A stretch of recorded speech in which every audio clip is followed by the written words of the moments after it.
Good morning, everybody. It's still technically morning, but I'm very late today. Very, very late today.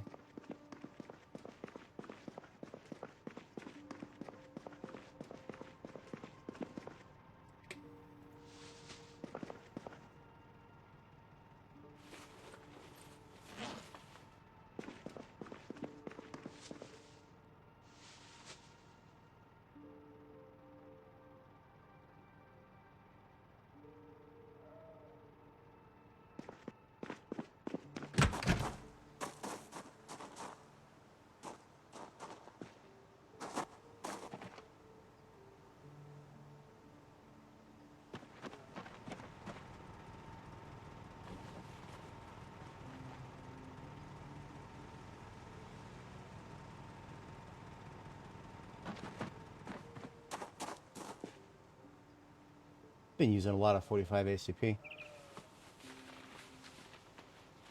I'm gonna say that's a good thing.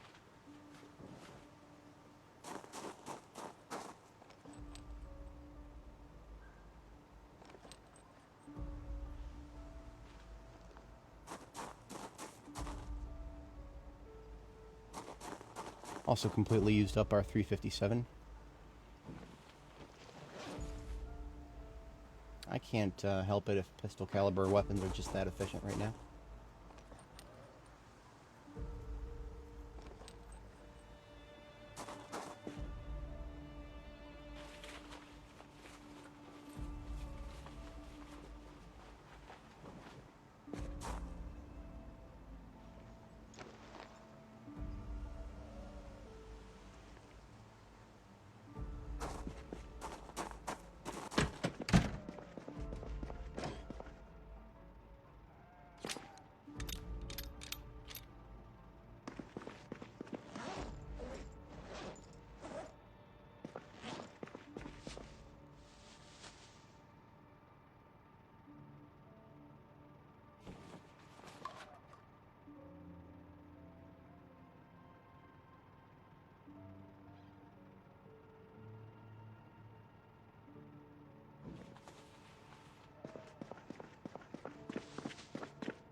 Okay.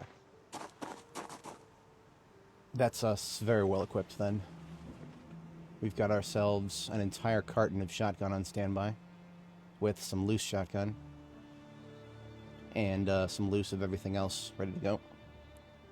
3 pipe bombs.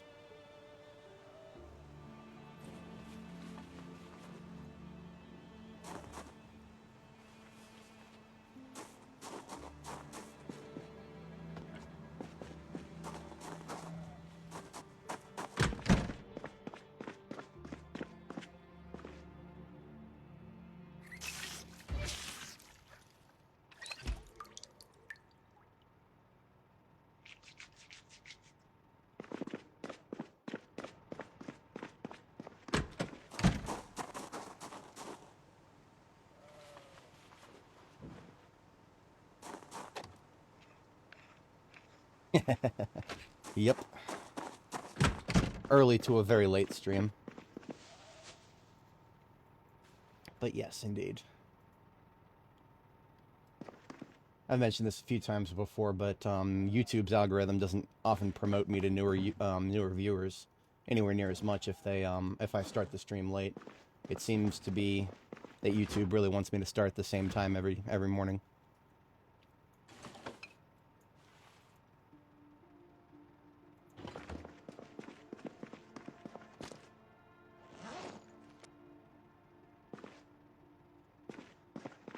Alright, I would say that's it for preparation today. Let's take a look at the map. There is an unexplored chunk of territory over here. That's probably as good a place to start today as any. just to take a look at these under construction neighborhoods. I want this character to explore everything there is to explore on the far east side of Louisville, because on every previous visit to Louisville, I have not actually accomplished that.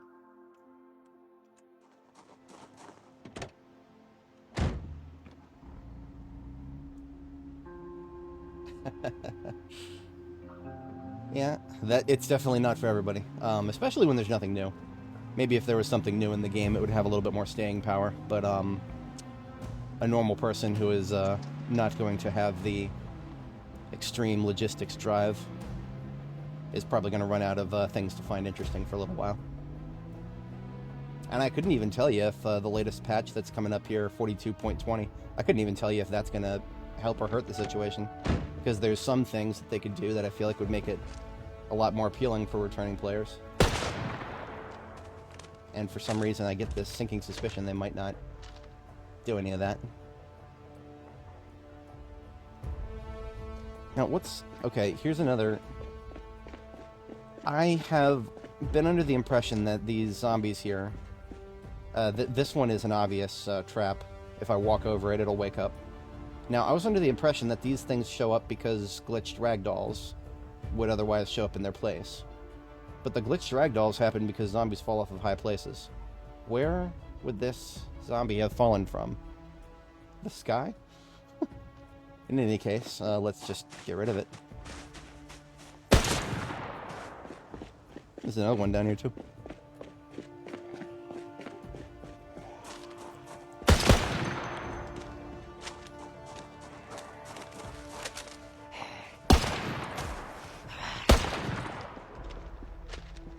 Perhaps those are... No, I was about to say maybe I bumped into him with a vehicle, but no. I wouldn't have been driving in this particular spot here. Now, this building is a bit of a question mark. I thought I had spawned it in back when I was dealing with the Grand Ohio Mall. That may have been incorrect. As you can see, we've got fresh corpses all over the place. Helicopter. Yes, I do agree with that. I 100% agree with that. If I wasn't doing it for the sake of doing it, if I didn't find enjoyment in that, I definitely would be right there with you.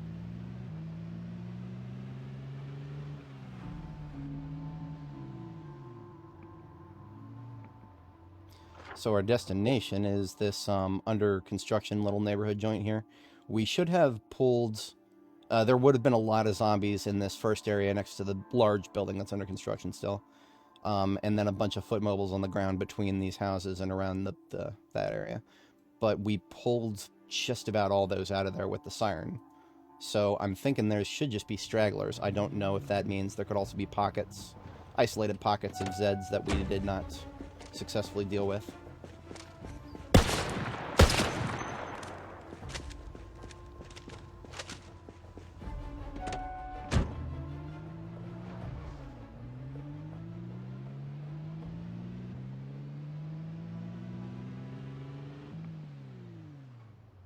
And there's the big under construction building. It's difficult to have said that I could ever like explore all the way around it because of this wall and the silly trees that grow in between the building and the wall. At least make it so that I can drive back and forth through here. I already hear some mouth breathing to my leftish, surround left.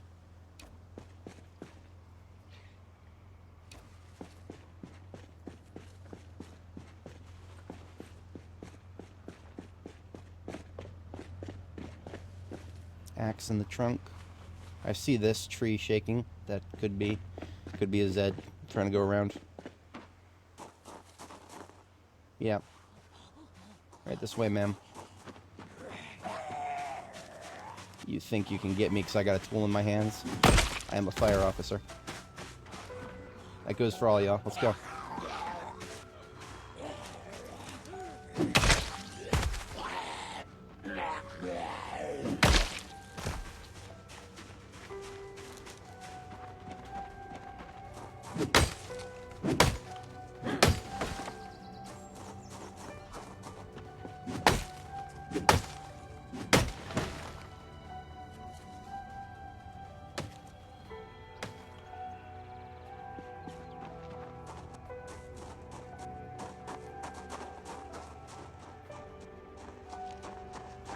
Yeah, there's another one coming around.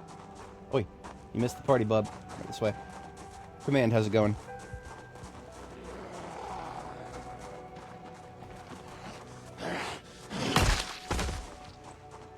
Alright, for anybody who just joined, we are currently exploring the far east side of Louisville, just below the Grand Ohio Mall.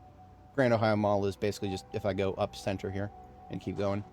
This is an under construction neighborhood plus building sort of thing. I'm gonna be real with you guys. Doesn't look that different from a data center. This might, minus the residential looking windows. The way it's just, bare concrete, steel rebar sticking up into the sky. Right next to a bunch of houses too. It's just couldn't have told me that that's not something I'd see in my area right now in this day and age. But there were no data centers in the 90s.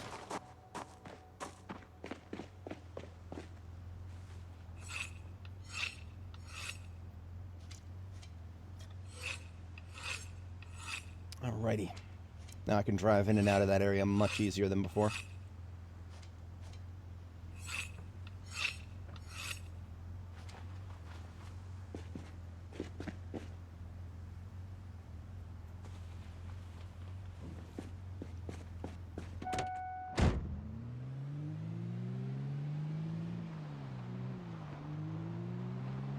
Now we have been in and out of this place a lot. On 2 separate occasions, we came in here with sirens blazing to try to pull everybody out and bomb them up in the parking lot of the mall. But there's only so much we're going to be able to accomplish when it comes to, like, isolated pockets, especially with all this tree cover. And we'll enter unexplored territory momentarily here, starting in the bottom left there.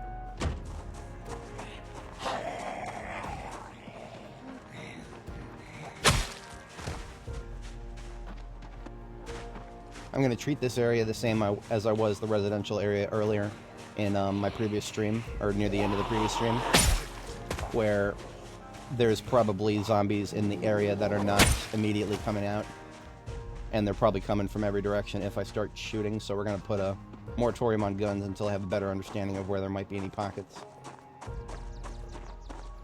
At this particular juncture, for example, if I started shooting in this street corner, there is nothing saying that I couldn't get surrounded from every single angle. And I do not want that, of course.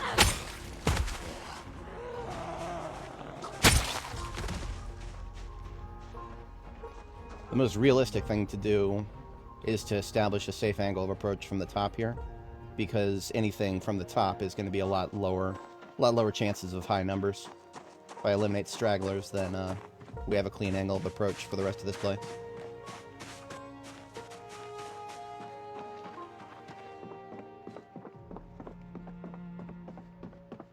Now, I'm not going to do room by room, floor by floor of every single one of these houses. That's not even really worth my time because there's hardly any loot in these.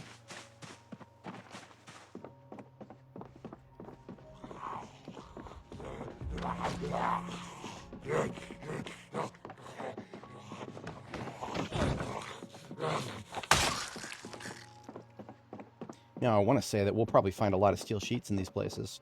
Every time you go to a construction site, pretty much regardless of what kind of construction site, you see these crates, planks. Okay, in this case, paint. That's new. I usually just see planks and steel sheets. Like it's just a random chance for either. And with these pallets of bricks here too.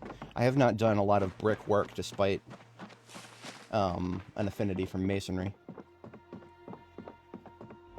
Bricks are part of the equation. The other part of the equation is clay cement, which is really annoying to use lots of. Yeah, see, look at this. We got a little pocket here. A little poly pocket of zombies. I have no idea how big this pocket is because there's trees everywhere. There could be like 6 more of these hiding behind trees. This is where our voice becomes a tool.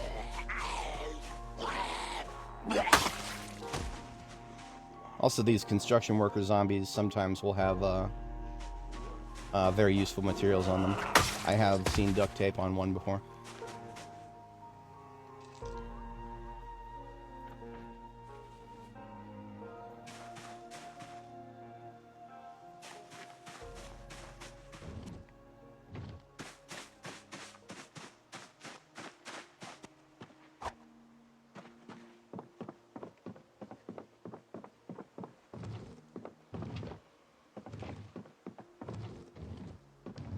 So far, no steel sheet crates. That's unfortunate.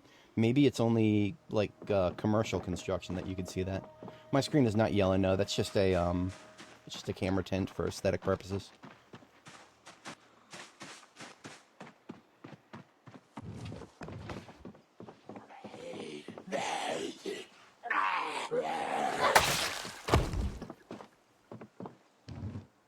High vis. If I check like 6 more of these crates and I don't see a single steel sheet... Ah, there we go. Okay, okay. This is all I needed to see. 4 steel sheets in a crate. That means that it's a chance. And I just haven't been getting very lucky. Yeah, see, this guy's got nails and screws on him. But I'm looking for duct tape more than anything if I'm seeing those Zeds. Steel sheet's always valuable to me. Primary vehicle repair object.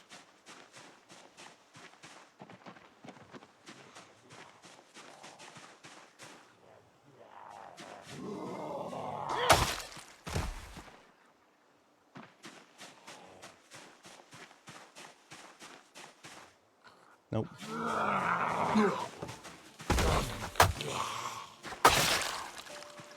Left, 1. I heard somebody flip to the right.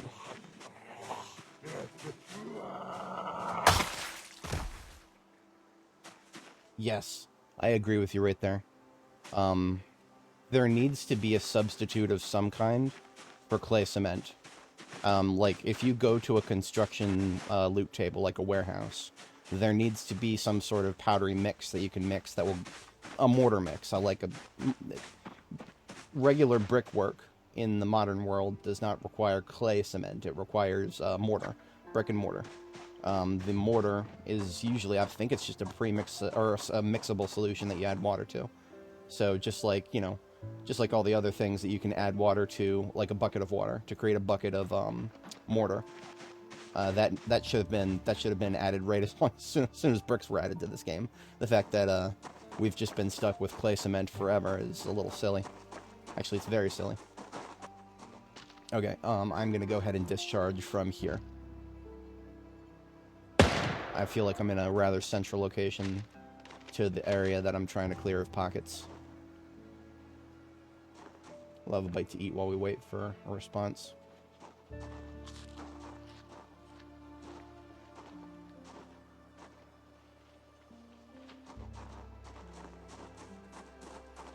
Wait, you can actually use the concrete in place of clay cement. Hang on. I didn't even know that. You can. I literally did not know that. That is kind of silly, because that's not... In real life, you don't use concrete, you use mortar. Mortar is a... I don't know the exact chemical differences, but there's a difference to it. Concrete, I was under the impression, is heavier. But, I don't know. I do know that concrete is... Yeah, 100% correct. Concrete is rarer than plaster, which is kind of silly. That doesn't sound right to me. Pickaxes are actually... Okay, so they're both a good weapon, and... what pickaxes can get you are materials for other things. I just mentioned plaster.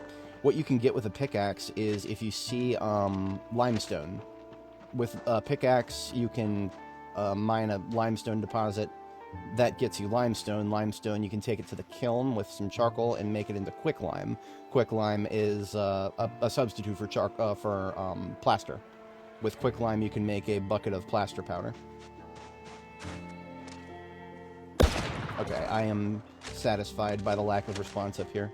That tells me that I won't get flanked by a huge group of zombies coming from up above if I'm going to go down in this direction. That being said, the carbine is surprisingly quiet. I'm still not used to how quiet this gun is compared to the other guns. It feels like one of the quietest guns in the game right now. You know what? Instead of the carbine, I'm gonna move up and use the sniper for a few shots. We're in the woods, and if we happen to see zombies through the trees, there's no better use case for the sniper rifle.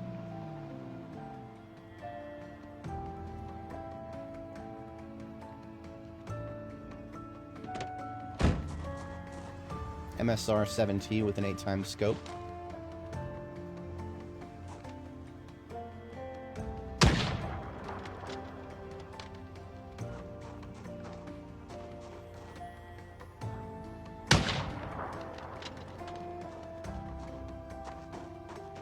Now let's see what the response is to that.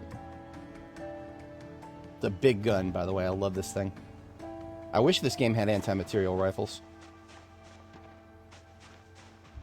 The use case for them would be even more astronomical, but I would still want to do it every once in a while just for the funsies.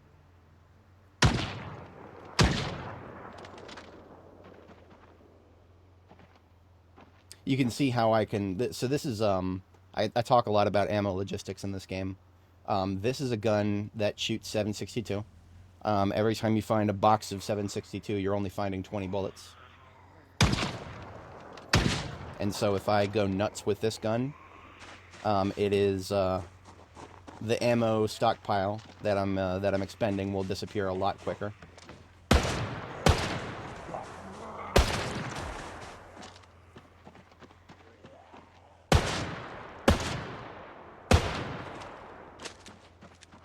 The carbine, on the other hand, here is 45 ACP, which is 50 bullets to the box.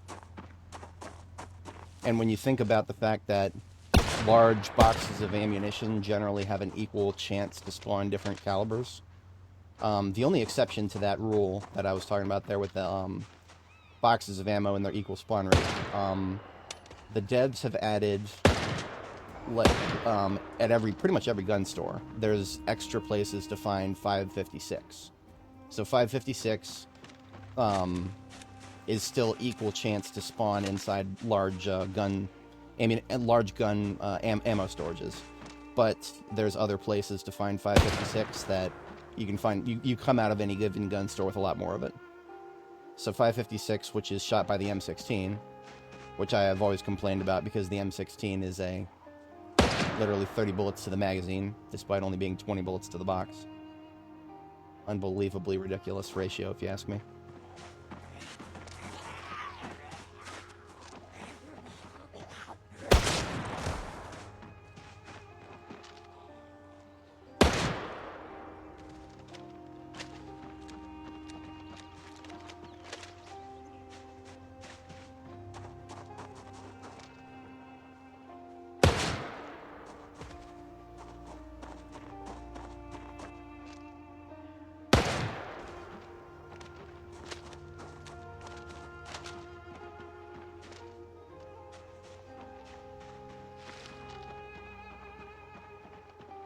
Okay, I'm feeling a lot better about this area. I'm gonna put the MSR-17 in my backpack.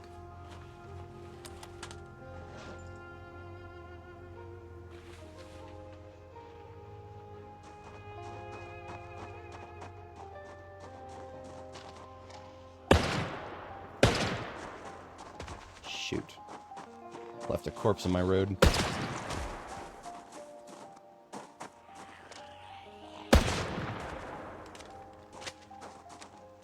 So one of the reasons they're all coming at us in sort of a staggered formation here is they react a little bit differently to the sounds of gunshots. Some of them will hear one gunshot and just start beelining it towards us and won't stop and re-listen for gun sounds.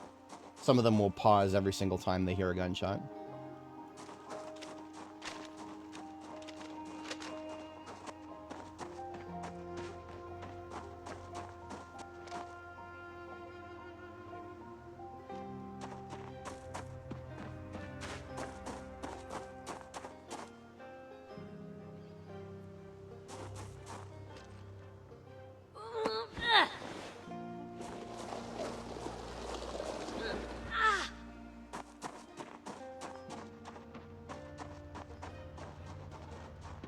Alright, further into unexplored territory down this way.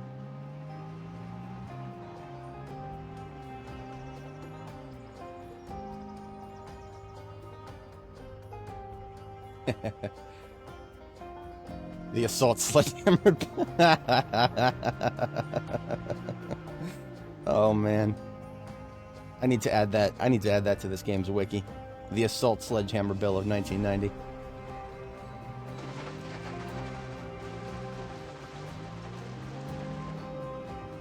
So right here, looking off into this direction, that is the infinite wilderness of the Far East. There is nothing beyond that, but more wilderness.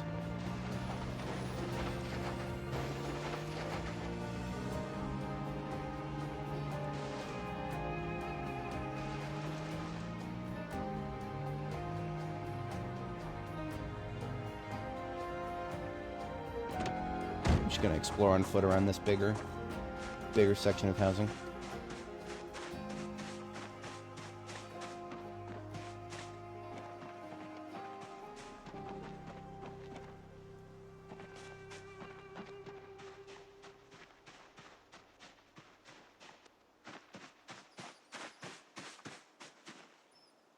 So you know all those GIFs and meme videos that you see of 1,000 zombies coming out of a porta potty? I think that was something that would just happen if you increase the population count slightly. I don't think it was intended, but I think it would multiply the number of zombies that would spawn literally everywhere, including the random chance of there being one inside of a porta potty.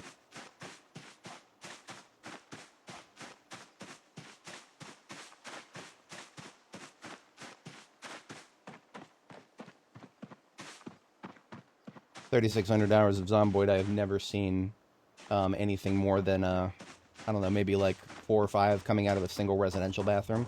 And even that is an extremely rare thing. Never once have I ever seen multiple zombies come from a 1x1 tile like that.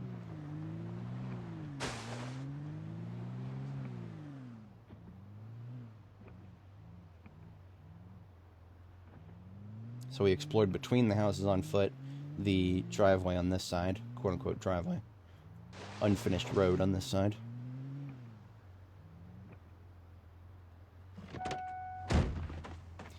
Now, sometimes when I see unfinished houses like this, I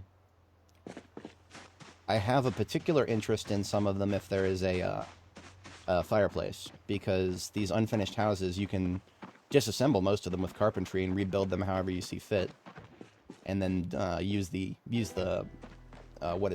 fireplace in your own custom build. There are not very many houses like that with that, you know, they're like under construction but have a fireplace already put together. Now, we can build our own fireplaces, but I'm talking about, you know, one of them big brick ones that are properly got their own chimney and everything. I hope someday we'll be able to build a proper one with a chimney and everything on our own. So this is the music festival area, which tells me we have pretty much gotten everything in the construction zone. I'm just going to loop around up here past the fire department and catch this little unexplored segment.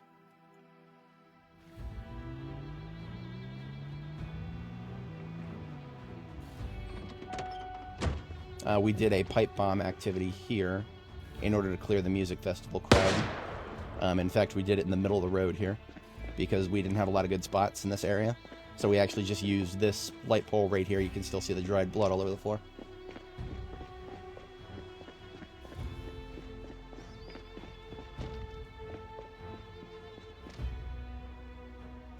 Now, actually, the interior of the music festival, I've never looked through all the loot, but I do not imagine anything overly substantial. I do see a light switch. I'm gonna steal the light switch.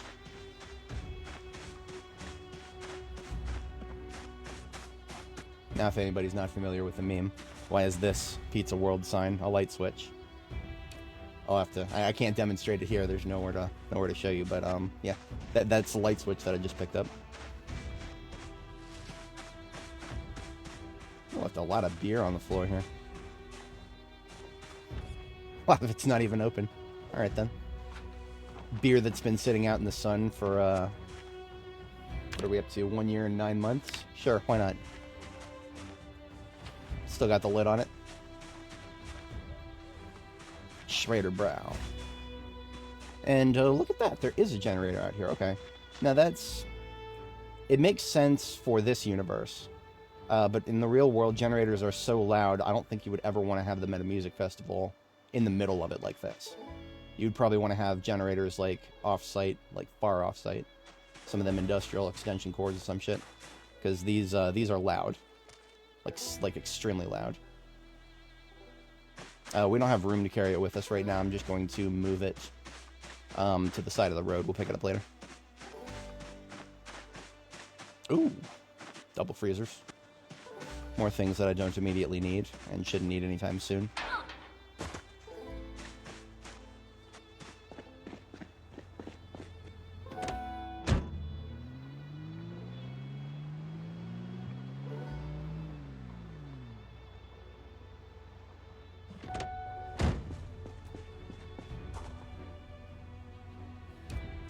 You know, these road cones actually make for decent base decorations if you're if you build a custom base with the gates, the chain link gates that I really like. You can I like to put these cones or similar cones to these in a spot where it marks where the gates open, because there's you have to keep track of where the gates open. That's my trunk full, actually. You know what? I'm gonna fix that. We found a bunch of steel sheets, so I can get at least another 10 storage in my trunk right now.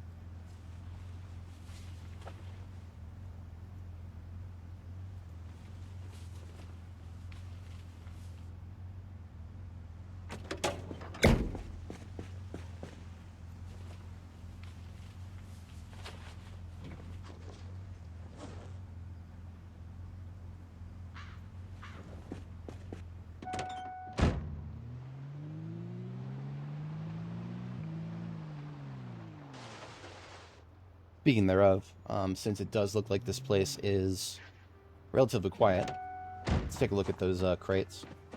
A single crate of steel sheets would be an amazing thing. Ooh. This lady doesn't have any injuries on her. She must be from the original, whatchamacallits, airborne strain casualties.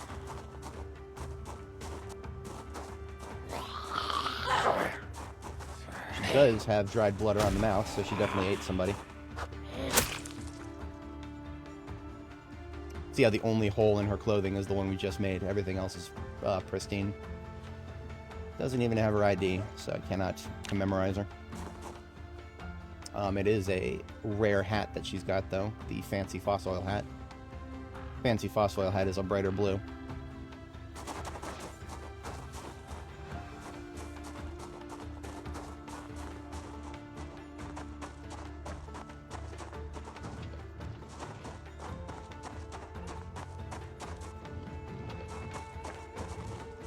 Oh, man, we could have as many as 6 and it gives us 1. I'll take it.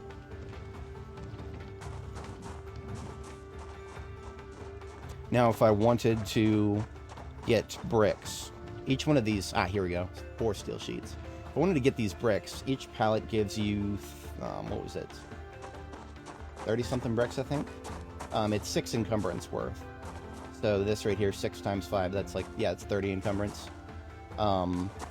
Don't have a lot of room in my bags or my vehicle now to carry that stuff. But if I was considering doing maybe like a brick second floor to Jericho or something like that, this would be where I would go get the bricks.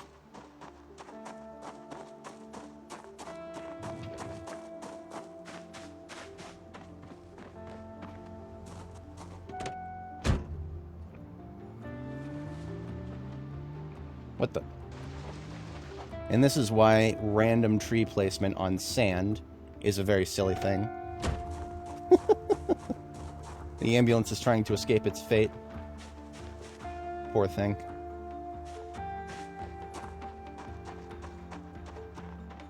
This is a junkyard here.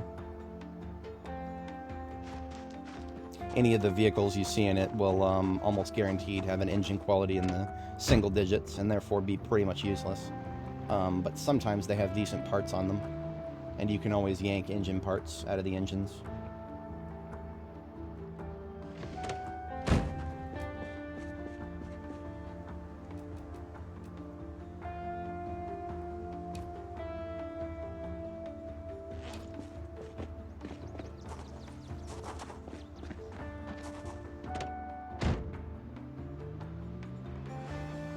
And this segment of road should be pretty well explored. We're just, oh yeah, we're right across from Finnegan.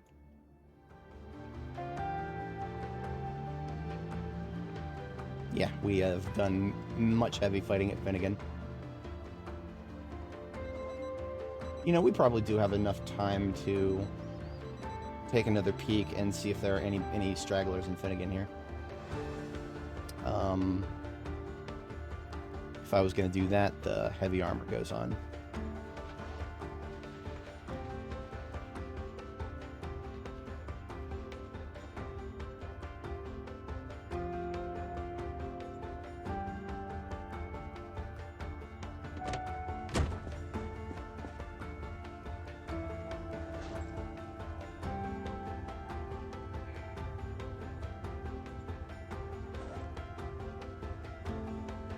And I'll tell you what, I'm gonna go steal a duffel bag from one of these Zeds and take those cones, put them in there so I can keep my combat truck full of weaponry like it's supposed to be.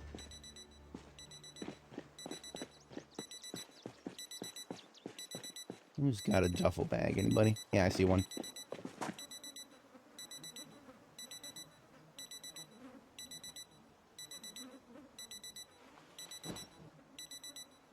It's actually a nice color right there. The duffel bags are random generated colors, so one that is a perfect match for my my outfit is pretty rare. Kraken, how's it going? Good to see it. I am very late today, but I decided to go for it anyway.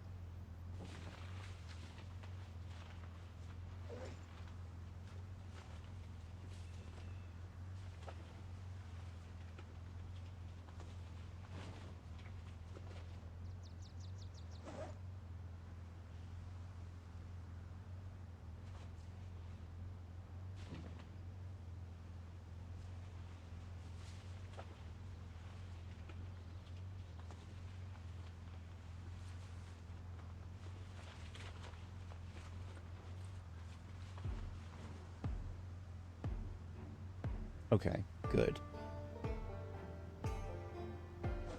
That way I don't have too much gear on me at the moment.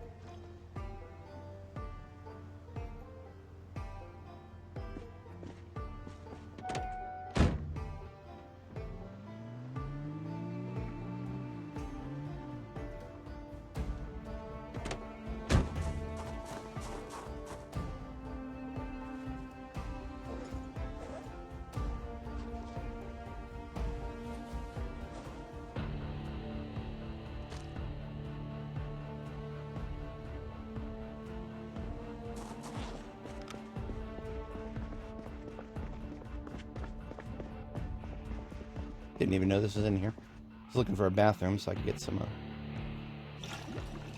I already hear some mouth breathing.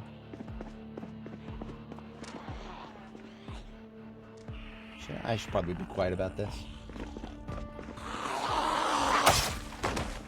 It's easier to catch them in strange places that I don't know they're there if they also don't know I'm here.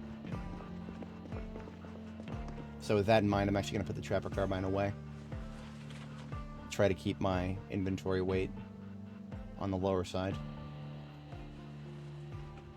There we go.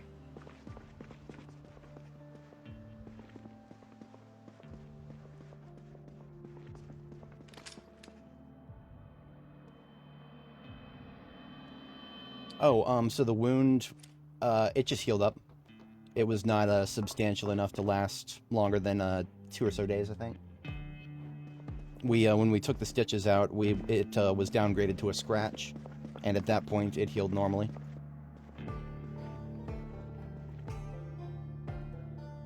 Alright, so this is the second floor of Finnegan. It should have been clear for a while, but I've never done a room by room.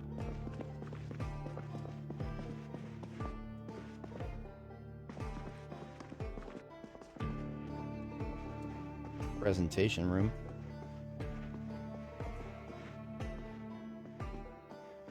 Storage. Storage and an office loot table. That's chances at glue. Very pertinent to my interests.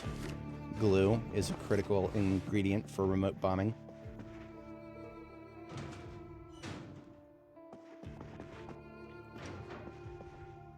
Adhesive tape for refilling my respirator filters.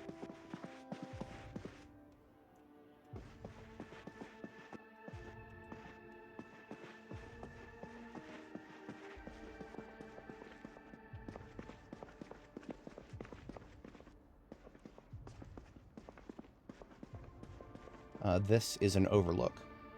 Yeah, just an overlook for the plebeians and the cubicles down there. Okay. Onto the third floor then.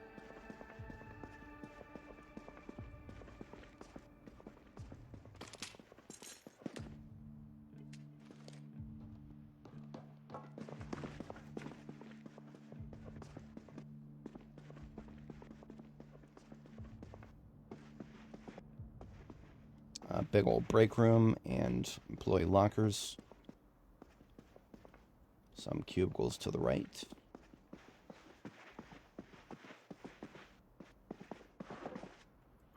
These cubicles actually have desks with drawers. The drawers are a primary target when we're looking for office loot.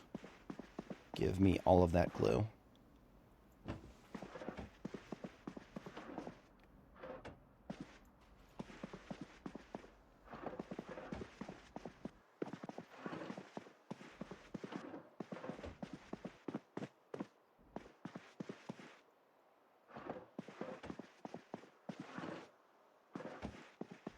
You guys are fans of Spiffos. Lots of Spiffo pens and pencils here.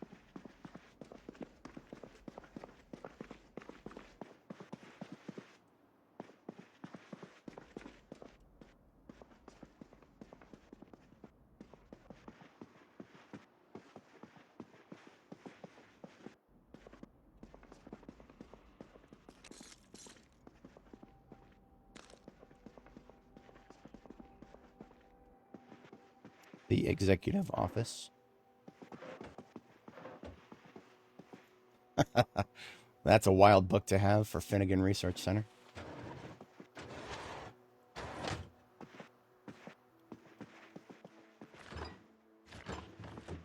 Speaking of food, let us have a bite.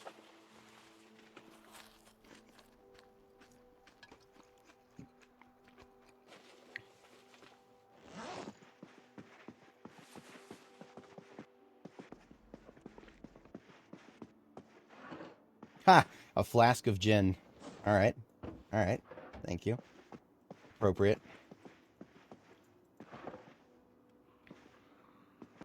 I think I did hear some mouth breathing just now. The fact that I only just now started hearing it tells me it's probably above me.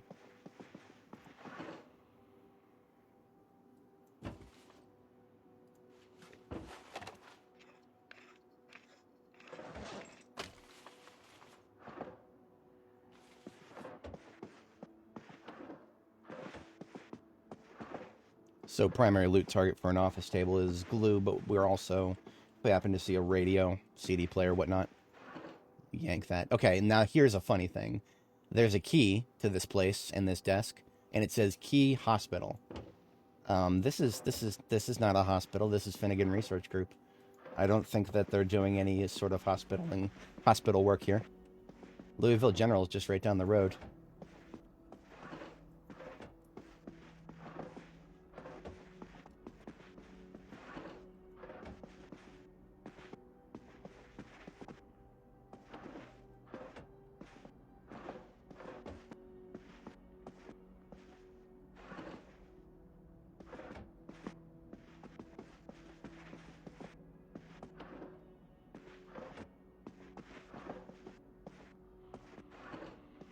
You know what? Box paper clips, why not? Individual paper clips feels like a waste of space, but a whole ass box, why not?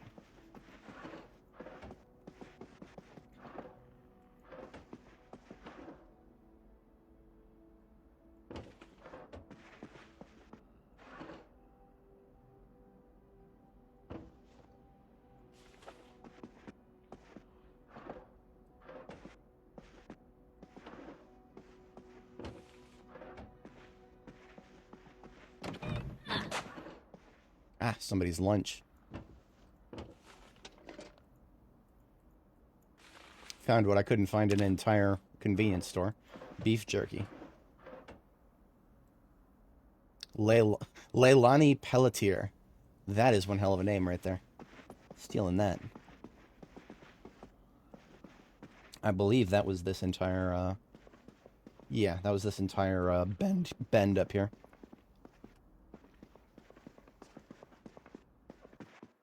I predict nothing but, yeah, notes, paper, stuff like that. No chance at glue. Not interested. No greater chance at stragglers than a place like this. And I'm going to be real with you guys, I don't even really care if there are some in there.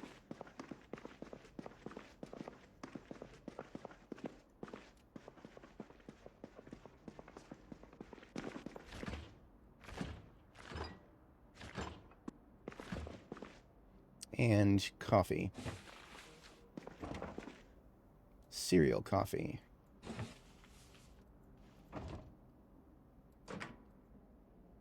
Sugar cubes. More cereal. Cereal and tea.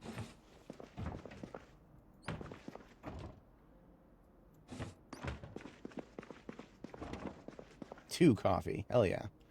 Coming out of here with at least 4. Lockers over here I don't have any high expectations for, but maybe some dude's lunchbox, who knows. Ah. Medical scrubs, medical pants. Medical coat. That's a fully intact one right there. That is actually kind of rare. I've seen them on zombies, but usually if you see something on a zombie, it is not even close to intact.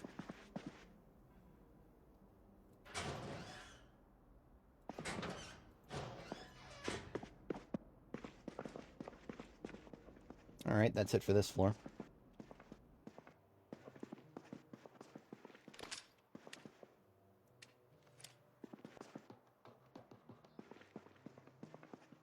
Now this was the highest we could reach, this floor right here.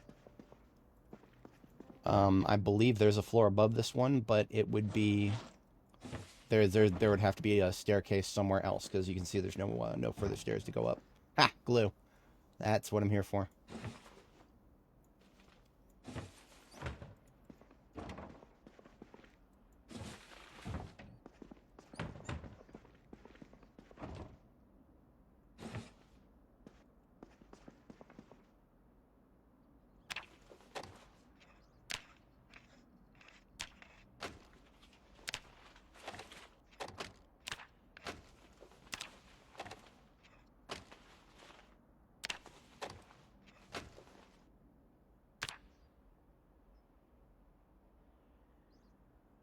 I'll condense a few things, save some space.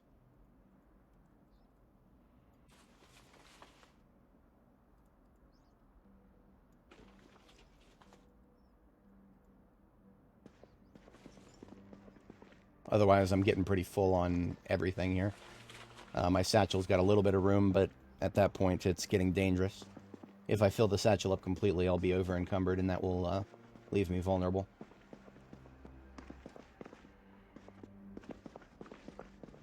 It was on this side of the building that I recall hearing mouth breathing downstairs.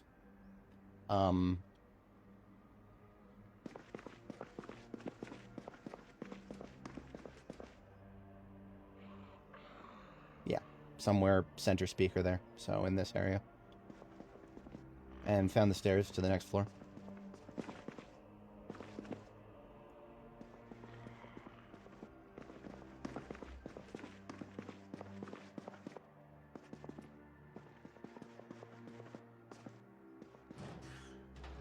More of the same. I will take a satchel, sure.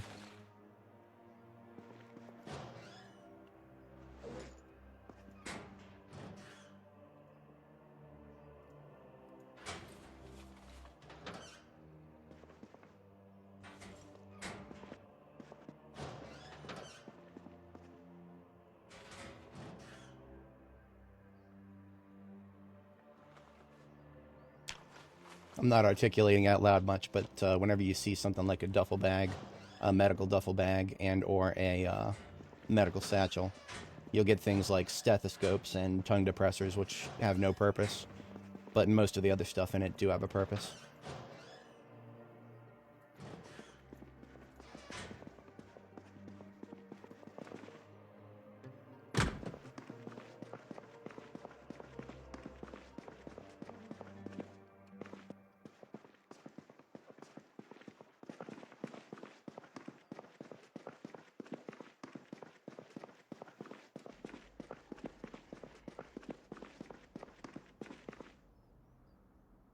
Since I'm hearing the mouth breathing beyond this door, I'm just going to leave that zombie beyond that door.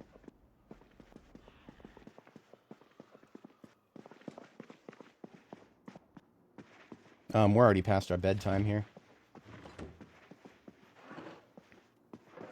Perhaps I'll do the last floor of this place with daylight. That feels a lot smarter.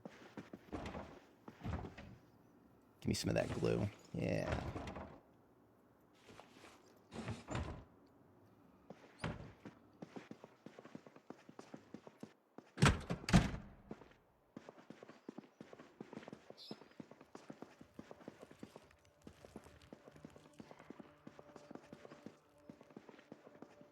Yeah, this is... Okay, they were doing animal testing here. Lots of it. Dog food. More medical supplies. All the worst things you've ever heard about animal testing probably happened here. These look like a little big for animal storage. Probably people too.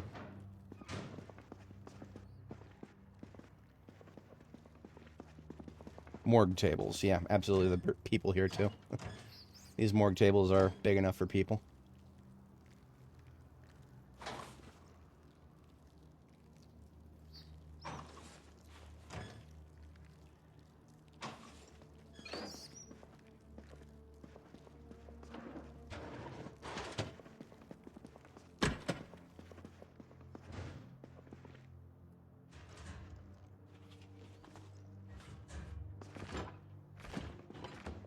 I think I have the key to these. Do I?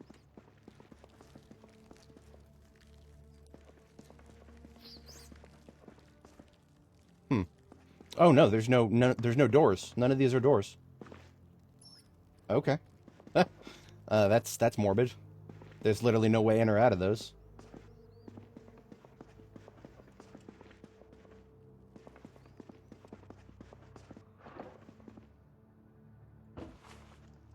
We're not seeing normal office loot table in these. So that means I'm probably not going to find glue in these desks.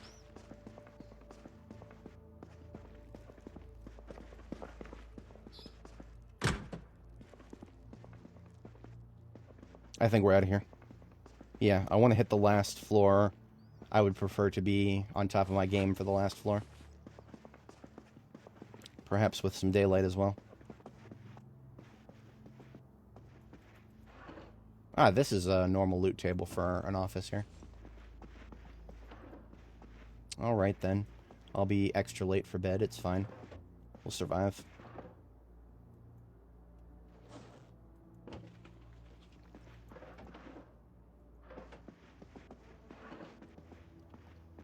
Glue. Yes, please.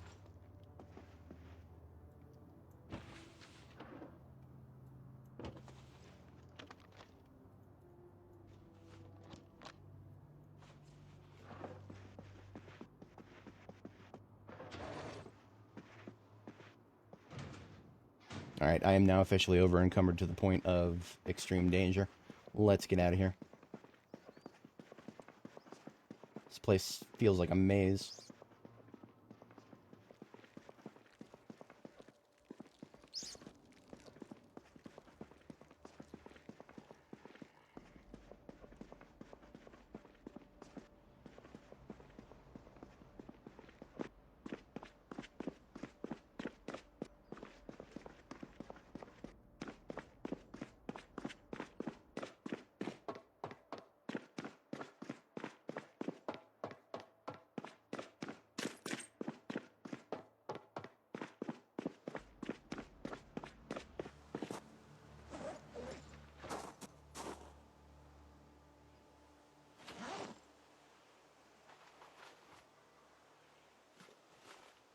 Just barely have enough room for all the loot we picked up today. It was not supposed to be a loot run today, but that's kind of what it evolved into. I'm just glad that I managed to get everything. Alrighty, back to our forward base. We'll sleep as soon as we get there, and then we will sort through this stuff. Can't sleep in my armor, so let's take that off while we drive.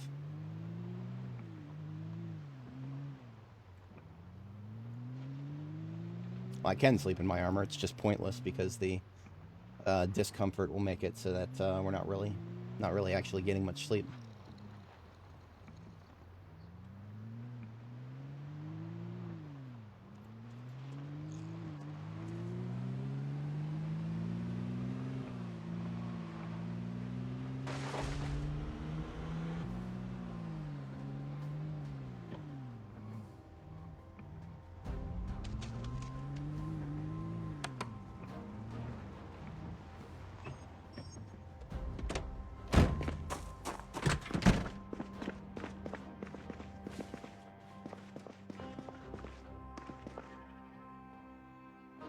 We are out of salad, so right before I go to sleep here, let's just take off some kale from the freezer.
.5 psychological damage every time I hear that light bulb breaking sound.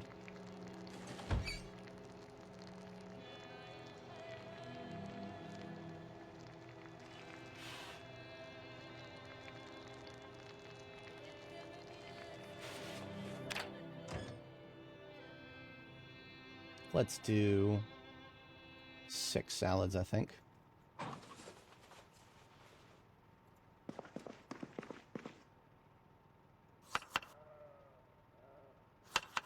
Starting with a base of rabbit meat.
Always the most amusing part of the stream is when I'm just sitting here making salad. Sometimes that's what you got to do, get your meal prepped out of the way.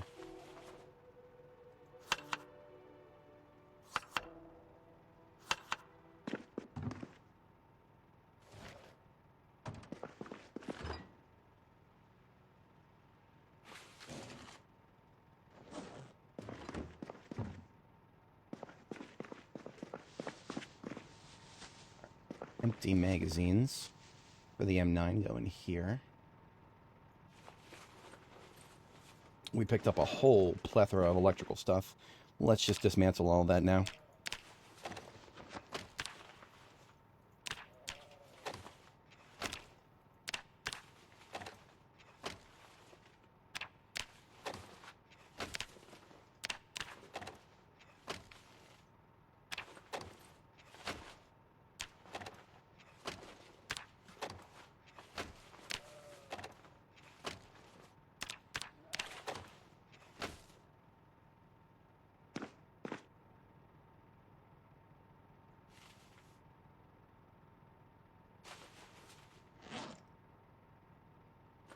All right, and with that, we are finally good to go for our first sleep, or a second sleep here. A little bit late for both, but that's fine.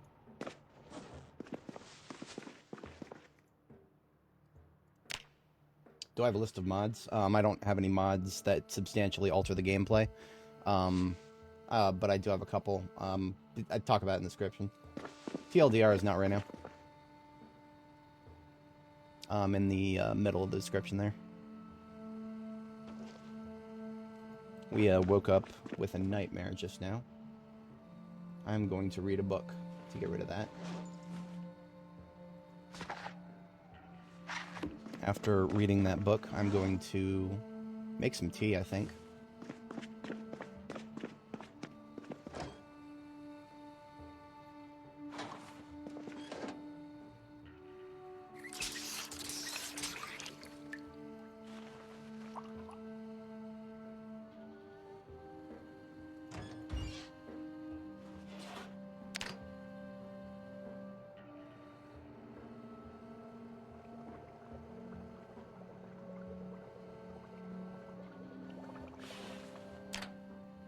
That'll deal with the fatigue, I think, from the nightmare, waking me up before I could finish sleeping.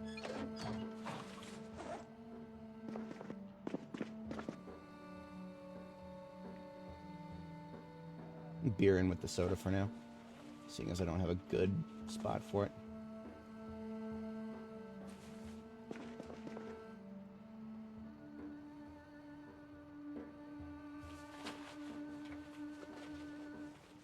Where did I base at? Yes, I based everywhere. So this right now where I'm at is a field outpost in the far northeast of Louisville, right outside the Grand Ohio Mall. This is it's just a field outpost though. This is not my central base. My central base in Louisville is a grocery store off of First Street. Take a right on First Street at Waverly, and the grocery store is one of the big, just one of the only big buildings that's not a house in this entire segment in South Central Louisville. But that is just my Louisville presence. My presences elsewhere across the map are diverse. I've got multiple outposts in each town. Before I came to Louisville, my central hub of operations was Fallis Lake because it is in the middle of everything and easy to reach other towns from. I don't know how I feel about that in hindsight, because in hindsight, the whatchamacallits, going back and forth as much as I did, as often as I did, I would probably want to do that a little bit less often. How I would go about doing that less often, well, that's a I'll have to get back to you about that someday. I have no idea, to be honest. Beef jerky I'm going to put in the truck, so I'll keep that. Everything else on me is not food related, right? Yeah, Fallis Lake is pretty much equal distance from Rosewood, Riverside, Muldraugh. Not necessarily the rest of the map, though. Ekron, Irvington, and Brandenburg are much farther away.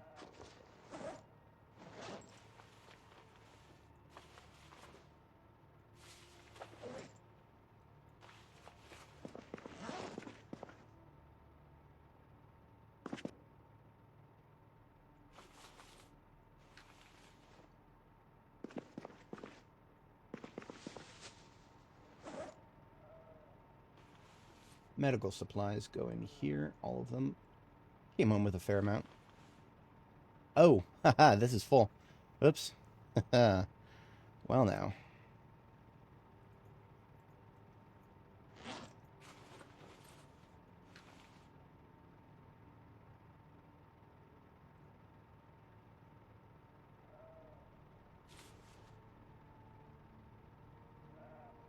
Pack these batteries into some boxes.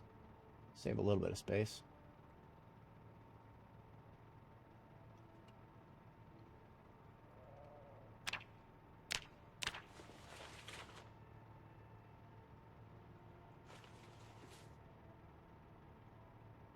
I can make a box of duct tape. I won't. I don't think that's a good idea right now, but I can And I find that really funny. You need 12 duct tape to make a box, so that doesn't usually happen to me. I don't usually get to that point. But it's pulling not just from the container here, but from my crafting bags, which they need to have the duct tape in them, so.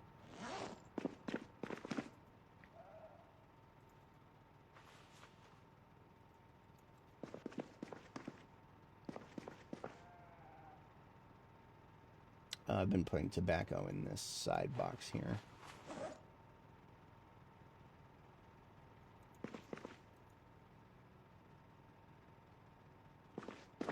Now I should have plenty of room to put the rest of that first aid in here.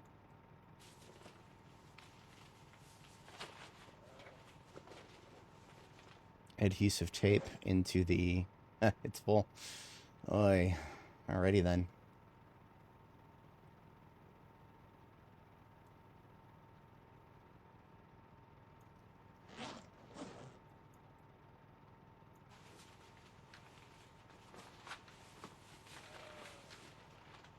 That's more like it. Glue into the bomb-making bag here. Shamelessly stolen from the normies. Alright. Let's see what we got then. Anybody who's not familiar, I do have a community tab. You're welcome to post spicy memes.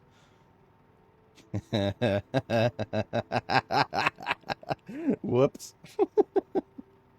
Big whoops.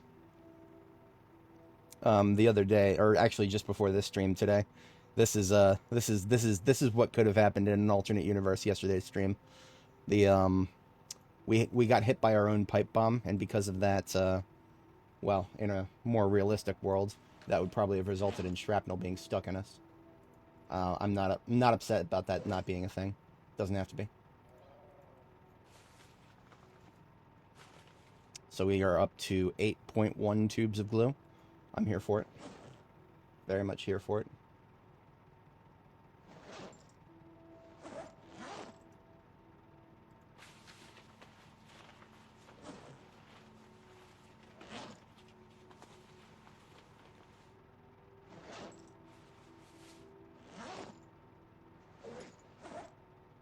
Adding a little bit more twine to the bomb bag. I don't want to add too much. Twine is nowhere near as hard to source as glue and duct tape, but I do need to have it on hand. Okay, that's more like it. Now I can dump these steel sheets outside. You know what? The ones that are on the floor are sufficient. The rest in the trunk here.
If anybody's not familiar with the logistics of what we've got going on here, the Southeastern Painting Services is a van that's going to go...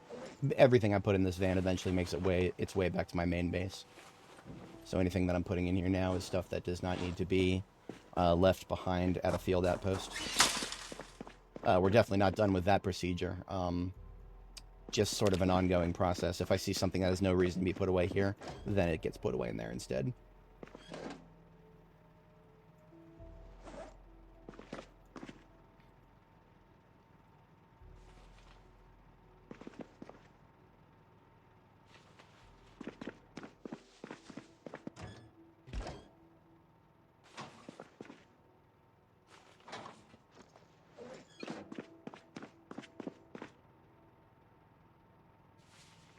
Alright, that's my bags finally cleaned out. Took a minute, but we're good.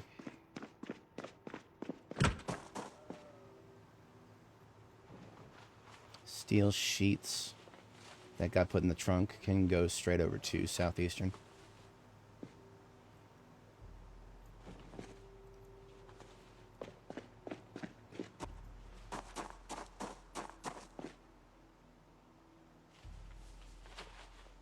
Hey, Nana Madhouse, how's it going? Had a late start today, but we are here and we are ready to redeploy. We're going to take another look at the Finnegan Research Center on the upper floor. The final floor, as it were. There are 6 floors to the building, and we've fully explored the first 5 for loot. Now we're going to take a look at the 6th floor. No idea what's up there. That is one of the reasons. Never been in that building.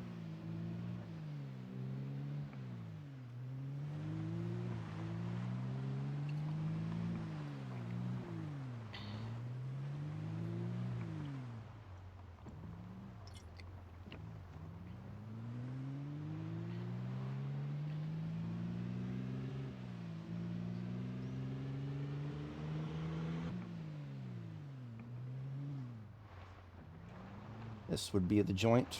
I prefer to use the door on this side.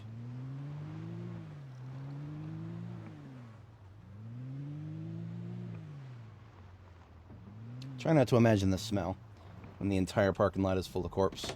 I'm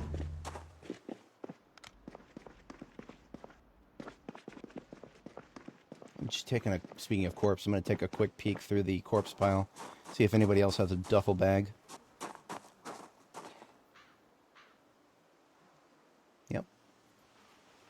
Is it sad how easily I was able to spot that? I'm getting a little too easily accustomed to searching through massive corpse piles. It doesn't feel like a healthy thing for my mental stability. Whoa. Okay. Oh, wait a minute. Hang on. Oh, it's the... Okay. That was a fucking rat. Alright, so I usually aim my gun up a staircase to see if there's a zombie waiting for me at the top of the staircase. In this case, it was just a fucking rat. If you aim up a stairwell and the crosshair turns red, then there's something to shoot at the top of the stairwell. In this case, it was just a rat. Imagine getting jump scared by a rat.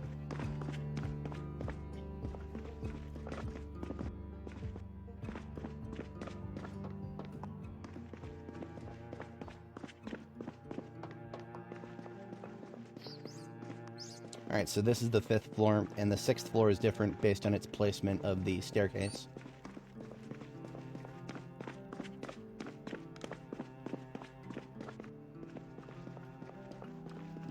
We did hear a zombie in this area up here. I did not feel like dealing with it in the dark. I might have no choice. Yeah, I don't think there's going to be any windows here. Alright then.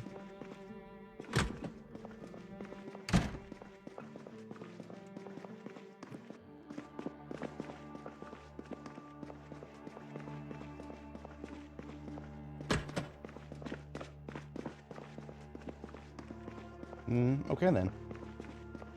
There was not one up in this corner.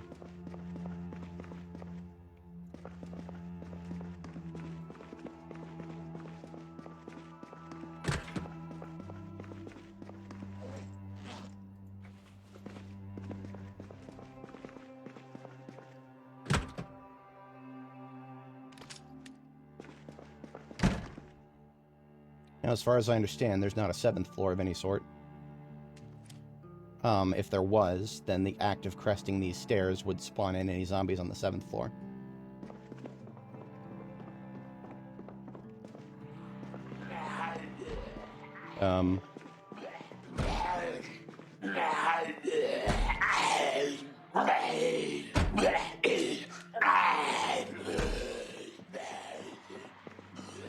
I was wrong.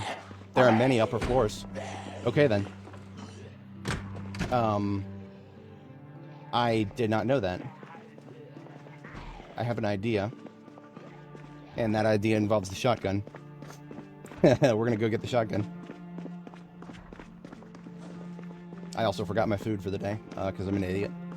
That's alright. We will, we'll improvise for that. Because I do not want to allow the zombies that just spawned in, of which there could be many. I don't want them to distribute all over the place.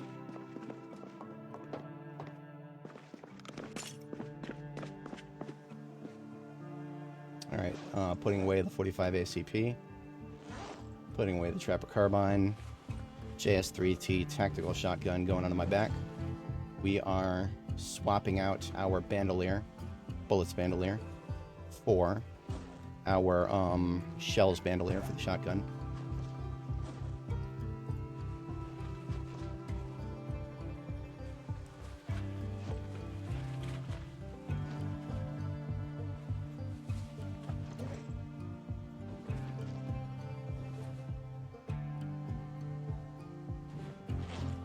And we are now going to open this next carton of shotgun.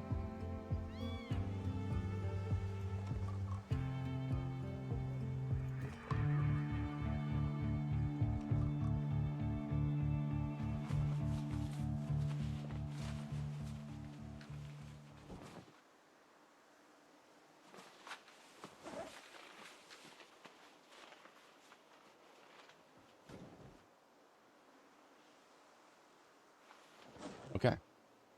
That leaves us with 100 shells. And you know what? Let's make that 150 in the form of we can open a couple more boxes. Beyond that, I do need to worry about food. Yeah, I have no food to eat, and I actually already looted a lot of the buildings, so there's not going to be any... I can't just look in somebody's desk for a lunch because, well, I've looted everybody's desks. So I think there might be a convenience store on this side. I can't remember if this is a pharmacy or a convenience store. Oh, it's a liquor store. Well, that's, I could technically get rid of the hunger with this, but, it would not be the best idea to go fighting afterwards.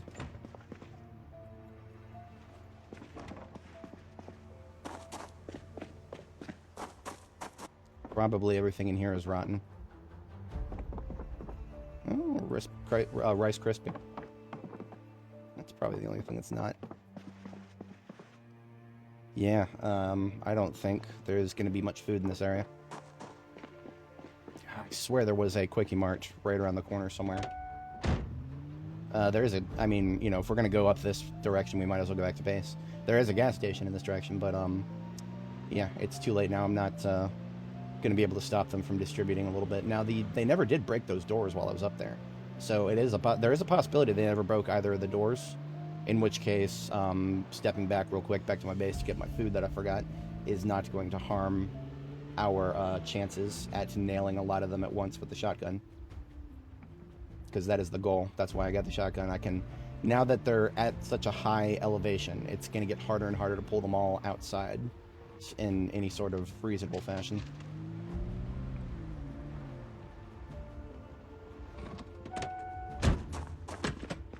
Imagine making a bunch of salads for meal prep and then just forgetting to bring them with you.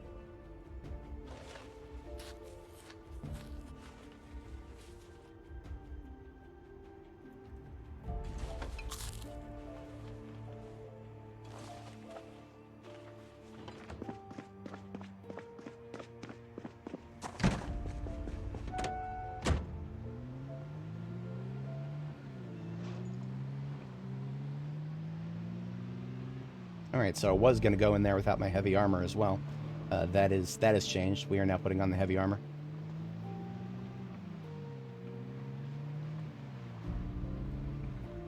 I no longer have any idea exactly how many floors Finnegan Research Center has.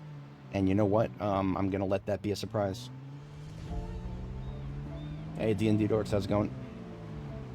We have started a new adventure today. It is an interesting one because I did not know that there was more than 6 floors to Finnegan Research Center. I did make it a goal to explore that place. I've never explored it before.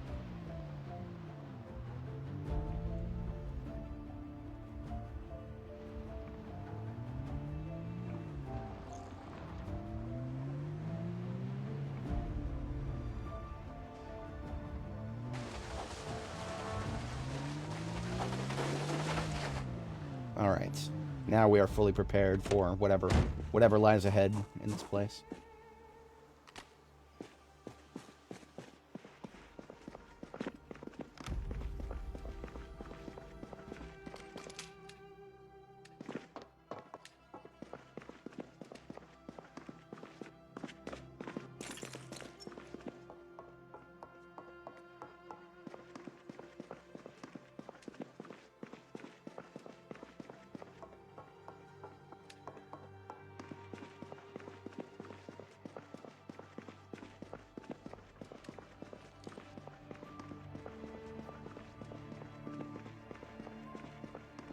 Okay, I was not expecting to have to use Bateman office building tactics again, but when I need to make sure that I'm not going to get flanked from different directions. It looks like that door is still intact. Let me verify that if I can.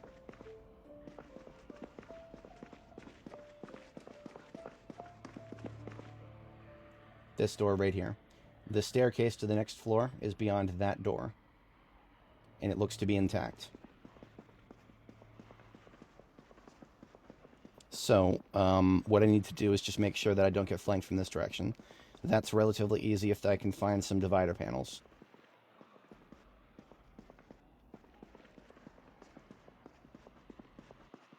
Oh, shit, there's another staircase here. Okay. That's good to know. I did not know that. And I don't even know if we're going to find any divider panels on this side here. But they're more important than ever now, given that's... What is this? Just a dead freaking end. Okay.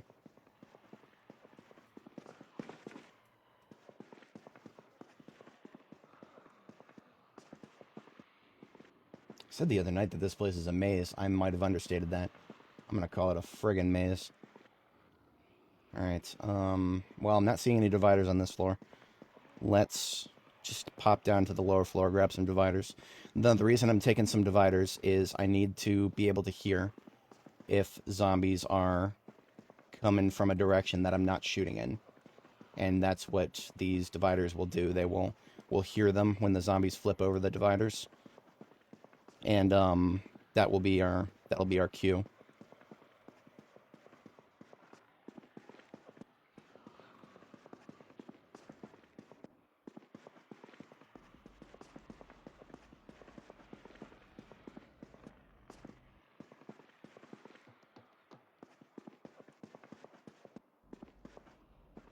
These things are very lightweight. They only weigh 3 encumbrance.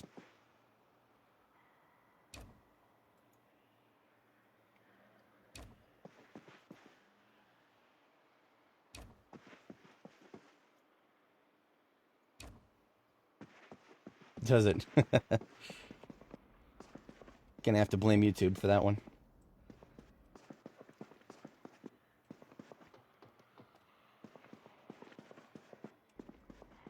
So realistically speaking, if I wanted to catch any zombies coming from this direction, which there could be plenty, I have no idea how many of them upstairs would use this staircase instead of the other one. Let's put one divider panel right here.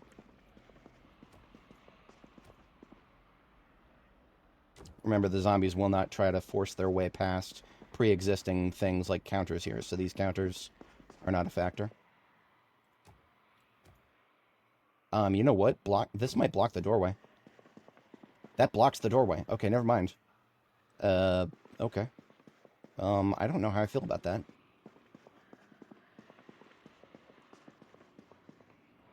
Because then zombies might come down these stairs and get stuck back here.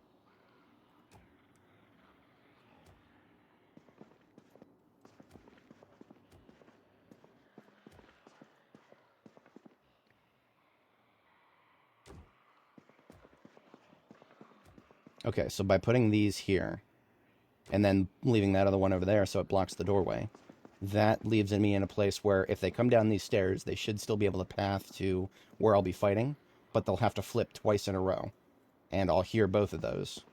So I'm basically creating an early warning system by doing this. This will help me keep track of any zombies coming from this direction. This is probably not functioning as intended. The fact that this divider panel just straight up blocks this door, and, like, I literally cannot do anything to get through it. The zombies will not attack it as far as I know. But I'll find that out later. I'm going to use this last divider panel up here somewhere.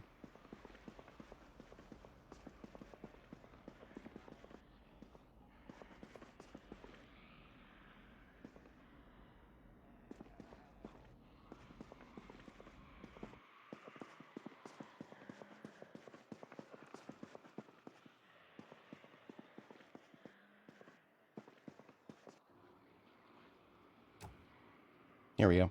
I'll use it right here. So if they end up coming around this corner, that's my last warning before they start coming at me from this side. All right.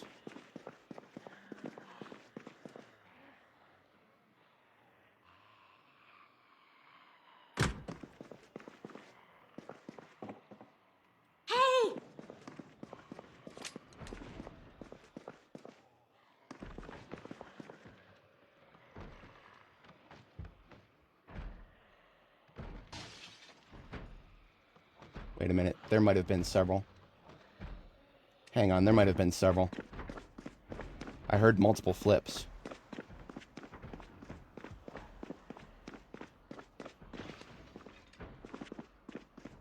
Okay, never mind. Here goes.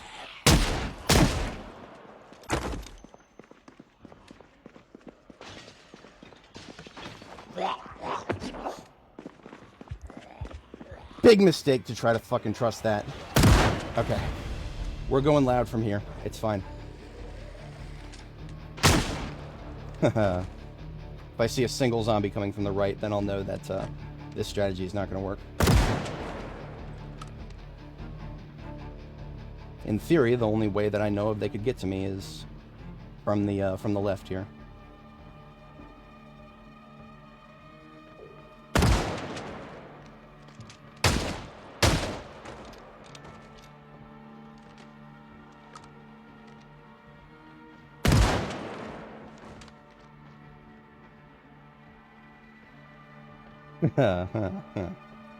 I'm alright. I'm not a little jittery.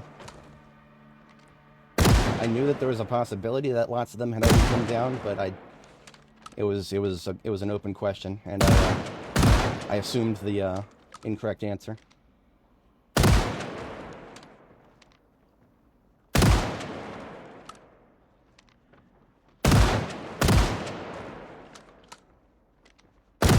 Basically, my calculus is as long as there's 2 things to hit, I will go for the shotgun.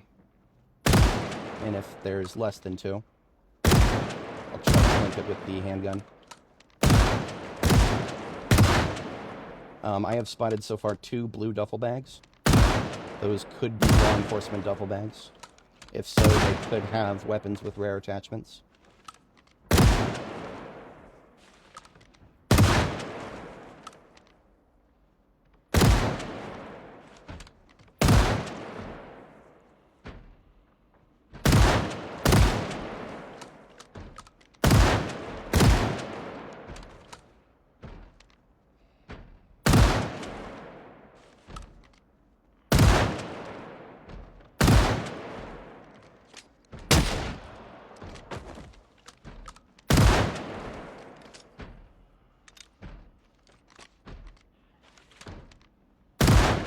I have no idea what's being hit to my right there. And it could, honestly, it could be upstairs.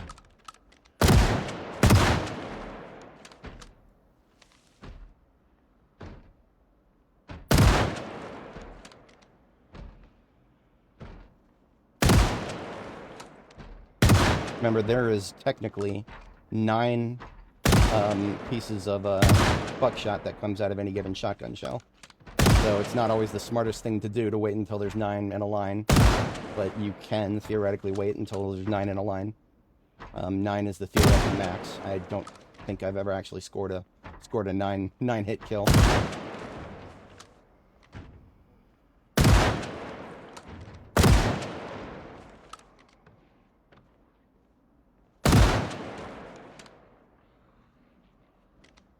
Now, if anybody joining was not here earlier, what I did, because I didn't know that there were upper floors.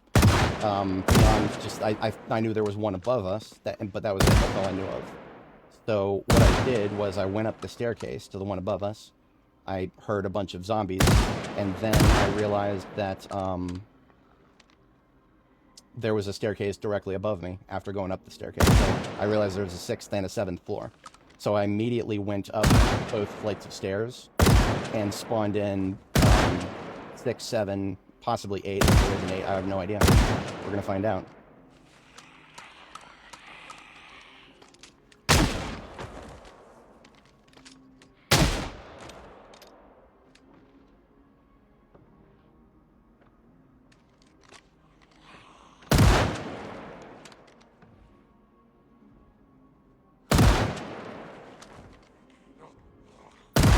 Now, in terms of lore importance to this game, I don't honestly know what Finnegan Research Group has, what significance they have.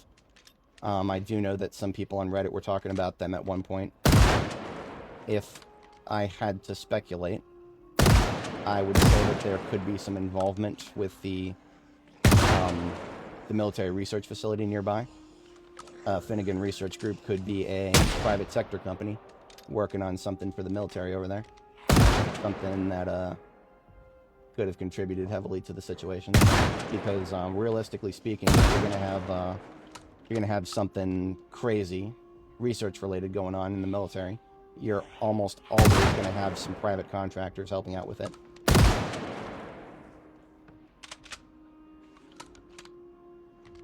And that could be what Finnegan Research Group is.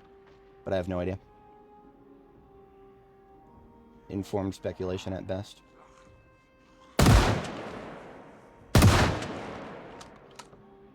Do a quick ammo check for the shotty. 51. Let's open the next two boxes. I mean, these are the last two boxes. We'll have to see exactly,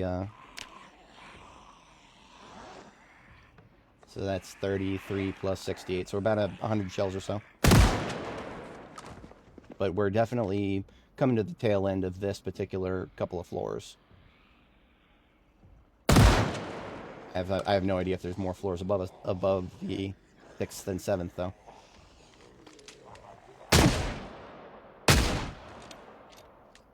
I am now sick. So before we even go up there, I will be going downstairs to get my respirator mask. I did not think I would need it.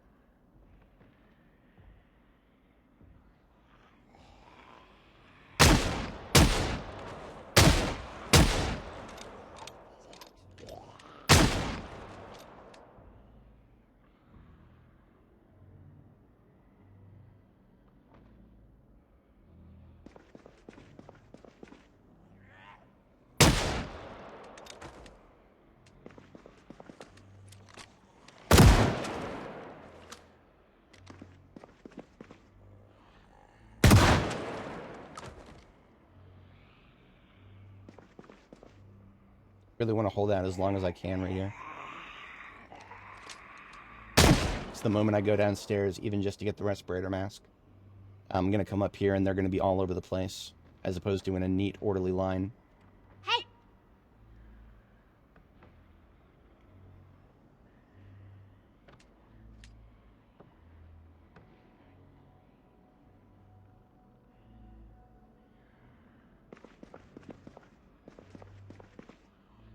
Okay. I'm going to go for it.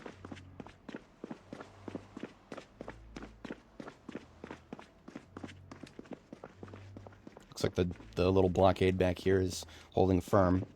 I believe this door is the only way for any of this other officery back here to come around without going all the way around where everybody else is.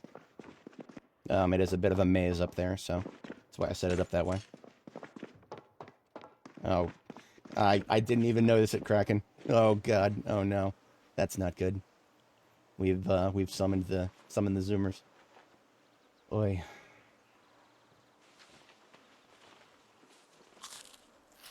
Casually eating a salad after killing, releasing 500 souls from their mortal coil. Respirator mask is on the seat in here. The filters in it are not that good, so I'll take... Somebody following me already?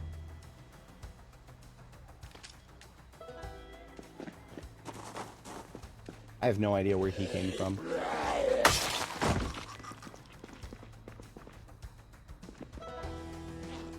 Wait a minute, if I'm gonna... Maybe I should actually put the respirator mask on. There we go.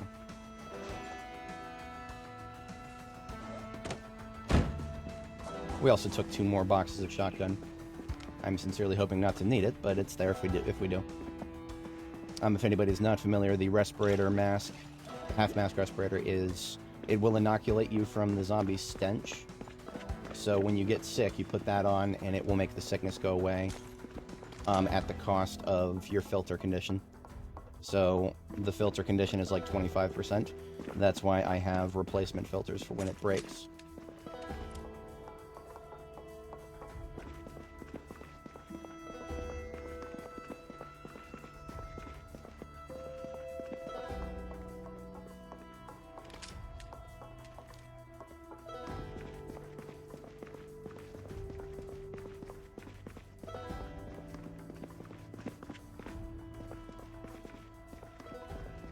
Hold on, did I lie about that?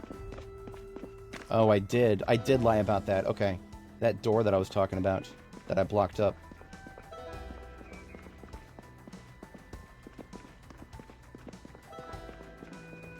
Wait.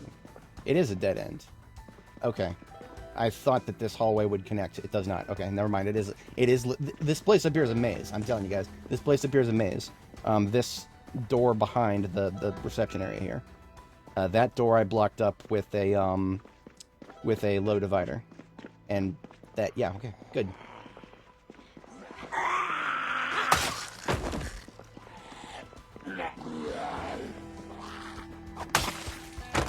Right back to what we were doing.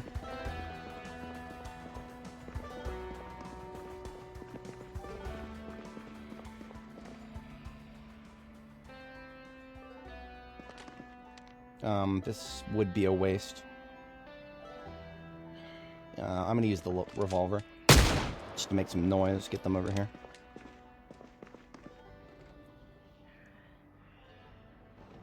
Look at that. Somebody is scratching at the, somebody's scratching at the barred door in there. That is interesting. That means that just by going downstairs, I allowed them to disperse all over the place in here. To the point where one of them is all the way in there where the gates are. And she thinks she can get to me by going through the gates, which is, yeah. It's a zombie. They're not exactly known for their intelligence. I really do have to stay in this corner so that I can see if anything to the right is compromised. I'd prefer to see it before it comes around the corner behind me.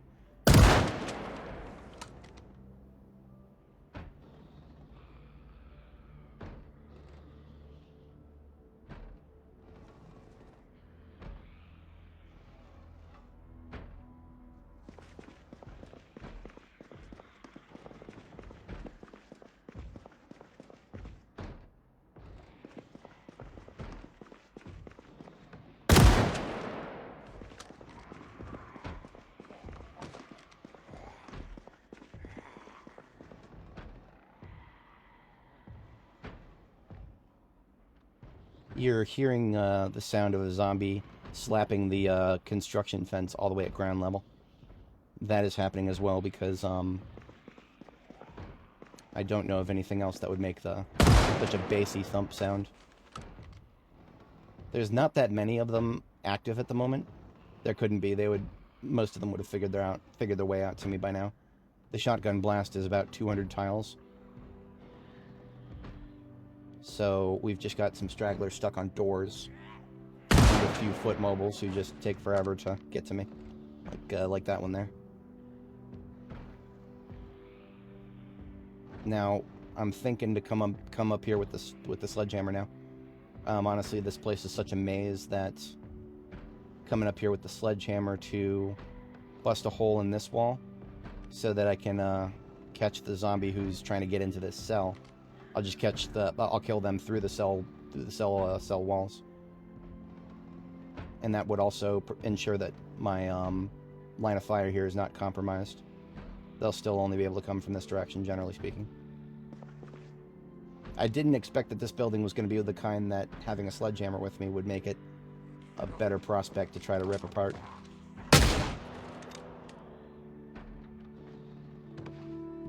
Why does that lady keep going back and forth? I'm right here. She has no need to be going back and forth.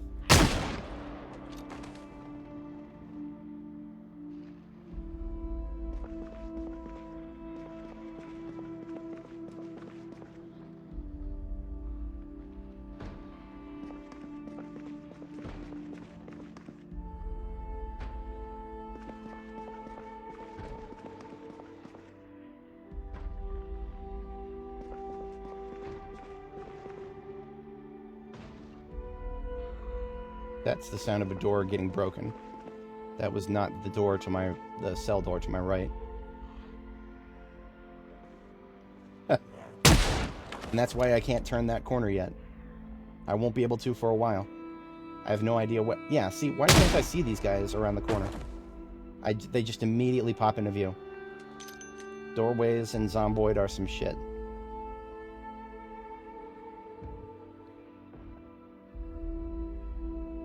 They've stopped attacking the cell door, so whoever was attacking it may be going around now.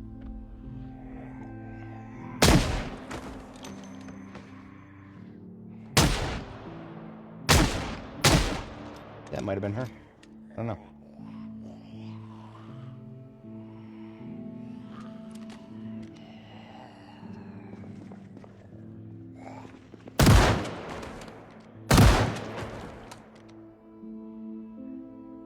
Fatigue hits at 1800 hours. The tea was not good enough.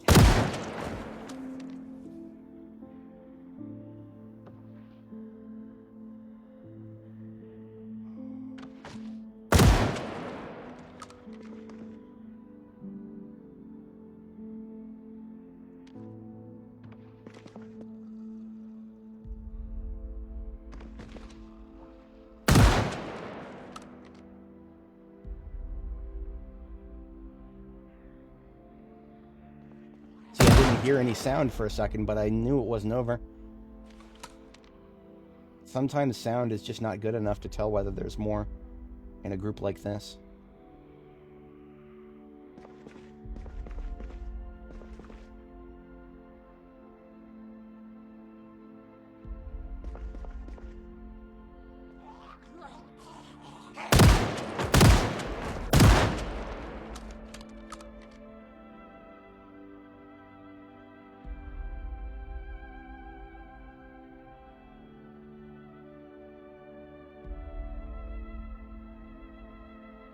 Now, honestly, if, you know, hindsight, quarterback, all that sort of stuff here, 2020 hindsight, if I could have brought my sledgehammer up here and taken out the door frame and the walls next to the door frame here, these 3 tiles, that would make everything about what I'm doing right now so much easier.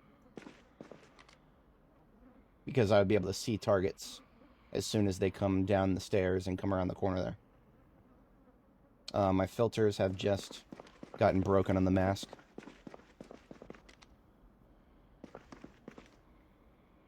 So while we're waiting for more to come around the corner there, removing respirator filters from the mask, taking the clean filters out of my backpack, attaching them to the respirator.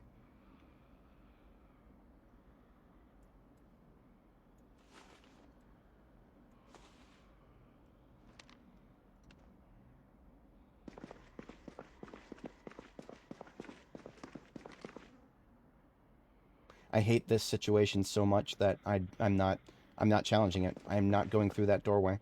There's just too many places that they could be standing that I would not be able to see them through the doorway. Just like when we first tried to make Ingress a little bit ago, and I had to pistol whip somebody twice in a row. Switch into melee for a moment. What I want to do is face this direction and parse through for these police duffel bags that I saw. I feel like I saw 2.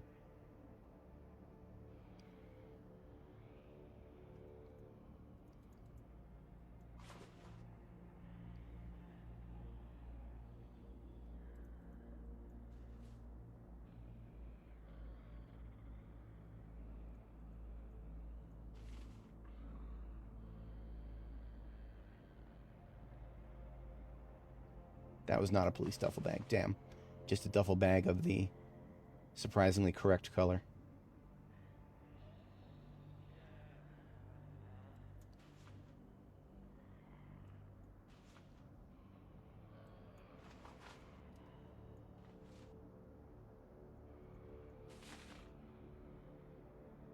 Normally I wouldn't do this, but in the highly unlikely event that it's going to be difficult to come back up here in time, this ensures that none of the loot that's in these bags can despawn. What? Saw a couple of pixels. I saw a couple of pixels. That's all I needed to see. Hey!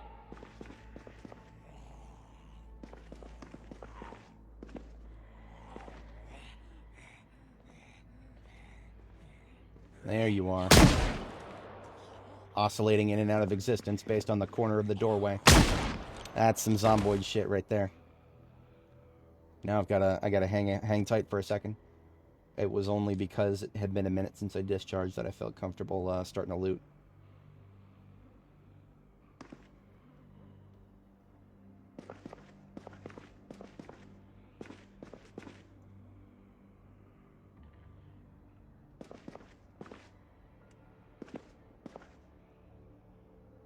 If you're trying to keep track of something on the other side of a doorway, your best place to stand is directly in front of the doorway.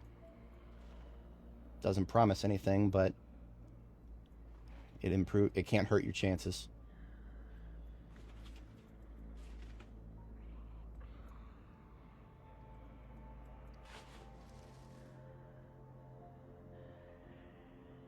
I swear I saw somebody with the perfect color of duffel to be a police duffel bag.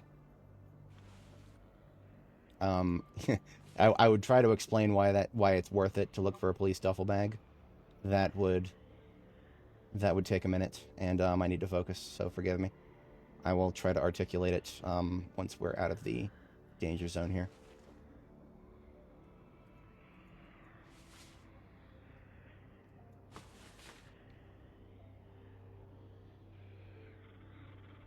Basically, there's very little loot left in this game that could constitute something that would be something I don't already have lots of.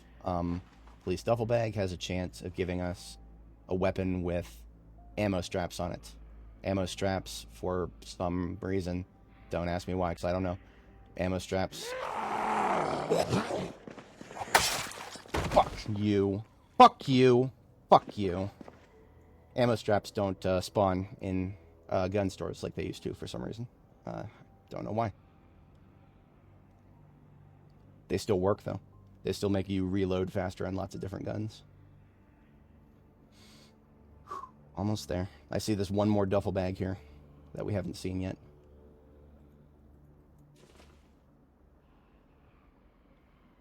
There it is. I think that's the last one. Yes, that is the last one I can tell. None of them were police duffel bags. These two blue ones. These two blue ones, they look to be the perfect color to be a police duffel bag, but they're not. And that, damn. All right. All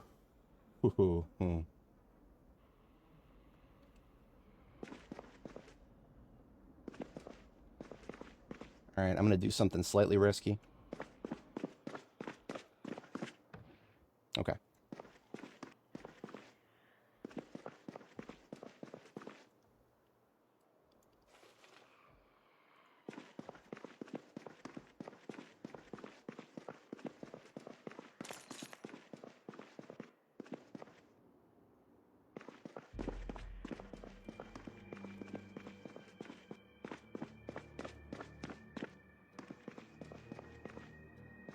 I don't like anything about this situation. The blocked hallway is around several one-tile corridors like this. I'm not doing that. Nope. There's literally nowhere to go here. That was a meta event. We're good.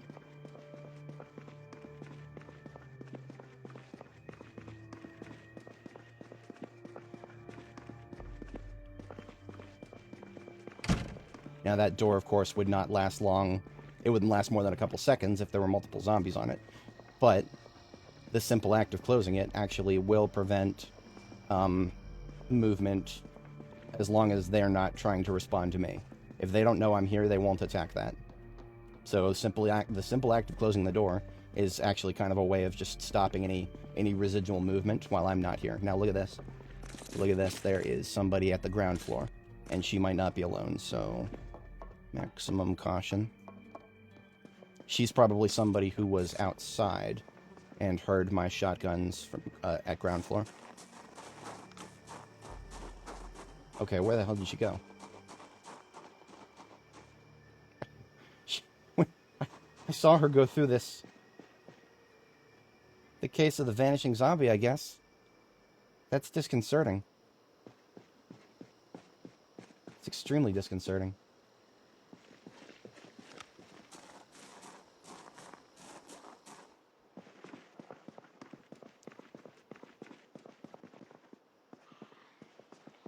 Oh. Sneaky, sneaky, huh? Alright then. Fair enough. Fair enough. I realized there's only so many places she could have gone, and that was the least likely one in my mind, but I was correct. Okay, fair enough. I would call that relative success, minus the silly little brushes with death we had from getting too close to that door, way too close to that door. I'm gonna give our girl a break from all that nonsense. She is extremely uncomfortable right now. Not that I can blame her. I'd probably be more uncomfortable.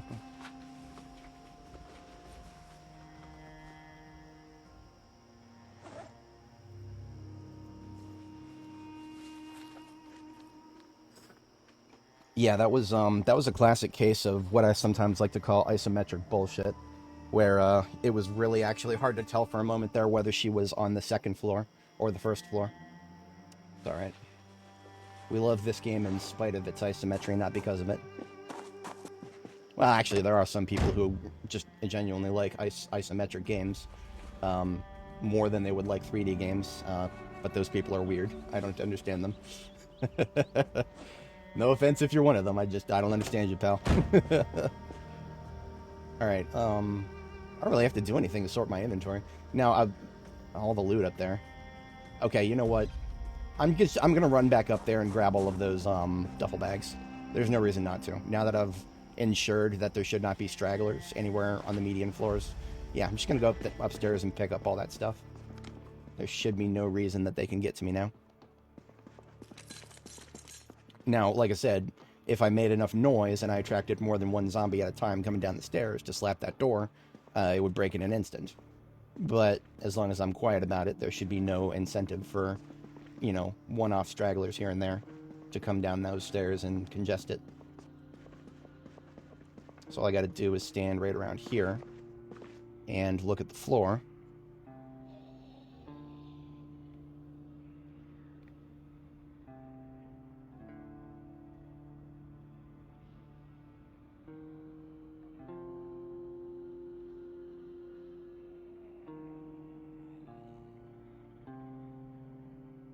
Error.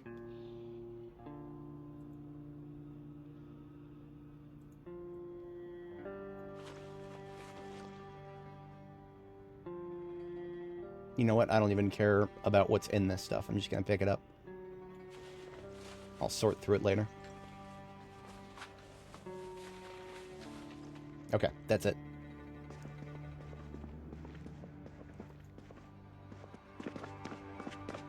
If anybody's not familiar, this is a frame pack. Frame packs are what I pull out when I want to loot a lot of stuff that I don't have room for storing in the back of the truck. Frame packs have the most storage of any bag in the game, but the encumbrance reduction factor is pretty weak. So even though 45 encumbrance for an organized person like me, you are going to struggle to actually fill it up with 45 if you've got like one in each hand, for example. There's a very strange, specific mathematical way to go about it. That's usually even too much thinking for me, so I usually don't bother with it, but in this case, it's just a huge bag that I can quickly put in my hand and not have to worry about separating stuff in my other bags. Coming home with extra door hinges.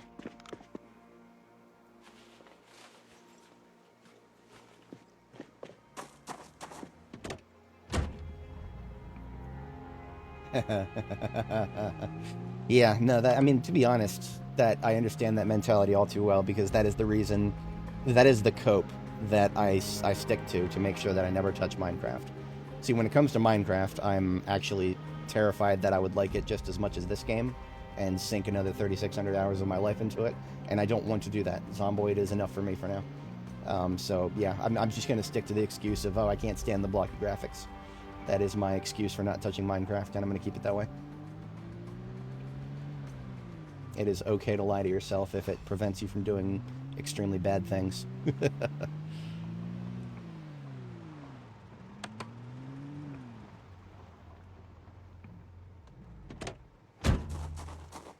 vast majority of what we just picked up is memorabilia that can just get dumped in here. But we did get a little bit of construction stuff.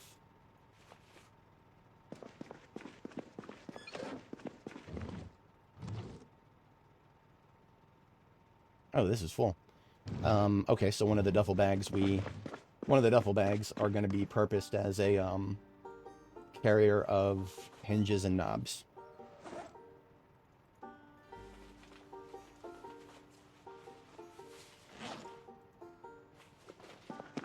And that can go in the forward vehicle here, or the one to go back to base here.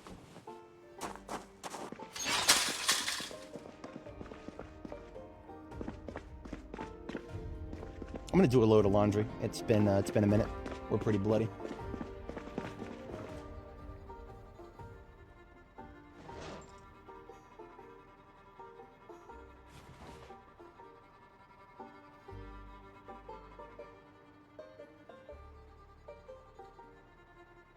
Okay, some of our stuff is, but... Alright, you know what? I don't care. I'm just gonna put it all in. I'm pretty sure that it won't use more water than it needs. I don't know that for sure, but... Oops. Damn it, just selected everything.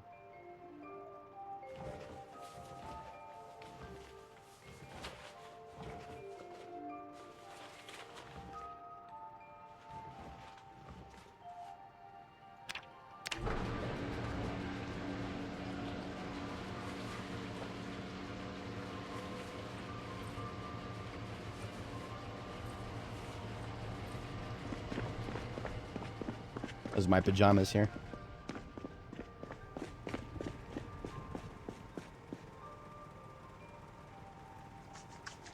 So I'm using, if anybody's not familiar with rain barrels, they pull from a 3x3 grid above the water source.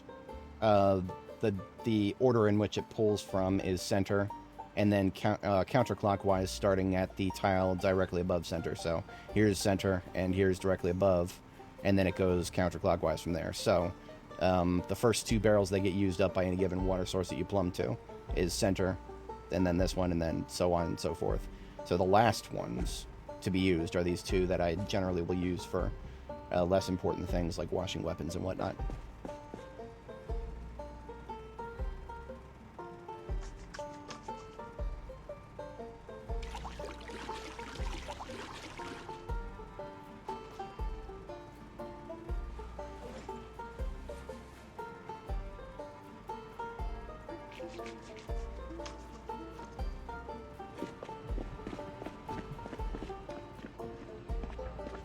And I will go through the rest of this bag here after we catch our first sleep.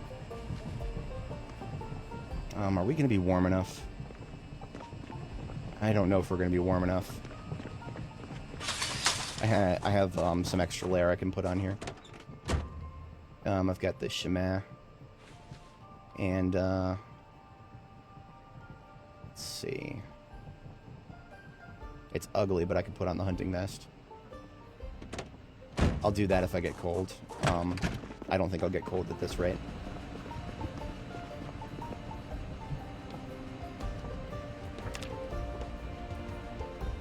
Greg Tech.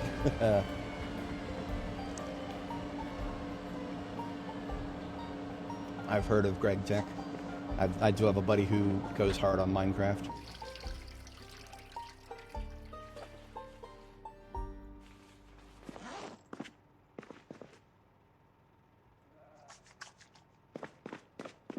Switch it over to dryer.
I'll put the rotten stuff in here for now with my rotten stuff. I'm at the when I'm done with this quadrant, and I mothball this base, I will probably take all the rotten stuff at once and shove it into one of my compost bins back home. But we'll be waiting until we're, you know, there's no need to like go home and do that now. Nah, no need.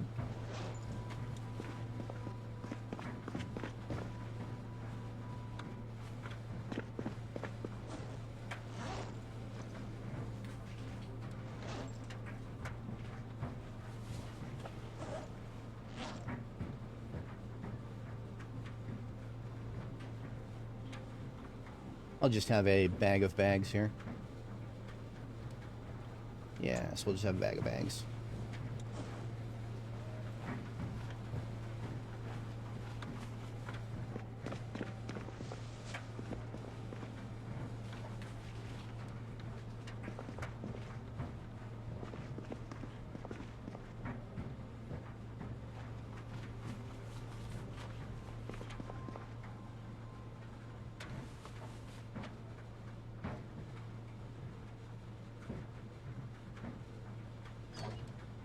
Whenever I have a bag of bags, it's appropriate to add even crafting stuff like garbage bags, boxes, and sacks and whatnot.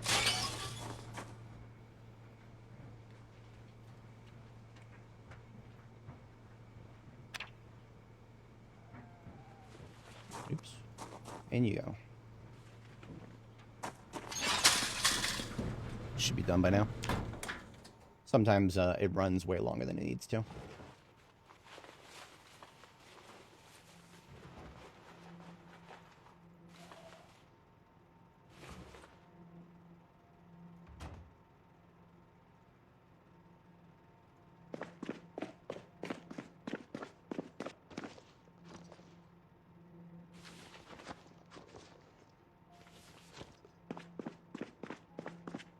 To put one of these mail bags, just make this my laundry bag. There are literal laundry bags, but keep it separate here.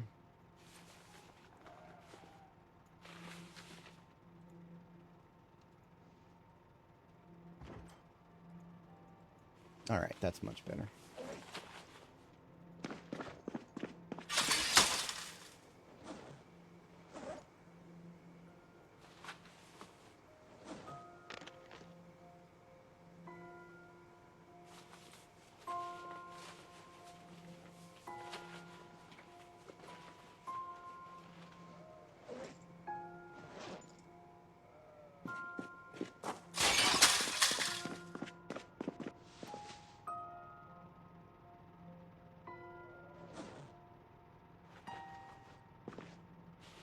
One of my favorite negative perks. In the description, my character sheet is linked. Basically, most of them, except for... The better question is, what ones will I never run? Most of the rest of them I don't mind, but I'll never do Fear of Blood. I will never do either of the phobias, indoor or outdoor. And I'll never do, what was the other one? I mean, any of the ones that reduce your strength or fitness. I can't do them because I always take perks that do the opposite. So those are ruled out. TLDR, I always build my characters to be blank slates with high physical stats because those are the hardest to level. I don't really care about crafting stats because given enough time, you'll level whatever you need to level.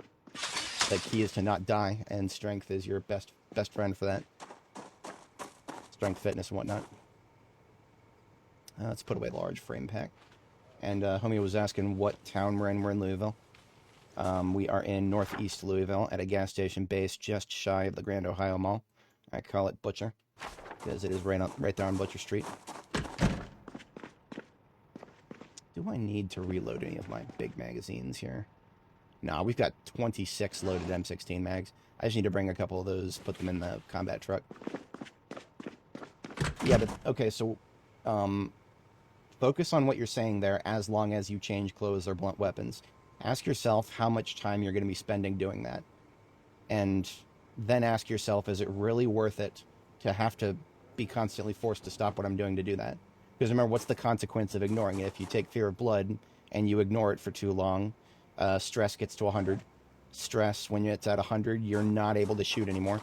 Your aiming goes into the shitter, no matter, even if you're level 10, your aiming goes into the shitter if you're at max stress. And if you stay at max stress for too long, even if you're just doing melee combat, you will get depressed. Depression slows your timed action speed, all timed action speeds, up to and including weapon switching. So switching weapons is one of the most important things you can do to defend yourself. Picking the right tool for the task at hand, and any sort of slowdown to that is gonna get you killed if you're not explicitly planning for it.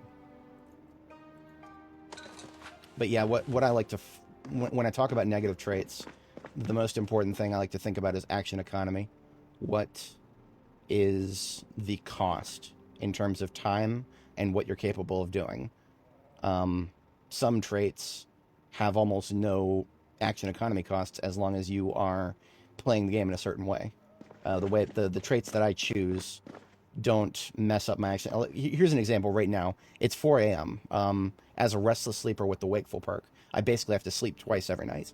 I've already slept for the first time, but if I want to sleep and then wake up with enough fatigue to not get tired during the daylight hours, I have to wait until 5 a.m. to sleep the second time. So here's an example. You're looking at an example right now of an impact on my action economy for taking the restless sleeper trait. I personally prefer to just have a couple of, this is an in-game hour. This is one dead hour, basically. Just a dead hour while I'm waiting to go to bed. I can literally just have her chill, as opposed to being forced to do something, right? If I was forced to do something specific, then that would be a much bigger detriment to my overall playstyle. I appreciate that. Thank you. I have a lot of yap here. A lot of yap. Trying to put my 3,600 hours of this game to some sort of public service. Alright, currently we are... I think we're going to proceed with... now that I know that Finnegan Research Group, this building here, I'm going to actually label it so I don't forget about it. This building here is, now that I'm sure, it's going to be a floor-by-floor sweep, just like Bateman. I'm going to come back and deal with it later. There's nothing stopping me from just, breaking things up a little bit. It gets very tedious doing a floor-by-floor sweep. Bateman office building right here, 29 floors. 29 floors of floor-by-floor sweeping. That was several different live streams we had to do that. It really grates after a while, so I'm just gonna, even though I'm not even like particularly tired of it yet, I'm gonna give it a break now that we've done floors 6 through the one after 6.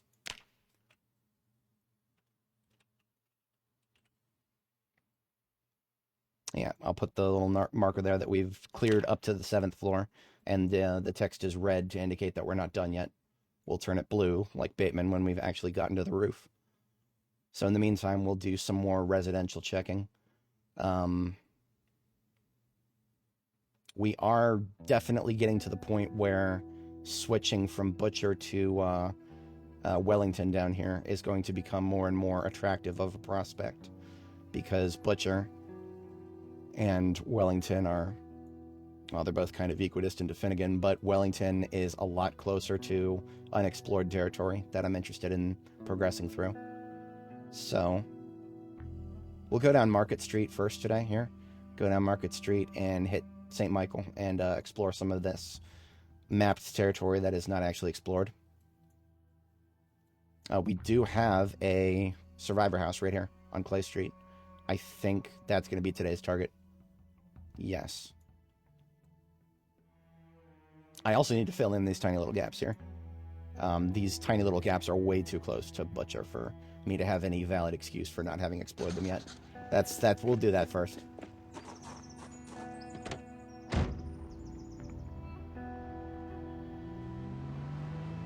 I'm also going to switch my loadout off of shotgun for now. Shotgun's a great weapon, but I don't like to use it when I don't have to. The shells, you will piss them away if you don't be very careful about your expenditure.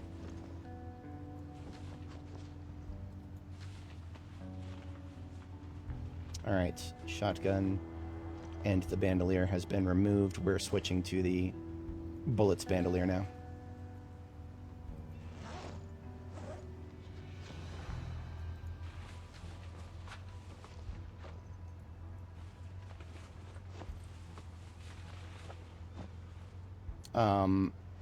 Basically, okay, so it depends on your game settings. We play Apocalypse. Apocalypse has respawns turned off. If you're playing Extinction, which respawns are turned on now, Extinction, well, there's a whole other boatload of problems. Extinction. I'll not talk about those for now. The way the respawn system works is if you don't look at an area, a map chunk. Map chunk is like a I don't know, 100 by 100 tile area.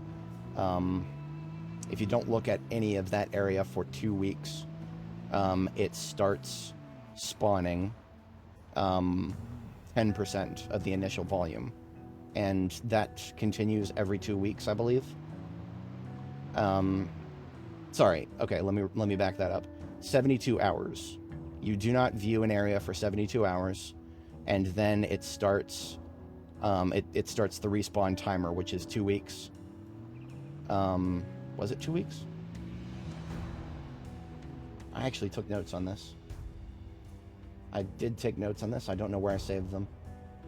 Stand by. I will spend about 30 seconds looking for this. That's not it.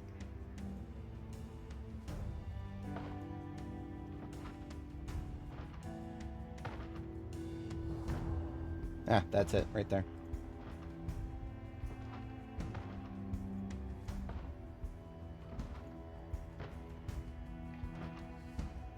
Yap42 stable.txt. Oh, no, that's not it. Damn it. I literally don't remember where I saved it. I know I saved it. I'll find it at some point, because I took some advanced notes. I was comparing Apocalypse to Extinction, and in doing so, that resulted in me taking a bunch of notes on the respawn system that was presented to us for Extinction in the sandbox settings. Basically, it's 72 hours of not viewing causes it to spawn 10% every couple of days, I think. I don't remember the exact numbers on all of that, though. But yeah, if you've just started playing the game, I do recommend just playing Apocalypse. Respawns are not turned on in Apocalypse. There are migrations. That's a new thing. Migrations will result in zombies that are in an area moving to an area that you might have cleared already. So, but that's the only effect that's at play if you play Apocalypse. Yeah. The key to respawns is the long story short on respawns is if you patrol an area every 3 days, there should not be any respawns in that area. But asking somebody to patrol an area every 3 days that's a pretty big ask. I'm not gonna lie. That is gonna severely limit your ability to explore other places in the map, which is why I always found it to be one of the most tedious aspects of Project Zomboid ever. On one of my previous characters, I literally built a land bridge from Louisville to Indiana on the other side of the map, just to get in and out of Louisville without having to deal with the respawns of the military checkpoint.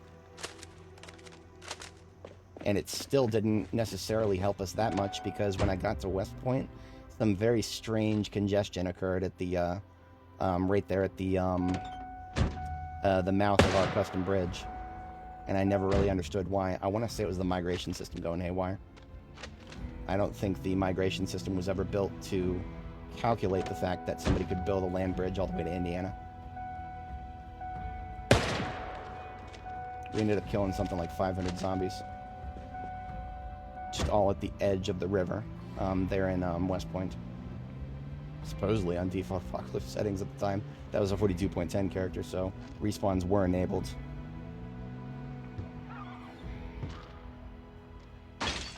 Oh, that's a cop there. He's got a shotgun. Possibly some shells in it.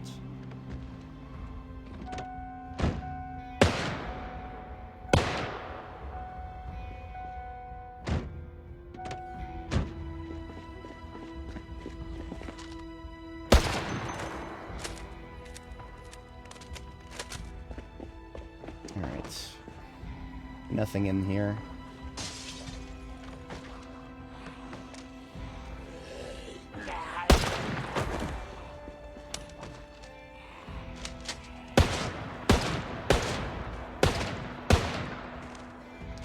Now, if you're still new to the game, the footage you're watching right now is is build 42, which is the unstable version.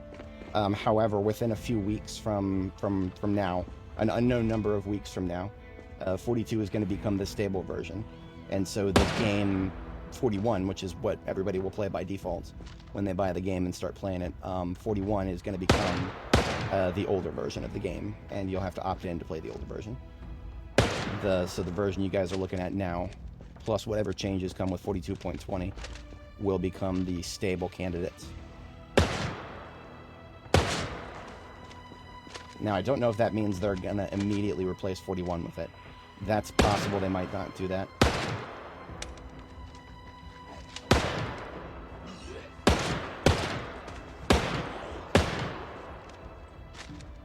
Say, for example, the gun I'm shooting right now didn't exist in B41. You would have had a mod to add something like this. This is a Trapper carbine. It shoots 45 ACP, a pistol cartridge, but it shoots it at medium distance because it's a long-ish gun.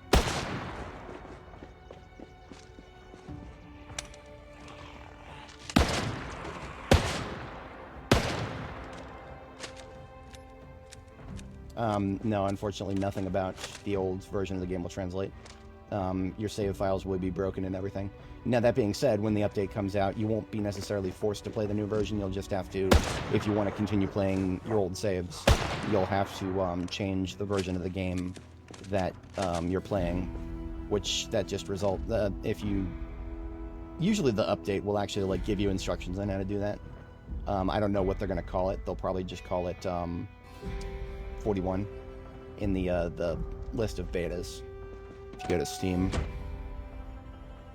where is it? There it is, Zomboid, and you click on the settings, properties, game versions and betas. Yeah, so there's default public version, and then there's unstable, and they'll add some more. There'll be something else here. Interesting that there's only 3. I could have swore there were more. Now, we're still hearing zombies slapping doors, but I'm not seeing any more outdoor foot mobiles, so I'm not interested. If they're going to be stuck in one of these units, they can stay there for now. Just interested in anything that's walking around outside.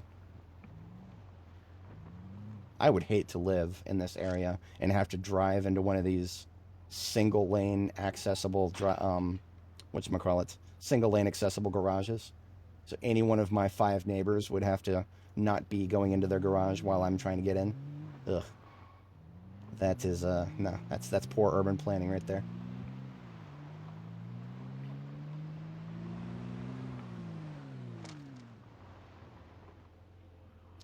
Do we have any more unexplored territory here? I don't know if I've been down this street here, Robbers Hide. So we take a right and then a left.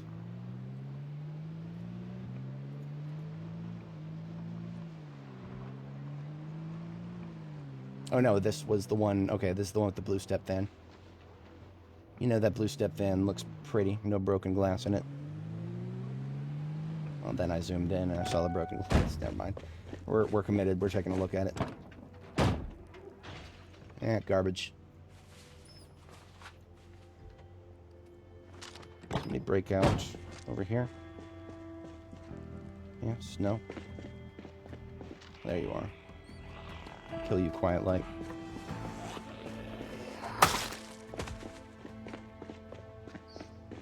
Any good parts on this one? Nah, it's garbage.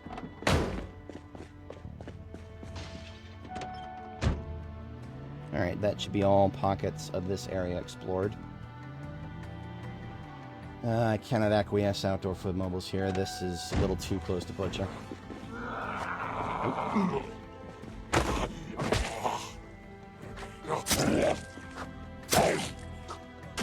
Guy didn't want to die. Alright. We do have some snow. This is probably not going to last long. It is April 8th, 1995. I do not expect snow in April to last long. If the temperature goes up just a couple degrees, the snow will immediately turn to rain. So I don't expect it to accumulate on the ground.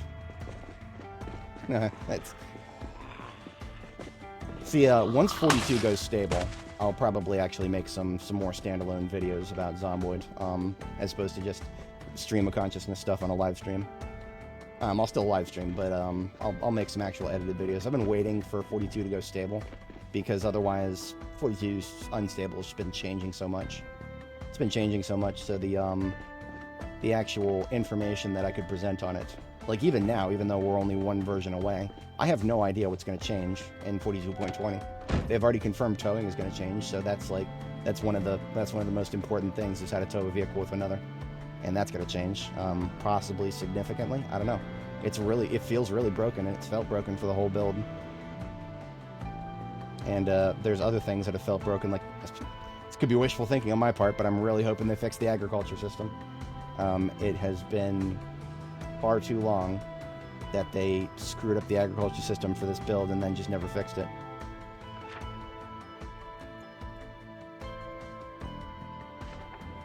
So Goat Race in this direction is the one that I actually have not explored yet. Sure thing.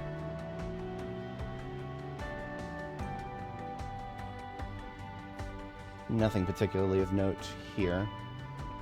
Just more residential and backyards that I'm never going to go into. These double tall fences are in backyards full of trees now. Death traps, every one of them. Nothing worth finding back there. I think with that, we finally can say for 100% certainty that we have explored the entirety of the residential sector up here. And the only survivor house we spotted was this marked one here on clay.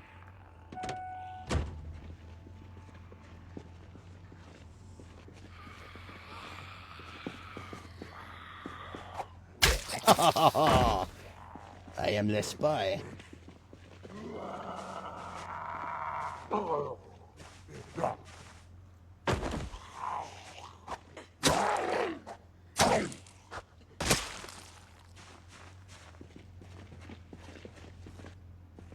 Maybe over here.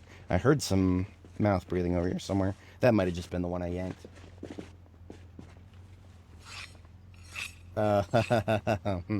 There's a lot to say about that. Whoa. Okay, hang on. I heard the footsteps, but I didn't hear any Zed noise over that. Okay, we're good. When it comes to the devs making this game tedious for tedious sake, there's a mix to that.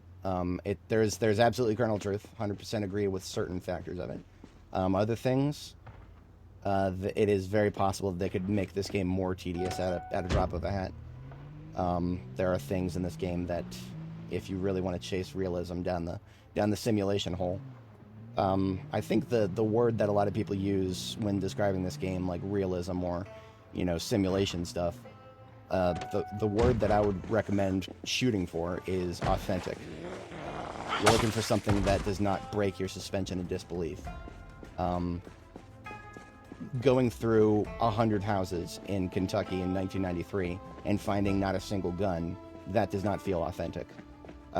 If you start using the word realistic, you open the cans of worms of like, oh, well, it's not very realistic for this, this, and this. Just the other day, this character, one of the only injuries this character has ever taken has been actually every single one of them has been self-inflicted. One was from a bush. A bush caused us to take a injury to the upper torso, and we detonated a pipe bomb just a little bit too close to our truck. I even made a meme about it. If in a realistic situation, if you detonate a pipe bomb a little bit too close to yourself to the point where shrapnel is hitting you, you're not gonna bandage it. You're not gonna suture it and bandage it and then have it go away. You're gonna be Louise from Attack on Titan. She didn't have a very good ending. She did not have a very good ending. If you've never seen Attack on Titan, I won't spoil it. It's a great series. Go watch it. Fantastic series. Louise is a very minor character, but as with any characters in that series, don't expect them to last forever. It's a Game of Thrones of anime.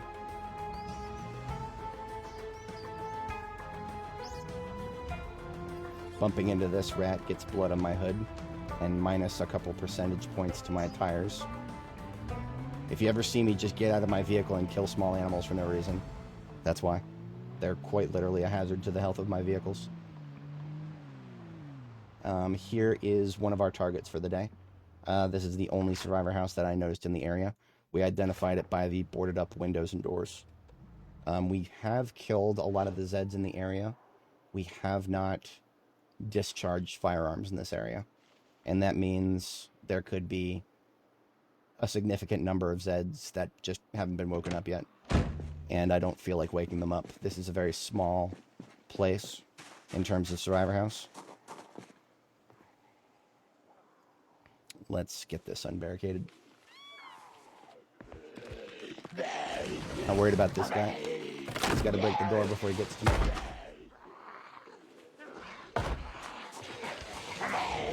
Oh, there's two of them. Okay. Hang on. If there's two of them, they'll break through the door themselves.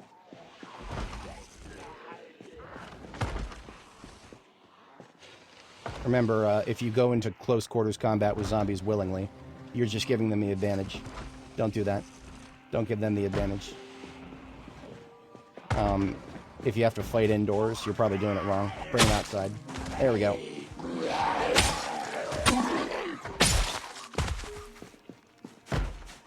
Sounds like there's one in this window here.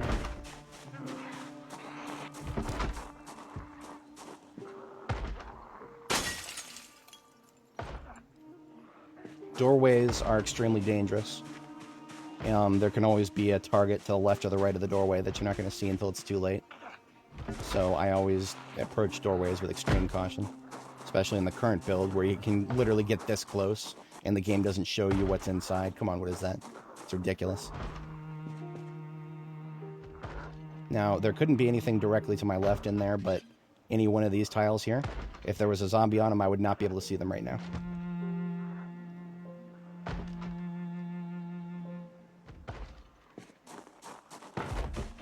Now, you hear the splintering sound? That is the sound of something wooden that's about to break.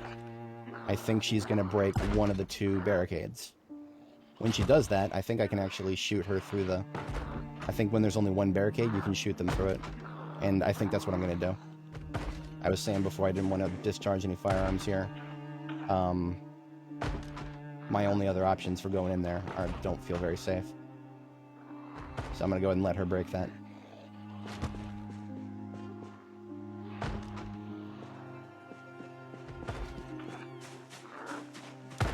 You know what? I'm going to help her.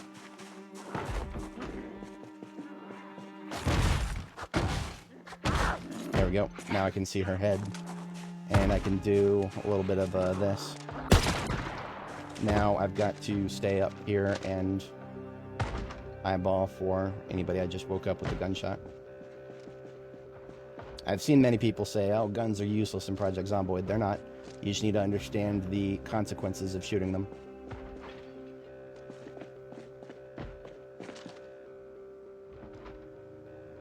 I heard a couple windows break. But otherwise, I only hear that one guy on the door there.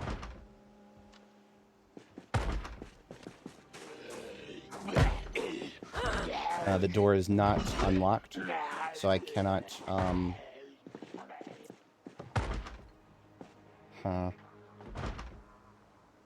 There might be a... No, I can't nail this guy. Sometimes these windows are close enough to the doors, I can actually nail them from a corner shot. This window is not close enough, I don't think.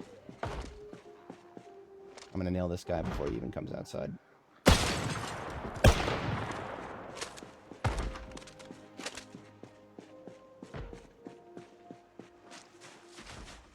Yeah, because of the corner of this house, I don't see it happening. I'm gonna stop shooting in melee for a minute, because if there are more to be attracted. One in the road. Those three haven't aggroed yet. Falling over to this side. My sword is actually coming close to the end of its lifespan.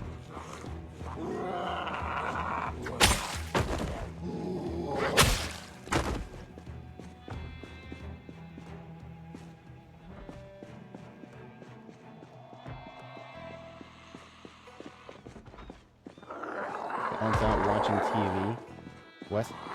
TV stops broadcasting within 2 weeks of the game. We're currently 1 year and 9 months in. There has not been any TV for 1 year and 8 months.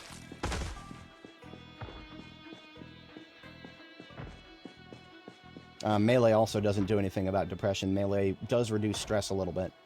You're going to need to kill more zombies than I just killed in order to actually have a noticeable impact on stress levels through just killing. Stress is a 0 to 100 stat, and in order to get rid of it, it is... Every time this zombie slaps this door, I'm getting +1 stress. Killing a zombie with melee is -2 stress. I don't start to see the moodle pop up until 25 stress, so I was able to shed a fair amount by killing all those Zeds. But if I had allowed myself to be stressed long enough to be depressed, killing zombies does nothing for depression. Depression just stays there, and I don't even think watching TV. It depends on what you're watching. I think episodes of the kids' TV show, I forget what it's called.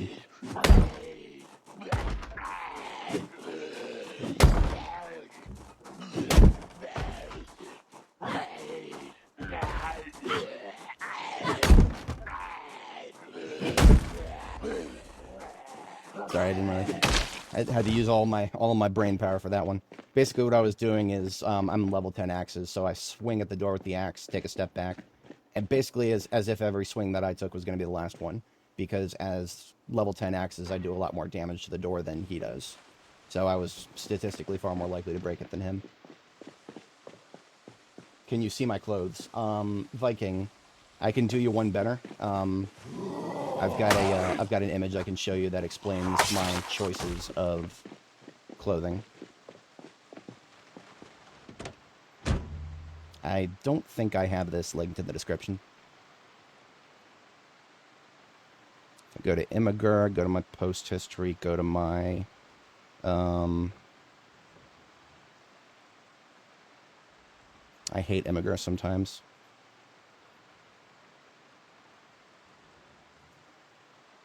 There's my post history that I can actually see. And here is the one I wanted to show you. So this is a breakdown of why I have each item. Now, I haven't learned too much since then. Except I no longer use... I use a crafted denim shirt instead of a crafted cotton shirt. I don't think there's a significant difference. I've also never found a military jacket officer variety with holes in it. To this day, after hundreds of hours on this character, I've never found it. Yes, I'm linking it right now. There you go. And it basically just every item in the map there, I explain why I have it on. I opened this up in debug mode, and I spawned everything in to create a theoretical perfect set, and everything except for the coat of plates, or I'm sorry, everything except for the military jacket, and instead of a hide hoodie, I have a regular hoodie. Because again, the hide hoodie is something that I have to make myself. So in order to get holes in it after making it myself, I've got to do some really stupid shit. It is actually not possible to make holes in your clothing yourself without the hole showing up somewhere random because, you know, you took damage from a tree or something. I've had some of my followers be like, yeah, just walk through the bushes until it happens. Bro, no, I'm not doing that. I'm a level 10 tailor. I should be able to make holes in whatever I want to make, if it's clothing we're talking about. Sure thing. Also, just assume that I don't even really talk about this because I take it for granted. Get tailoring to level 10 and put leather strips on everything that doesn't have an intentional hole in it. I kind of just take that for granted in the image there. Your level of tailoring, whatever level your tailoring is, determines the effectiveness of your the padding that you sew onto your clothing. I want to say that we're all right for the immediate moment. It's been a minute since we've shot the gun, and we have not brought anybody new to the party here. I'm going to use my truck as a deterrent. So my truck has got an old muffler in it, and it makes a lot of noise if I leave it running. So by leaving it running out in front of the place that I'm going inside of, any zombie that wanders around out here is likely to be attracted by the noise to my truck, as opposed to just moseying their way towards where I'm trying to explore here.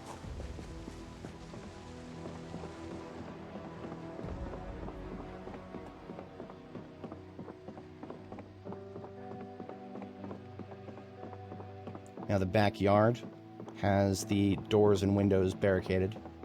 The window has two, so I can't see through it. Door only has one, so I can see through that. probably nothing in the backyard. Before we start looking at any loot stuffs, we need to go upstairs and clear the second floor. I explained that in the image. We intentionally put holes in our clothes for the sake of insulation. Insulation is extremely important because if you get overheated, if you get hot, you're basically just deleting hours of the day for your character before you get tired. One of the most poorly explained features of this game is that whenever you get overheated, whenever you get hot, you get tired faster. It doesn't say that in the Moodle description, but it happens.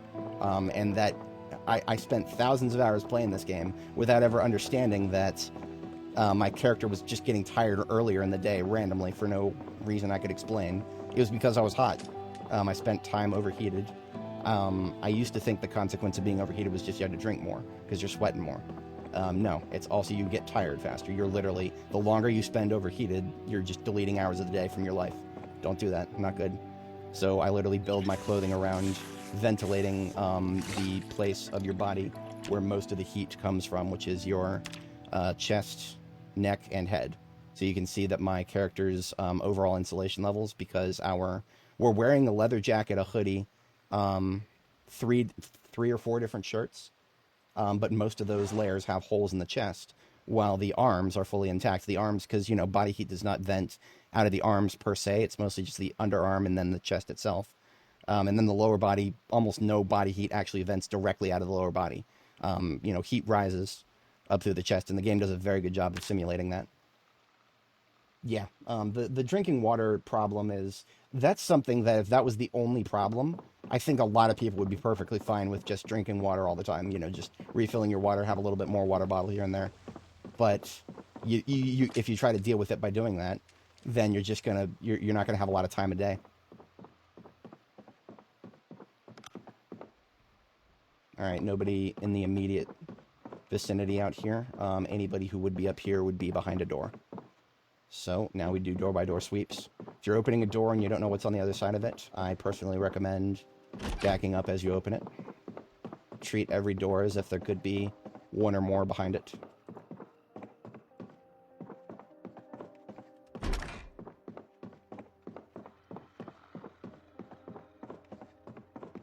I think I hear somebody making noise. They could be outside or they could be in one of those rooms. I'm going to check outside first.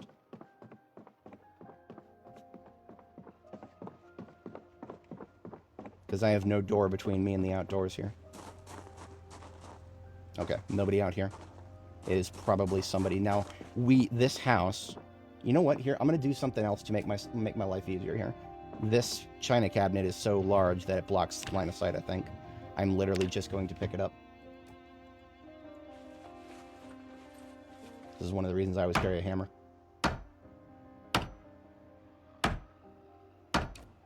So now with the china cabinet out of the way, I can see much more easily if somebody is approaching me from down the stairs.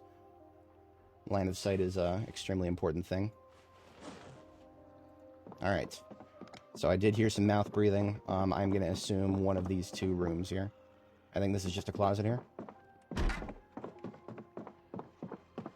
Clear. So that... Now, okay, let me assume that there actually is somebody in here. One thing I can do to try to get them to show themselves is just hit the door a few times. If there is somebody in that room, they may react to that and show them, or, announce their presence by coming up to the door and slapping it. Some zombies are deaf. Some zombies will not react to sound. Those are the most dangerous zombies in the game, in my humble opinion. Because sound is a very easy way to figure out where zombies are.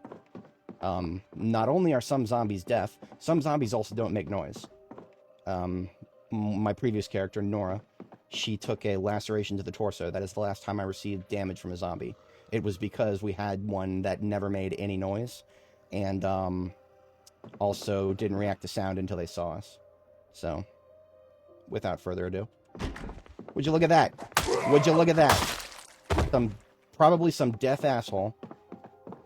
We literally slapped the door right in front of him, and that was not enough to get him to announce his presence. Like I said, the most dangerous zombies in the game. Because you can do everything right, and still have them be standing on the other side of the door from you. No, it caps out. You can... So there's 7 episodes of the Carpentry Show, and you can only ever watch each of them once, while during broadcast and afterwards, right? So if you, for some reason, if you actually need this much carpentry, it also cuts out at level 3 now, so you can keep watching it until level 3, and that's it. You'll never get higher than level 3 carpentry from watching TV. I don't know how I feel about that. I would need to know more about what the devs actually feel like when it comes to levels in this game, because the levels seem very arbitrary sometimes. Yeah, this is being a survivor house, it's got some rare literature in it. None of this is stuff we haven't already read, so the consequence of having a 600-day save. You've mostly read most everything at this point. But I didn't even really mention this. Now that I've checked every room, we are clear to actually start looting a little bit.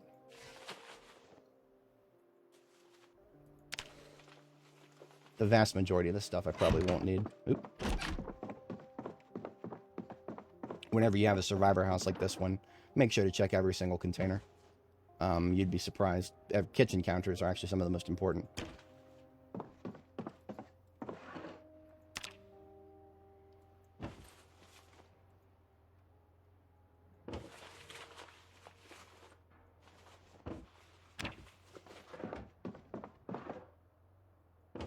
I've been short on pillows lately, so I'm actually taking a couple extra.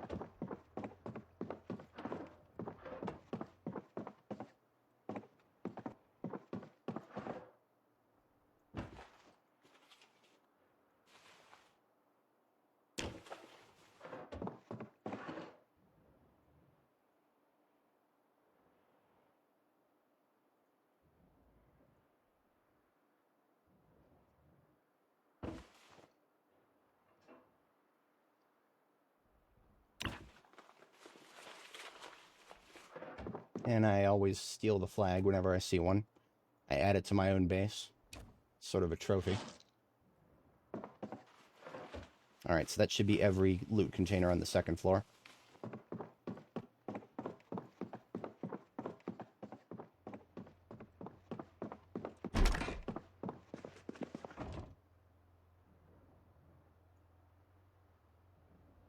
A lot of garbage. Whoever these people were, they lasted a very long time and ran out of most of their food, it seems. R.I.P. Bookshelves. Ooh, okay. Not very helpful for early game stuff, but this is an explosives diagram that teaches you how to make a remote controller.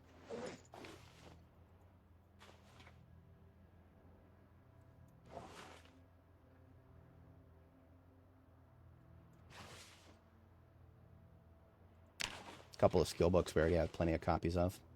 Yeah, this one only has 1 episode of The Cook Show. Glasses I had to make. Oh no, I looted them. I mean, you know, we had a normal start here. This character started like everybody else's does if you start on Apocalypse. This firefighter axe has a terrible handle. I am going to just break the axe and take the axe head with me, since the handle is no good. I can make my own handles. I am a level 10 carver. Can make whatever I want.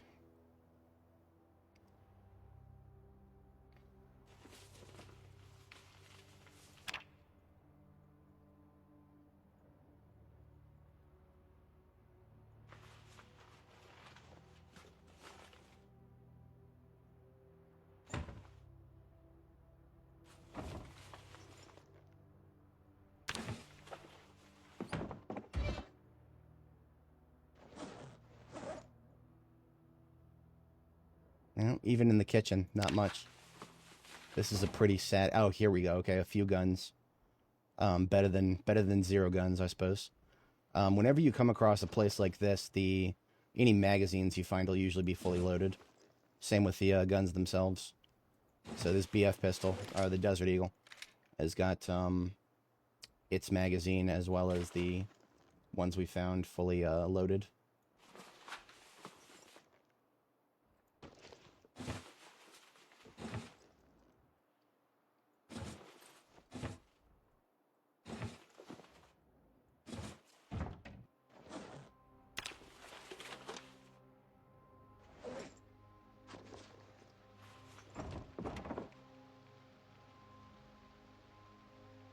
And doesn't look like anything else in here is worth taking. I believe that's going to be the last container in the house. Yes. Well, we'll check those bookshelves on the way out. Fridge almost always full of garbage that has been spoiled. Might as well be dust. Bookshelves right here, low bookshelves. Magical Woodland. That is the name of the TV show I was saying that actually does reduce unhappiness. So if my character was depressed right now, I could take this VHS tape back to my base where I got a generator running, and I could watch that, and my character would get some happies from it. The Moderators too. That's a TV show, kids superhero show, kind of like Teen Titans or some shit. That would also reduce my character's unhappiness. So I just found 2 videotapes that would actually be useful at getting rid of unhappies. Otherwise, that is it for that survivor house, and that is the only one that I have located on this side of Louisville so far. Despite the fact that we have so many houses. That is depressing, all things considered. I'm just going to cross this out. Alrighty then, let's go back to Butcher and empty the loot. Hey Richard, how's it going? Am I going to go for a map clear? Not a full map clear, no. Like, for example, a map clear, that depends on your definition, but, you know, by some definitions, some people could say that a map clear would result in me going floor by floor, room by room in every single one of these houses. Fuck no. Fuck no, I've been in enough residential locations in Project Zomboid for the rest of my life. I can, I'll go into residential locations if and when I need to. Otherwise, I will explore the streets in front of them at most. Not even their backyards am I really interested in. Like, you know, there's unexplored territory in these backyards, but the only thing I'm missing are trees. That's about it. I'm not interested in trees. Trees are almost as big of an enemy to me as the zombies, because trees damage me if I walk past them, and they hide zombies on the other side of them. I don't like the trees. We are anti-tree huggers here.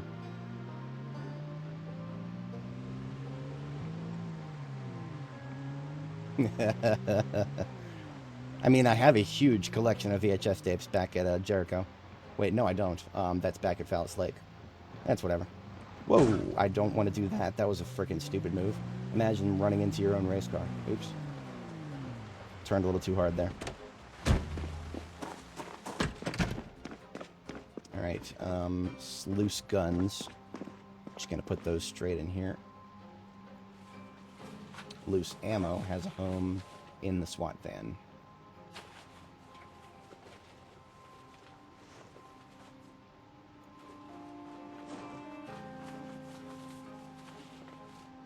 Magazines and literature don't really have a home, except for they can be read to get rid of stress.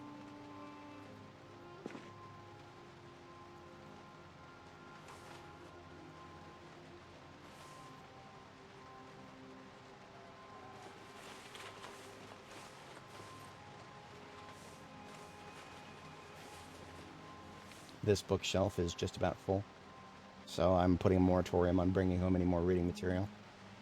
As long as I got more stuff to read, I'm good.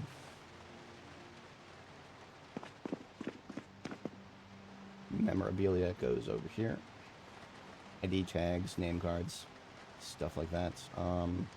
Electrical stuff. I'm just going to disassemble it now before I forget to.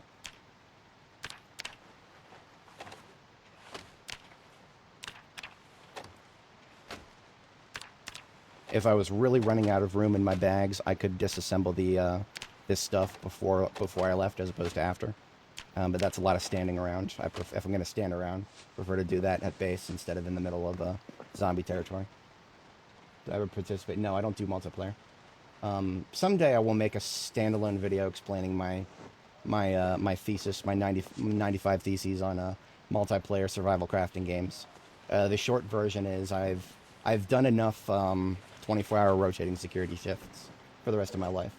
If you want to play a survival crafting game multiplayer, and that server can be joined by anybody as opposed to a trusted friend group, then all you're really playing is rotating security shifts. It doesn't even matter what game you're playing anymore. And I've done enough of that. I played Ark. I played Ark Survival Evolved. I defended my servers from roving hordes of Chinamen who join in large groups and spam the moon runes in chat. Never again. I'm done with that. Never again, folks. I could not be more done with that. I don't even know if it happens here on Zomboid in the same way. It doesn't really matter. If it does, if it doesn't now, it will later. And I already hear about security vulnerabilities needing to be patched. That's all bags. We can put the photo album and whatnot in the tapes over here. Don't get me wrong, there's an appeal to it. You know, there's millions of people who play Rust every day. And I'm pretty sure that's the entire appeal of the game. But even then, if you're looking for if you have enough people, then rotating security shifts isn't as big of a deal. But, you know, do you really want to get to that point? Personally, I've got other things that I would be interested in doing. I find a big appeal in the one-man army thing. The notion of a one-man army. And you'll never be able to be a one-man army in multiplayer. Because in this game, all it takes is 2 people to kill another player. I believe any sort of melee combat between players, the 1 second stun that every time you hit a zombie, I think the exact same thing happens if it's player versus player combat. And that in and of itself is that's definitely a thing. I'm pretty sure that 2 players could overwhelm another player regardless of how much that other player has in terms of superiority or protection, just because of sheer stun locking. That is, if that's true, which I haven't played enough of this game in multiplayer PvP to ever find out for sure. But if that is true, then it's not something I'd ever want to be involved in. Everything else I picked up is either a tool like this here, or it is something that goes into the step van to go back to my main base. This bad boy here. Clothing related and or armor. And then fun decorative related stuff.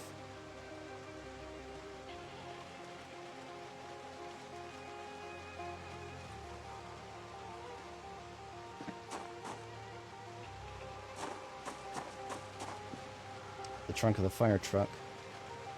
Or not the trunk, but the driver's seat. I think so this is one of my outposts. My main base will be returning to at some point in the not too distant future.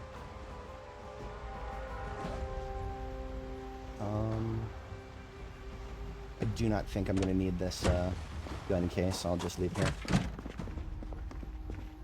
Oh, those pillows. I picked them up because I sometimes need pillows and don't have them. I'm going to put both of those into RTB van here.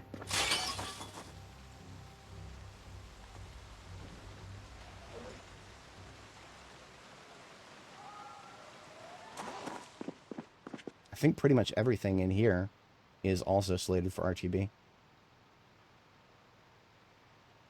Yes, okay.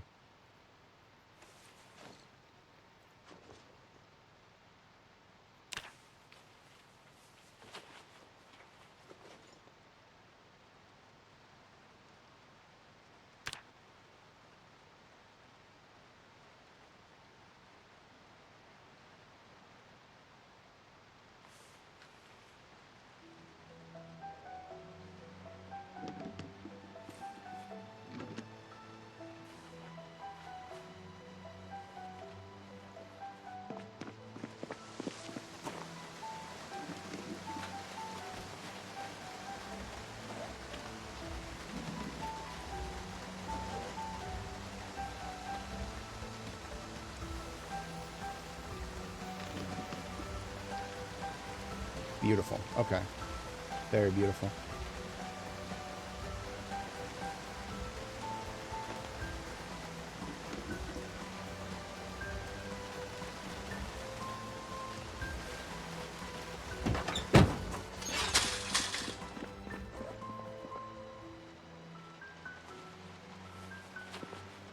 Oh, I appreciate that. Yeah, have a good one.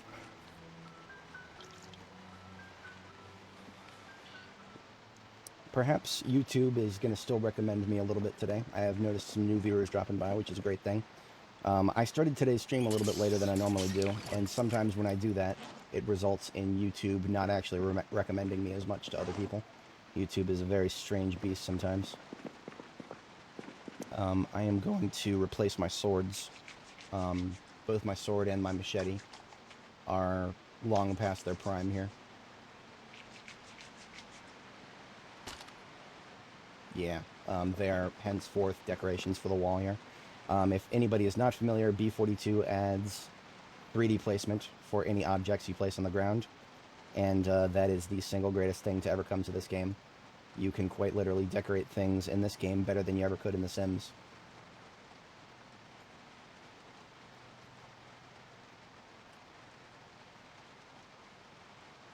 So, what is that, 45 on the X, 270 on the Y, and do the opposite for the other sword, and you've got yourself a coat of arms on the wall. That is one of many things you can do with swords after they are about to break.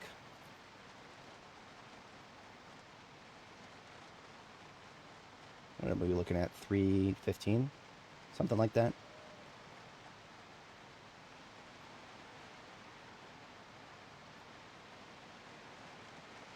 Nah, 315 is too far.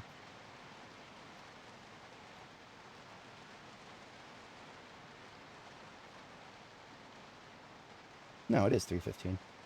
Beautiful. I just got to move the other one because it's not in the best spot there.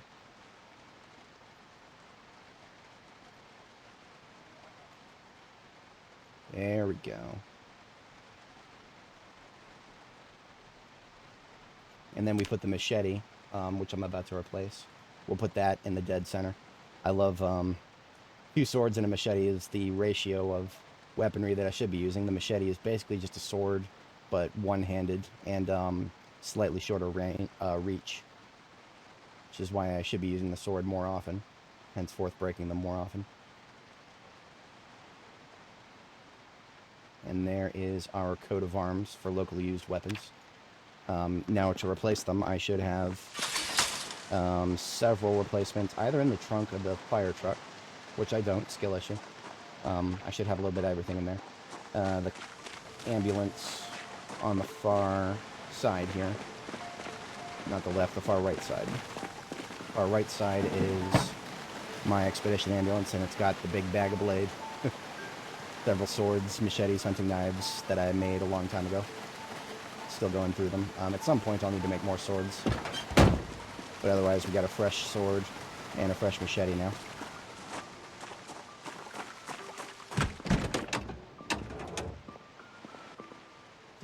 Double tap that.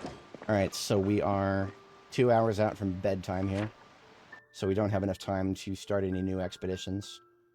I think what I'm going to actually do is start the general process of moving our vehicles from this place to my power center of the of Louisville, which is Jericho base. So because we only have a couple of hours left, I can go take a shipment down to Jericho, sleep there, and come back from Jericho with a throwaway vehicle or something, maybe do another one overnight. But this is, if anybody is interested in my bases, you're about to see one a hell of a lot better than this one. This one is just a field site. Of these vehicles, the one I should take first would probably... Yeah, I'm going from left to right. So I've positioned them already to hook them up. Basically what you're looking at here is the ambulance.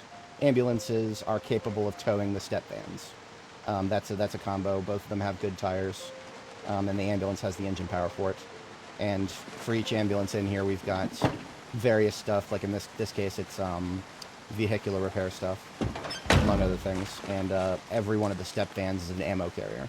So this one's got cartons of ammo that I haven't cracked into yet.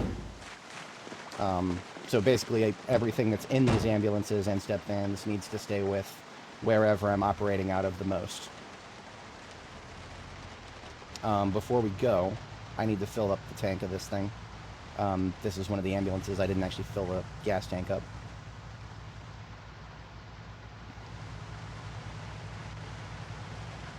This is one of the many reasons I choose to base at gas stations. Be advised, the game director of this Project Zomboid has said in an interview that the words gasoline spoilage have been stated. And so the ability to refill our gas tanks after 1 year and 9 months, it's not going to be this way forever. Someday the base game, which is what we play here, is going to have gasoline going bad after a couple of months, probably. And so all of my logistics strategies that I'm building up here, a future build is going to destroy all of them. Maybe, unless we get alternative fuels. Somebody was asking, you know, do I believe the devs are always trying to make this game worse for the player in terms of realism for realism's sake? There's one potential answer to that just now, is that it depends entirely on how they handle gasoline spoilage. I can guarantee you that a massive chunk of this player base is going to hate the ever-living shit out of gasoline spoilage. Now, of course, you know, huge number of people who play this game never make it past the first couple of weeks, so gasoline spoilage is not going to be a concern that they're going to be, you know, faced with necessarily. But the people who actually go long, yeah, not a single one of them is going to be very happy about this change, unless it comes with alternative fuels and or, you know, something else. Horses and wagons. Horses and wagons should have been added to this game long before the words gasoline spoilage were ever uttered. But, you know, yes, that is a big accurate and valid criticism right there. One of the reasons that I enjoy this game so much is that the notion of being a one-man army doing everything myself, regardless of how much time it takes, is something that appeals to me personally. That's not a very common thing. Not a lot of people are willing to spend, you know, dozens of hours to do something in a video game that most video games would not require you to do dozens of hours of work for. It's not a reasonable proposition for a video game that a lot of people enjoy. Now, of course, I do believe that the devs who, when they first come out with gasoline spoilage, they will probably almost certainly make it a sandbox setting, right? So I can almost tell you for a fact that they're good. They have a good enough track record of making shit like that optional, and actually having the self-awareness to understand when it needs to be made optional. I think our new game director is perfectly aware that plenty of people who play this game are going to be like, no, fuck that, and you know, give them a sandbox setting and turn it off. Now, whenever I talk about this game, I always try to talk about it from the perspective of no changes to the sandbox settings, default, which is important because, you know, a new person who buys this game is most likely to try it on all default settings first, see what it's like, unless, you know, somebody maybe pulls them into the game and tells them what to try. That probably happens more than I know, but, you know, we want. I do think that if you want a game to be good, to be optimized for. You should have a reasonable set of settings for people to select by default. And that's one of the reasons I always play default Apocalypse, no changes to the sandbox settings, so that we can see exactly how crazy it can sometimes get. I mean, one of the reasons I have so many vehicles that I have to do these separate transits between my bases all the time with, you know, an ambulance towing a step van, is because the step van is the biggest vehicle in the game. There's no semi-trucks. In Kentucky in 1993, there's no semi-trucks. I'm just going to leave it at that. Realism, tedium, all that nonsense. No. There should be semi-trucks in Kentucky in 1993. The fact that there aren't, and the fact that it doesn't seem to be a priority for the devs to give us something a little bit bigger to drive. It's adding a lot of ammo to the theories of the devs just being interested in making things tedious for tedious sake. Now, there is an explanation to a lot of the vehicle-related stuff. Unfortunately, the devs have never fucking cared about vehicles. It is only through massive outcry that vehicles were added to the game to begin with. And after they were added, we didn't get that many new vehicles afterwards. You know, B42, all of B42, what is the only new objective, different category of vehicle we got? Is the race cars. That's it. We got a couple of race cars, which are great, don't get me wrong, but you can do a little better than just race cars. You can do semi-trucks. The modders have done it, I believe in it. Bicycles, yes. I always kind of, you know, whenever I think of bicycles in a survival crafting game, 7 Days to Die has kind of tainted my perception of it. Bicycles in 7 Days are not that good. I don't like them very much. So whenever I think of my perspective of bicycles are a little bit tainted. But you can do some really neat things with bicycles. You can even use them to move lots of stuff at once. This is more common in non-Western countries, but people have those little wagons that can be pulled by a bicycle. That's a relatively common thing in other countries. That is something that would absolutely be a lot more common after global productions of gasoline have ceased. So anyway, Jericho, my main base for all of Louisville, basically. We have the side parking lot here dedicated to step vans full of ammo. These three I've never actually brought out into the field. So the Kentucky Herald here, along with its twin, and the other ammo vans that are still at the base we just left. Eventually, they'll all probably come back here because we're basically done with Northeast Louisville at this point. As you can see, everything's explored. I've looked at what I wanted to look at, and it's getting increasingly inconvenient to work from up here. So most of the ammo vans will eventually come back to Jericho right here, or maybe the last combo of them will tow forward with us to our next base location, wherever that ends up being. Hey KTO, how's it going? Sidecar for cargo and saddlebags. That's dank. That is pretty dank. I don't do bicycles as much IRL as I did when I was a kid. I do a scooter though, and that's a lot of fun. Just the simple act of wearing a backpack while driving it feels like I can carry a lot more than I probably could. Alright, so that's the first of many shipments, but we are past our bedtime now. So we're going to hit the sack, 2320 here. I will show everybody around my base here after I catch my first sleep. It's supposed to be in bed at 2300, so...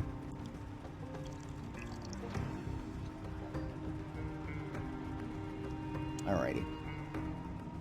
So, workshop, right here. Very highly optimized setup. Probably the most important thing you can keep in mind about B42 workstations is that you can access them from 2 tiles away.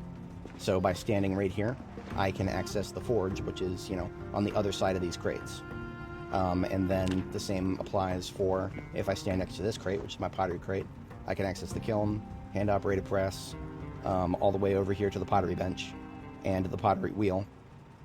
Basically, all of the 4 pottery related things can be accessed from this one tile. And then, of course, the furnace over there. I've gotten lazy and just dropped a bunch of stuff on the floor as well. It's fine. Tools that get used by both the forge and furnace and pottery and charcoal as well go into the back of this truck. And then when I run out of charcoal, I drive the truck out of here, chop some more trees, burn them into charcoal, and fill it back up. Yes, boats would be nice. Now, I feel like, okay, I hate to say this, guys, but I'm just thinking about what the devs of this game are going to do someday. I've never heard them say the word boats before, and I don't expect to ever hear them say it. I think, realistically speaking, they've been so hostile to the concept of vehicles that I don't expect to ever see anything other than automobiles and maybe some non-motorized things like that, Maybe we'll get something that can go on the train tracks. That would actually be kind of cool. I feel like we might be moving in that direction because we've got rail spike pullers now. I don't know. I have no idea. That could be something to expect. That could be something they'll never go anywhere near.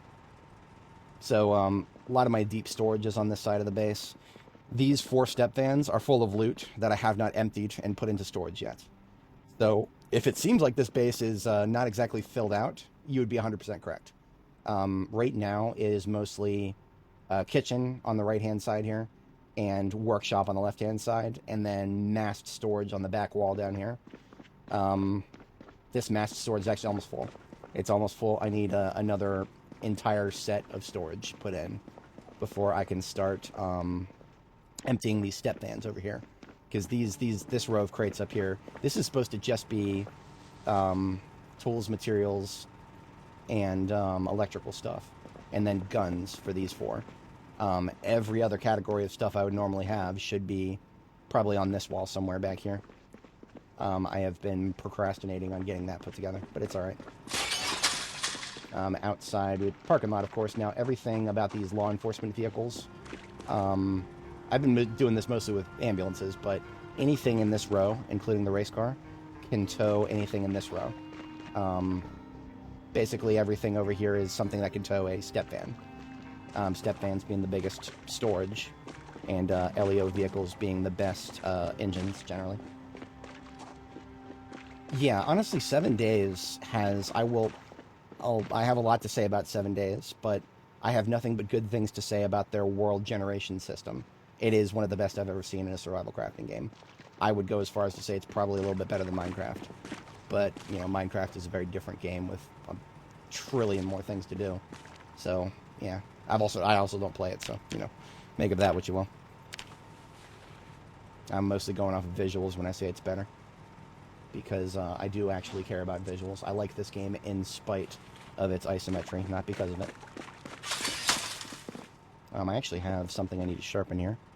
Possibly multiple. That would be a negative. Okay. So I do need to go back to Butcher now.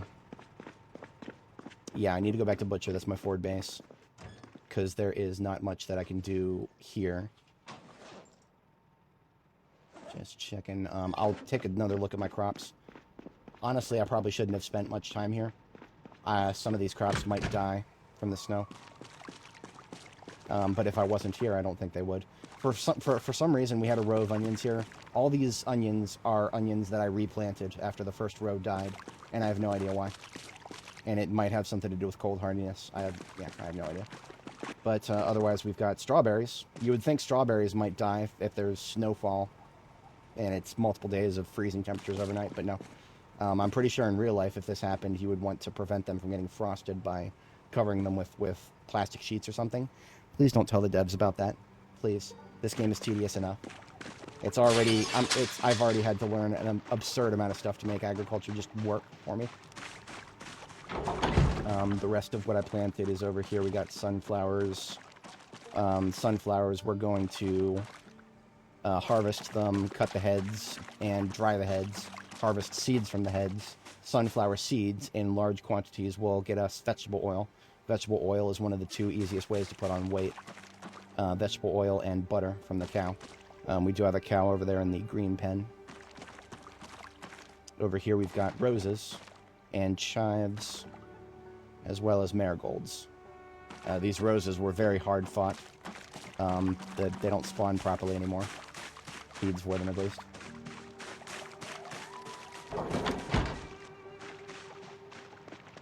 Alright, so we have 1 hour left to get back to Jericho. Get back to Butcher. I'm going to... I don't really want to take any of these vehicles that are at my base right now as a throwaway. I'm going to take... Oh, there's a car. I know a car. There's a car nearby. This is my vehicle repair area back here. If I need another ambulance, this one's on standby to fix up. I miss games with an identifiable aesthetic like TF2. I have a lot of things to say about what happened to Overwatch, but Overwatch has always been one of those games with a really good aesthetic to it, despite the fact that the aesthetic is a little bit cartoony. It's unique, and it's one of the reasons that, you know, more people have made adult animations for the game than they have, you know, regular content for the game. It's just because it's a great art style. It's a great art style, and a lot of people love it. Nothing wrong with any of that, but it doesn't happen in games anymore. Most games just go with the standard Unity store or Unreal store assets that they can buy and secure the rights for, or something similar thereof. I've said this many times, but Unreal Engine and Unity Engine have come with a lot of costs to gaming, and one of them is unique aesthetics. I mean, it's funny that we should talk about Team Fortress. Team Fortress is written in Source Engine. Source Engine is, there's nothing about the engine that would inherently make it more cartoony, and yet it's a more cartoony game. Its art style is very unique to the engine's art style, which, you know, Source was built for Half-Life. Half-Life and Team Fortress could not be more different in terms of their overall art style. Well, okay, Half-Life and Team Fortress 2. The original Team Fortress actually was just Half-Life assets, but no, Team Fortress 2, very, very unique by comparison. Wait a minute, am I taking a slightly wrong turn here? No, I just turn right at William. it would have been better to turn right a little bit back, but no, if I turn right at William, we're good. I'm actually going to be past... My muscle memory told me to go this way because I have another base up here for this log down First Street. We're passing one of my former field bases right here on the left. Otherwise, we come up here and take a right. And this is William Street. This will connect directly to Rudy Grady. Rudy Grady is our supply line to get us back to Butcher. For anybody joining, welcome. We're in a bit of a logistical phase. Running over rats and shit. Fucking stupid things. We're turning north at the next turn, right? Yes. Not that one. That's a back street. That's also a back street. Here it is. This should be Rudy Grady. Yes, this is Rudy Grady. Okay. So the thing I'm driving right now is actually just a throwaway vehicle because I have already done a double vehicle tow to get back to Jericho.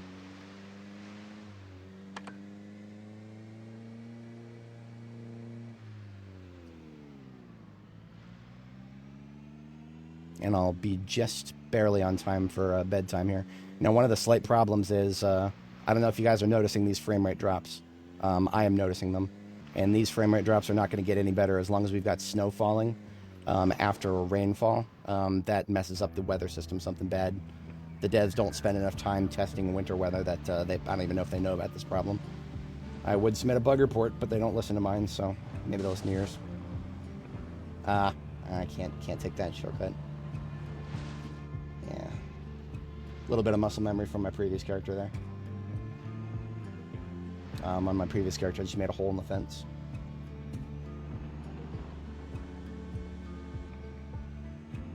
Here we go. So this car, because just a throwaway to get us back and forth, this one can just stay here indefinitely. I have no further need for it. We'll park it down here on the south lot.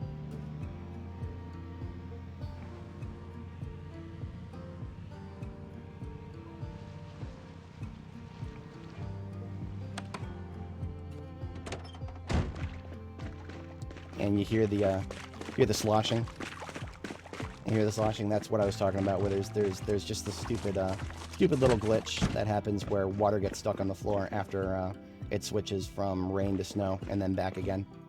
What I'm gonna do is I'm gonna sleep, and in order to fix that, it'll fix the frame rate too. I'm just gonna close and reopen the game. It'll loosen all that up.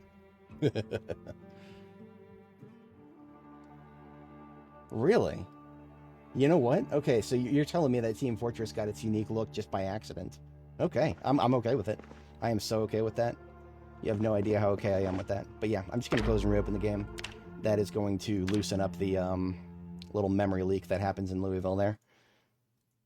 On screen, if anybody wasn't here earlier, we were talking about my armor loadout and why I have the clothing that I have.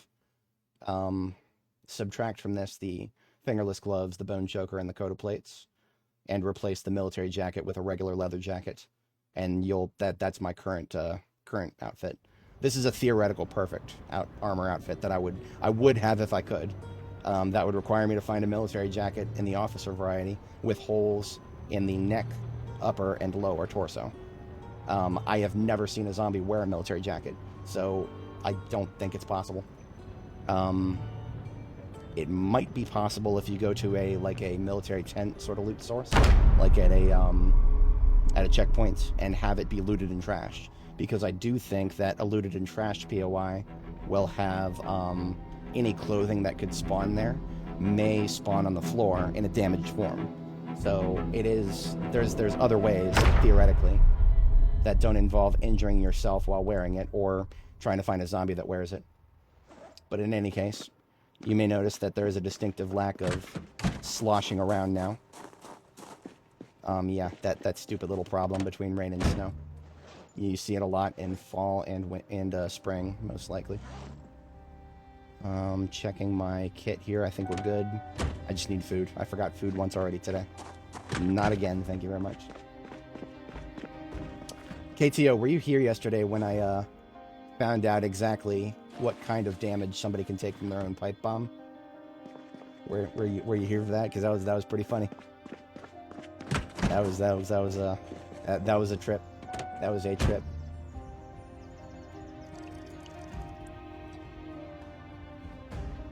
have a bit of a meme. I don't know if you've seen Attack on Titan, but this is basically what would have happened to us if shrapnel from pipe bombs was something simulated in this game. We would have been Luis from Attack on Titan. Thankfully, all we had to do was suture it, and it went away within a day, 2 days, I think it was. Probably a mix of our level 3 first aid and our whatchamacallit, offset by our slow healer trait.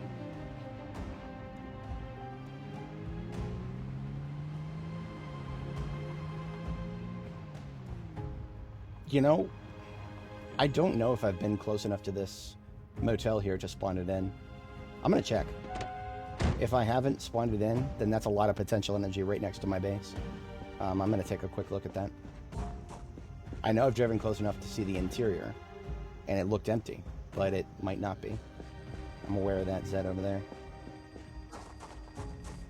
Okay.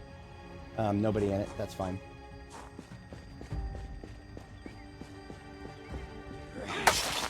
With Louisville, you can sometimes come up on a rather large building like that, and it seems to be a coin toss as to whether there's going to be tons and tons and tons of zombies or just hardly anything.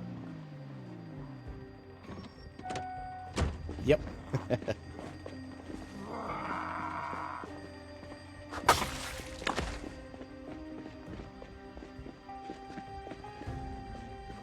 We also discovered that apparently pipe bombs do not care. Come on, dude, get out of my road. I had to get his attention, but I also didn't want him in the road. I need my roads clean. A lot of people will talk to me about dealing with corpses, burning them or whatever. I personally, my philosophy is the corpses walk, right? Make them walk to the correct place before killing them. That's I much prefer that. Don't have to worry about moving them or anything. Just let them die somewhere out of the way, and nature will take care of them. This is a separate and discrete building from the other one, so we'll see if this one is any different. If it was going to be different, we definitely would have, yeah, we would have heard or seen something by now. I think we're good.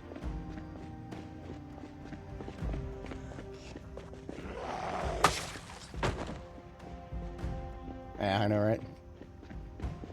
I mean, and if the clothing that you're trying to get, something that has holes in it, if there's ever a chance for it to spawn on a zombie, then you're good. It's just a matter of time. But I don't know. KTO, have you ever seen a zombie anywhere ever wearing a an officer jacket? I don't think it's possible. Even if, okay, the only one that I can think of off the top of my head is a unique zombie, General McGrew. But I don't even know if he spawns as a zombie. I know we get Jackie J and Frank Longbottom. These are people from the radio broadcast, if anybody's not familiar. We've also been doing some very slow progress on Finnegan Research Group here. We have identified that it seems to have upper floors that we can't see from this side of the building. I am now curious to see what we see on this side over here. Oh, corpses on the road. Yeah, no, I do not want to. I don't even want to think about what high pop would look like for the road. Wait, are you telling me that that's it? It just goes straight to the roof, and that's the 7th floor? Okay. Well, I may have slightly overestimated Finnegan Research Group then. I literally thought it was going to be one of those towers or something, that maybe one of the upper floors there wasn't as tall as the others, but no. It looks like we just kind of bailed right at the last second there for not really much of a good reason. I don't care if that's the case. I'm going to armor up anyway. I'm going to armor up anyway, and I'm going to bring my respirator anyway. Not taking any chances with this place again. I don't know if it's going to necessarily be worth it to bring the shotgun and the bandolier and everything. I will take the shotgun and the shells so that I can go up there and assess the situation and respond accordingly. Now, before we left, we actually closed the door to the upper floors, so I think that's going to prevent any wandering, and that may result in us having no interference until we get to the door in question.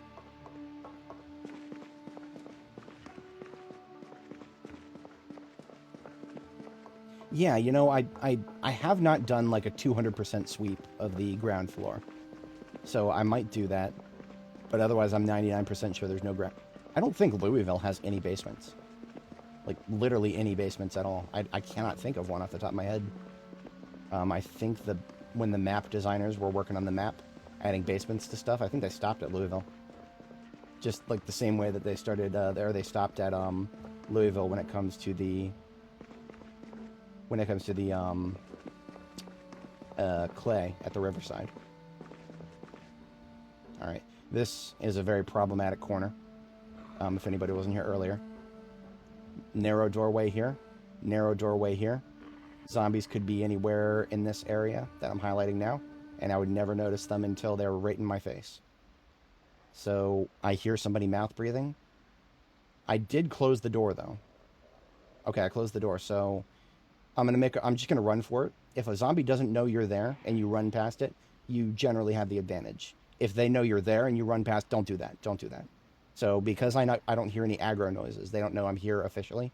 So I'm just gonna make a run for it past the doorways that are dangerous, and into this 3-tile hallway where I have the advantage. Okay, door's still closed, and it's just one. That's perfectly fine. That's why I closed the door. So that one probably would have wandered long past this doorway if I had not closed it. So that's one of the reasons I did that. These duffel bags are empty, so taking them. Now, there could be any number of zombies on this side, and this is where, if I was a smart person, I would have brought the sledgehammer. I am not a smart person, because I forgot the sledgehammer. You know what I'm going to do? I'm just going to box them in. Anybody who could potentially be in that area, because there's a stairwell in that area. Anybody who could potentially be in that area, I'm going to make it so they literally cannot escape it. This is an exploit, a shameless one. But if you put... Hang on.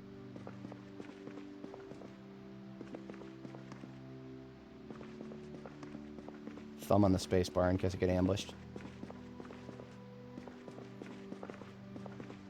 Yes, this is... Okay, so down this hallway and up these stairs here.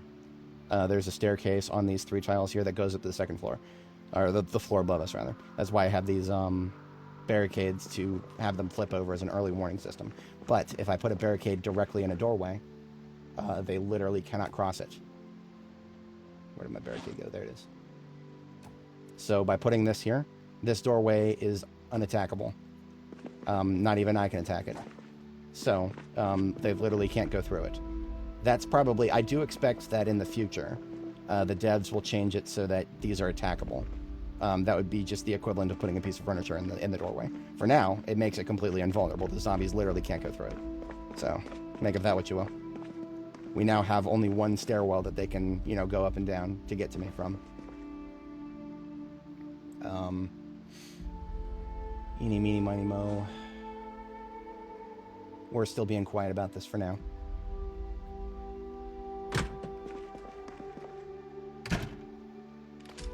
Aim at the top of the stairs. No red crosshair. This tile at the top is confirmed clear.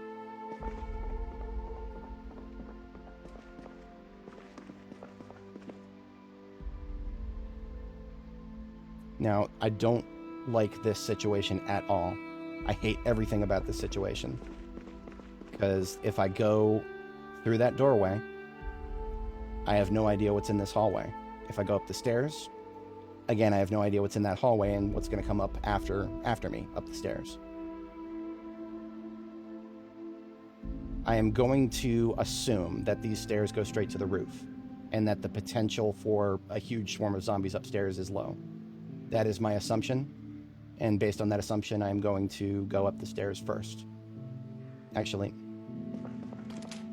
I can actually aim up the stairs from here, and I am not getting any target. Okay, at least we've got a wider hallway there.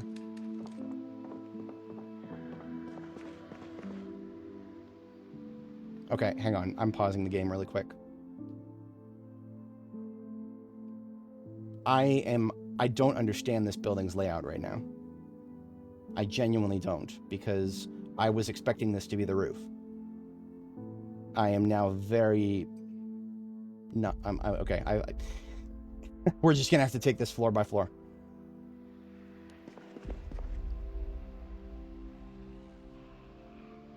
Do y'all hear the mouth breathing? That is the sound of 1,000 terrible things. But they're not coming this way. So they cannot yet find us, blast us into oblivion, and crush us into 1,000 pieces. Here's what I'm going to do. Respirator mask is going back on. Trapper carbine is going into my backpack. Shotgun is going onto my back. I have 82 shells. I am going to go...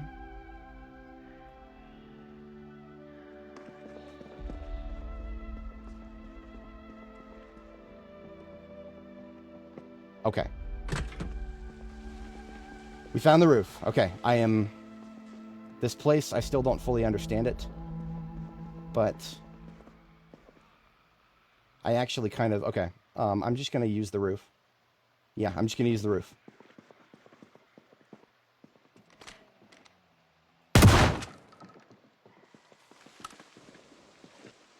It's a little dangerous to fight on the roof, but I am confident that there are not enough people left in this.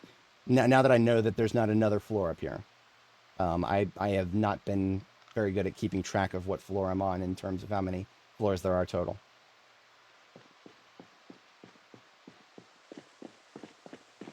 Yeah, no, I would believe you, but that's not what happened with the Bateman office building, which is a 17-story building that we cleared.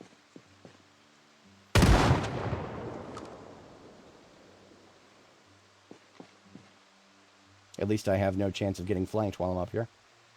We're just now waiting for anybody who's in that area to come up here.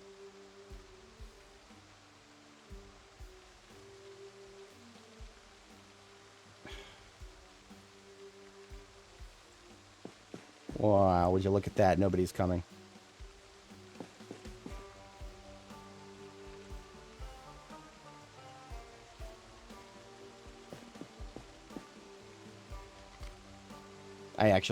Okay. Alright, nothing has changed about my calculus. We're still keeping the shotgun on hand, respirator mask staying on. I don't like being at the top of the steps. I actually hate it more than being at the bottom. I don't spend enough time, aiming down staircases to even know... No, okay, we got one incoming. Excuse me, ma'am. Are there any more of you? Doesn't look like it.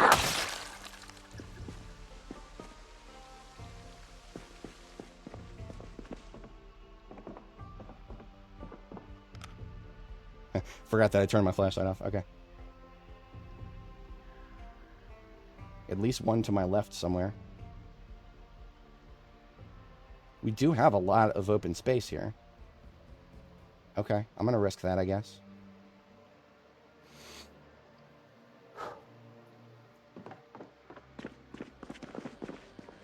Okay, okay. It would have behooved me to remember that the elevator is right there. That would have reduced the number of directions that I could be flanked from. But we're okay. As expected, stragglers, but not in significantly threatening quantities. I don't like doing what I just did.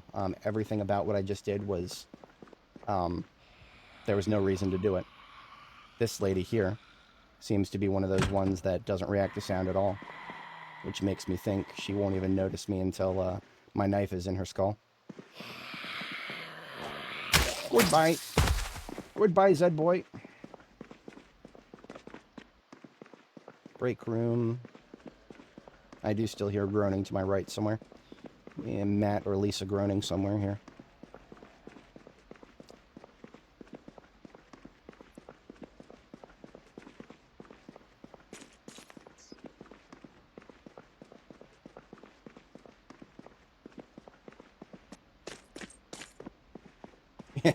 Well, I mean, you know,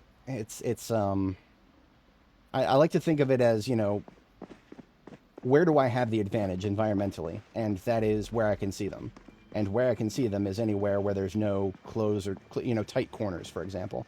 Anywhere where there's tight corners, such as a building like this, is a place where they have the advantage over me by 1,000,000,000 times more than if I was outdoors somewhere.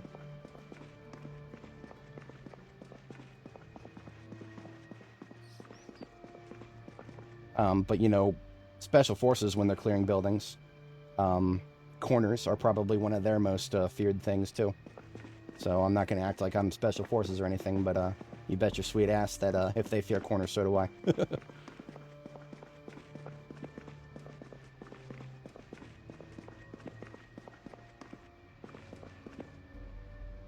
That is somewhere to my right. Now, if anybody's not familiar with my setup here, you see my over-the-shoulder camera here. You can see 4 of my 5.1 surround sound system. Anytime my echolocation saves me, as it already has a couple times today, I can only give at least 20% of the credit to me being able to react to that, to the fact that I can literally hear exactly where they are. Like if there's something behind my character, I will hear it behind me. That's a little bit, headphones do a pretty good job at simulating that, but it's nothing compared to the real thing. If you've never played a video game that can handle surround sound on a, like a home theater sort of setup, sometimes your console games can actually do that. In fact, I'm pretty sure even modern Call of Duty games can probably do that. Like if you play it on an Xbox with a home theater system, you could probably take advantage of that. But a lot of people would probably never consider doing it for a PC gaming setup, and that I find to be quite tragic. I will glaze 5.1 whenever an opportunity comes up. I dislike this, but at least I know where to face.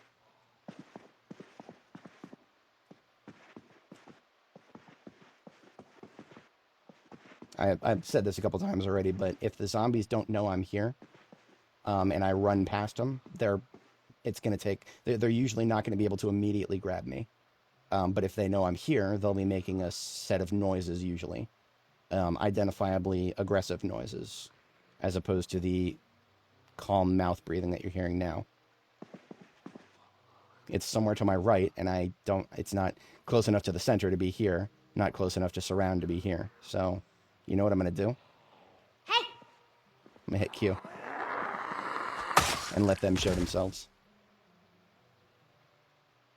And now I don't hear any more mouth breathing.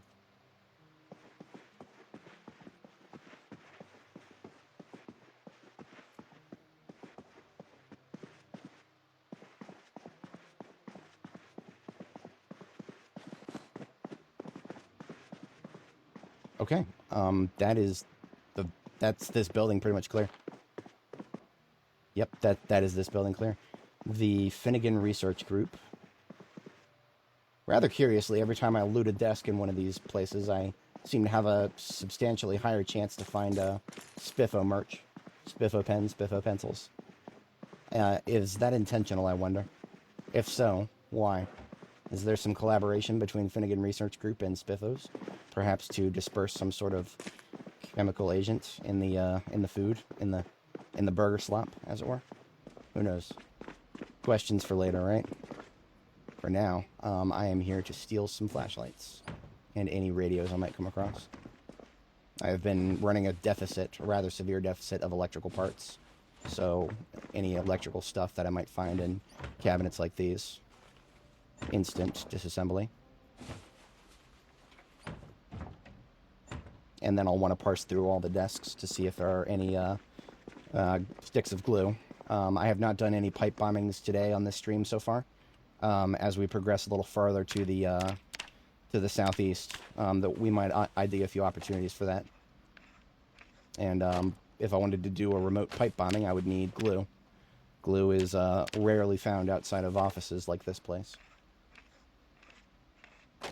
So I mentioned this a couple times, but basically, I've had several characters' journeys come to an end because of broken saves.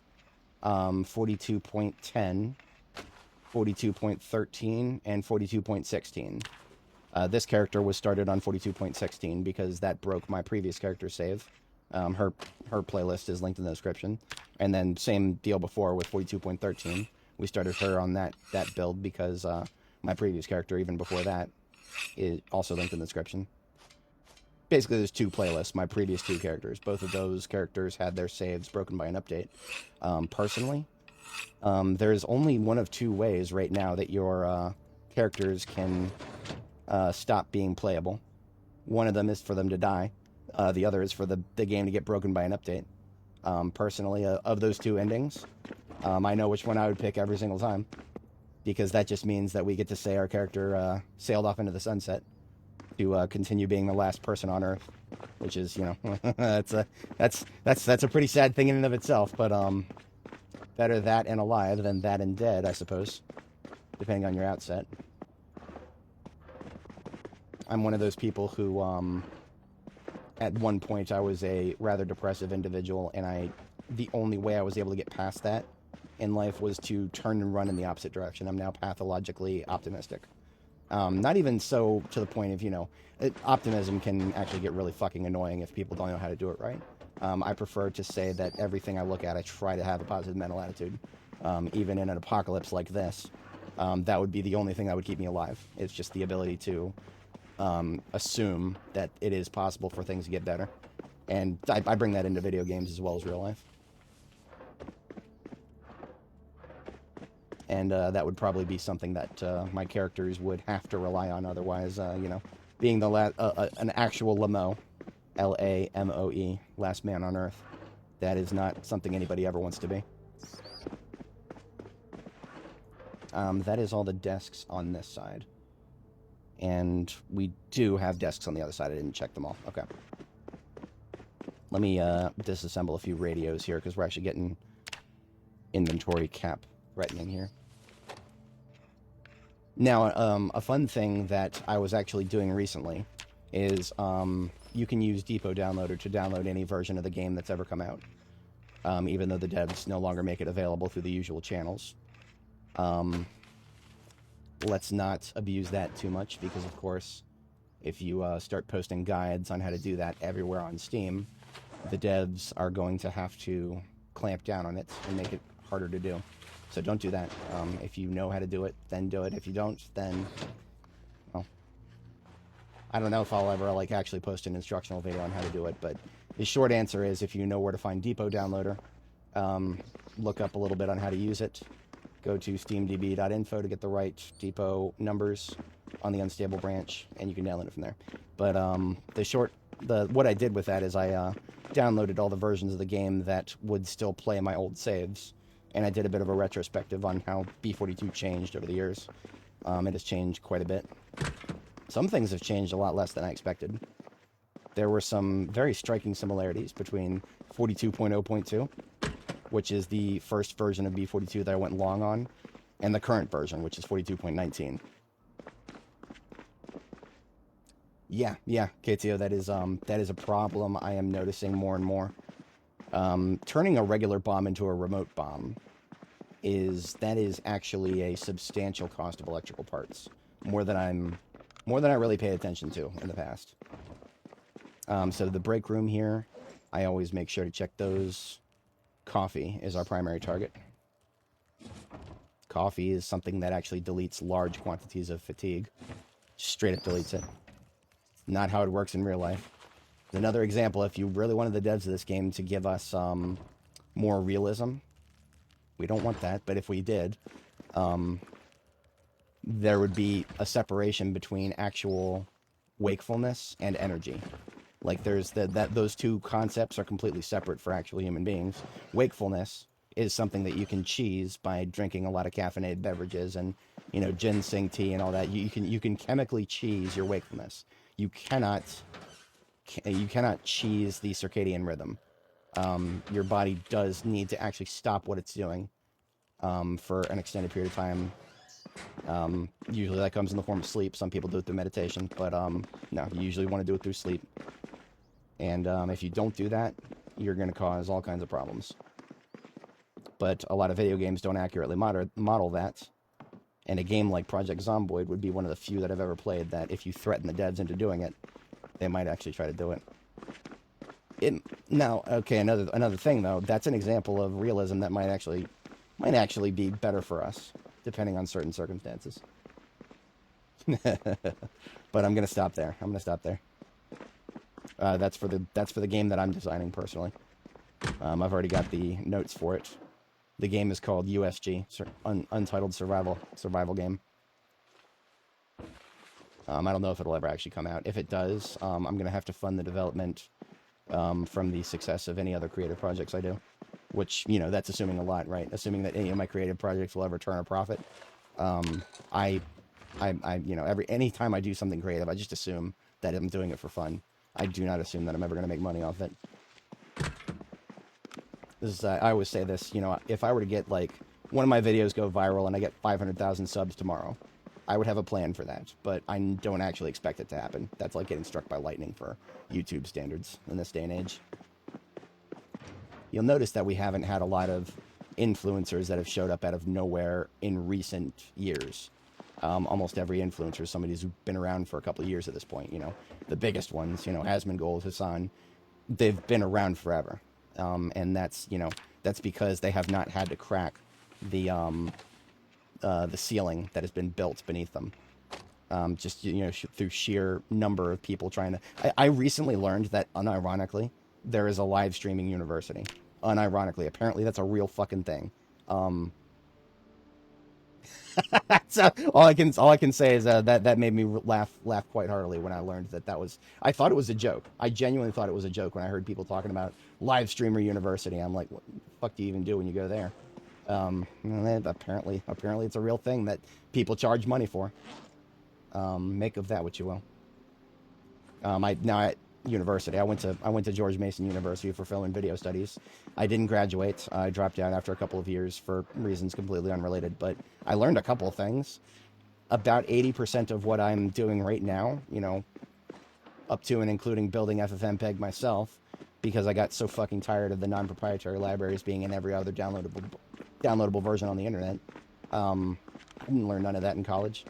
College is not where you go to learn something that is highly specific and niche. College is where you go to learn generalities and make connections, get a degree, and that's about it. Which I could have done. The film and video studies program at George Mason University is actually pretty fucking cool if you're interested in one of two things: moving to Los Angeles and starting to work in Hollywood, or spending the rest of your life in the indie rat race film. Or, sorry, the indie film rat race. Those are your two options. Those are the two outcomes. Neither of those really felt like an attractive prospect to me. I mean, you know, it's easy to be cynical about the concept of college. It really is, especially because there's so many underwater basket weaving degrees out there. That, in my humble opinion, is just an example of venerable institutions becoming more and more willing to just farm idiots for money. I think on the actual concept of higher education, you know, college in general, it's still a very valid thing, but you have to, it's like, you know, a diamond in a coal field. You've got to actually look really hard to find the diamond. Otherwise, it's just a bunch of coal and shit and other stuff that nobody wants. An example of that would be, you know, law school. Law school is still something that will, it's a direct pipeline to a job in the legal industry that will get you, it'll get you a lot of money. That is still something you can do if you have the proclivity for it. But so many other fields, you know, if you want to be a researcher, sure, you can go take a STEM degree, but then what company do you go work for, right? What company is hiring readily? What company is looking to see if they can actually make fucking LLMs do the research for them? That, you know, there's no solid answer to any of that. On a whim, I turned into this construction site. It looks like I could go straight through it.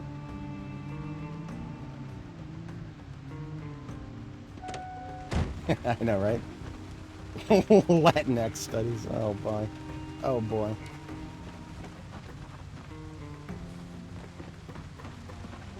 Yeah, honestly, if society was not so willing to just farm people for money, so many problems that we consider, you know, the struggles of our time, you know, enshittification in the tech industry, the lack of ownership over video games and other digital products, all of those stem from just the general willingness that the public has to just farm the shit out of each other. And when I say that, I mean at scale. There have always been scam artists and con artists out there. That's as old, tale as old as time right there. It's been less common that we've literally been taught to scam people in business school. That's the nature of today's, you know, Keynesian economics and everything like that is being taught to, what? The game didn't like me criticizing the economic system. Oy vey, shut it down. Now, whenever this happens, when the game freezes up like this, just kill it. Just kill the game when it freezes up like this. Just kill it. Yeah, there's nothing I can do to stop that. I'm sorry. The lens flares are starting to show up in my eyes. I was getting a little too bespoke there. I got really close to starting to criticize the banking system there. That's all right. That's all right. We'll stop. I don't want my credit rating to go down any further.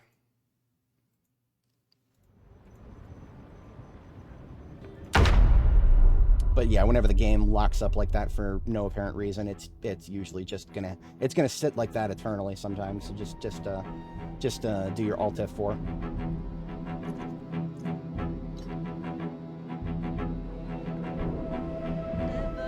Yeah, I know. Well, it's the game itself is at fault there. I don't think CPU power would have done anything for us there. And look at that. It's almost as if nothing went wrong. Right? Yeah, I think we're good. I don't know, for some reason my susometer went off for a second there. I think we're all right.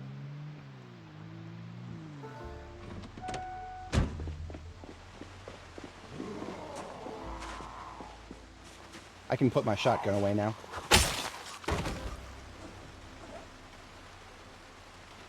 Trapper carbine goes back in the back.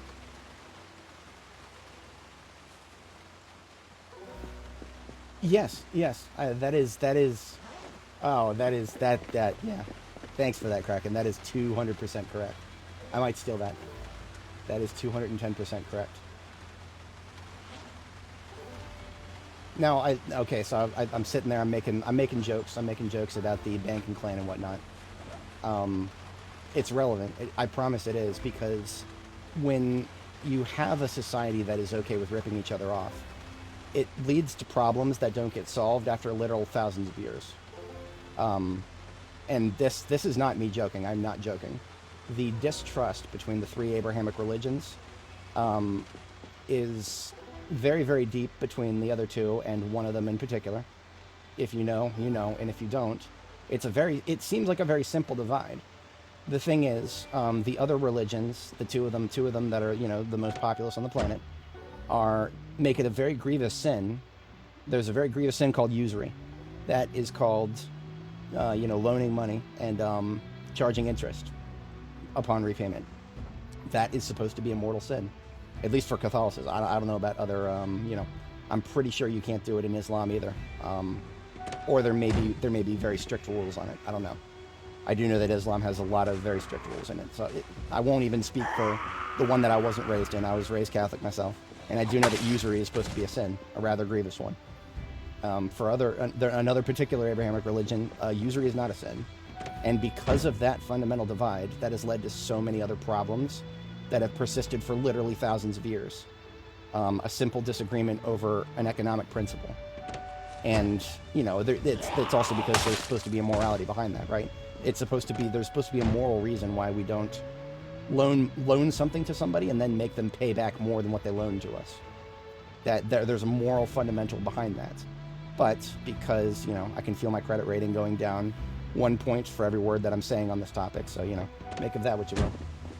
It is the same for Islam? Yeah, I didn't know that for sure. I was pretty sure that was one of the many reasons there's a lot of distrust between those particular branches of the Abrahamic religion, but, no, there's billions of other reasons too. Conflict over holy sites, to say the least. Not to say the least, but that simple fundamental disagreement about an economic principle and the morality behind it has literally contributed to problems that have lasted for thousands of years, is the point that I'm getting at there.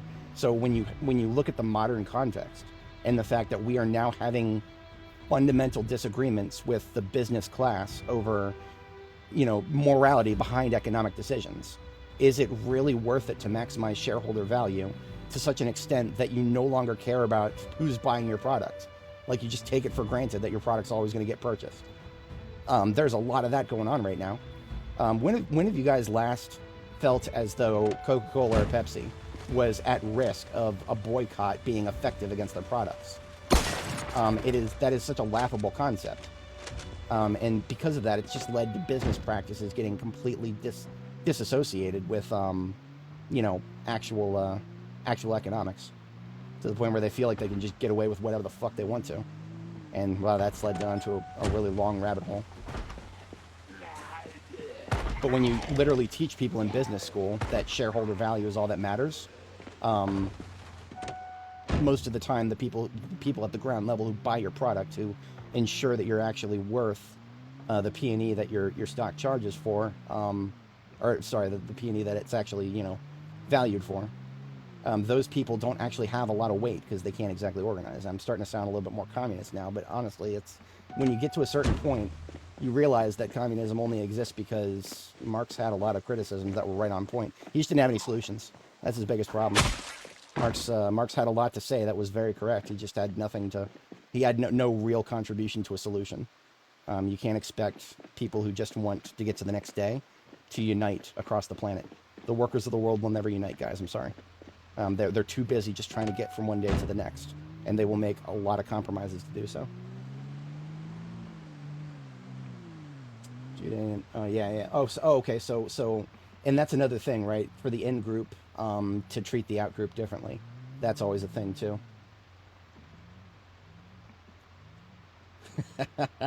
No, yeah, that's 100% correct. We saw the it was also the brief time we saw Earth during Avatar. It was like a distant view of Earth, like, I don't know, what was it, 40 or so years in the future. That's when Avatar takes place. We got to see a sky, like the guy fell out of the bar, and there was like just this sky above the alleyway full of nothing but advertisements. Coca-Cola was definitely one of them.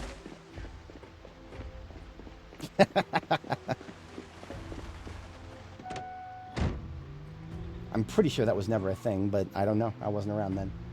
Coca-Cola's been around a lot longer than I have.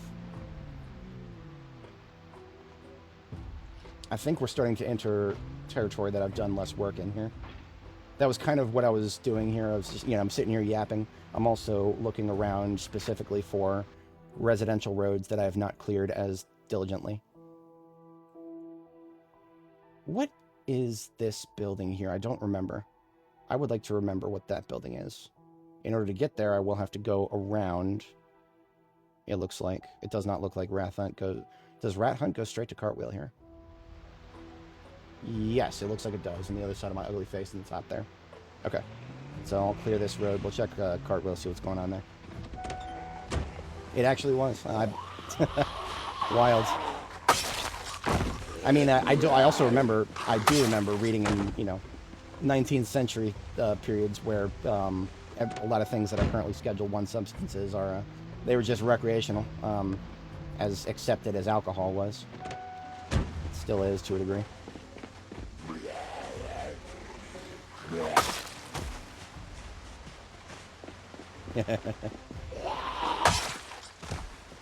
I don't feel like going in there to deal with this one, so... see who comes outside after that. If that building that I looked at for Cartwheel Street there was as big as I think it is, it may be something we haven't cleared yet. That might be a pipe bomb target, actually.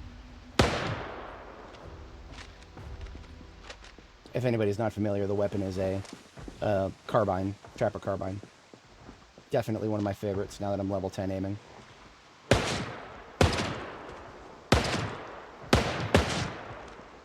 Of course, it only has 7 in the magazine, so it will never be good for huge quantities of zombies.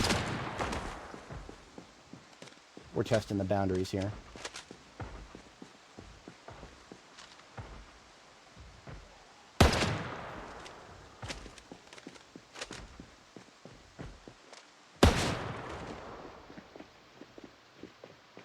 Looks like this building up here is... what is this? I don't even know what this is. I genuinely don't know what this building is. Let's take a quick peek inside.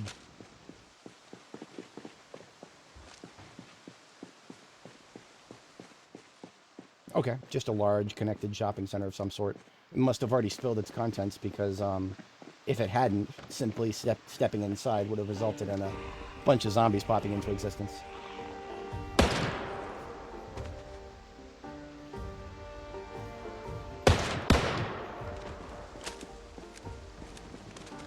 door to the right. Come on, give me that. There we go.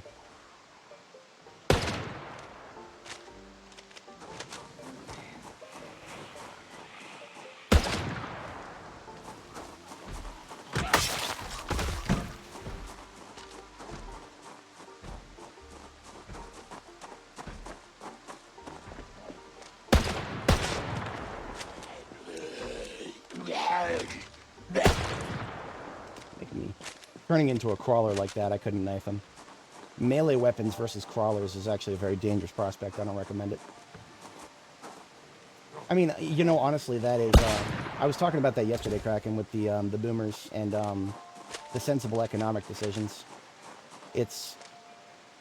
You know, I'm not usually the kind of guy to take hard stances on hot-button political issues of the moment. But when it comes to the United States, there is a particular irony in the fact that boomers are some of the most likely people to be anti-immigrant when immigrants currently in the United States, are almost all of them, are trying to do exactly what the boomers did, which is make a generational level decision on what is the most economic thing for them to do, right? What is the best economic decision for them and their family is to go somewhere where they can make a lot more money and then send that money back to their family. Now, the second part of that is not something the boomers have ever really done that much of. But the reason they're doing it is exactly the reason the boomers fucked up the housing market. It was what everybody else was doing, and it was the most sensible option available to them at the time. Or one of them, you know. There's other ways to build wealth that don't involve fucking up the housing market. It's just that was the zeitgeist. That was what everybody was doing, and it worked. It worked. The boomers are, on average, far more wealthy than the subsequent generations, in no small part due to the fact that they just did exactly what my own parents did, and they bought houses, fixed them up a little bit, and sold them at a much higher markup. And that literally continued to the point of absurdity. That's not what caused the 2008 financial crisis, but that was the high watermark of stupidity in that mindset.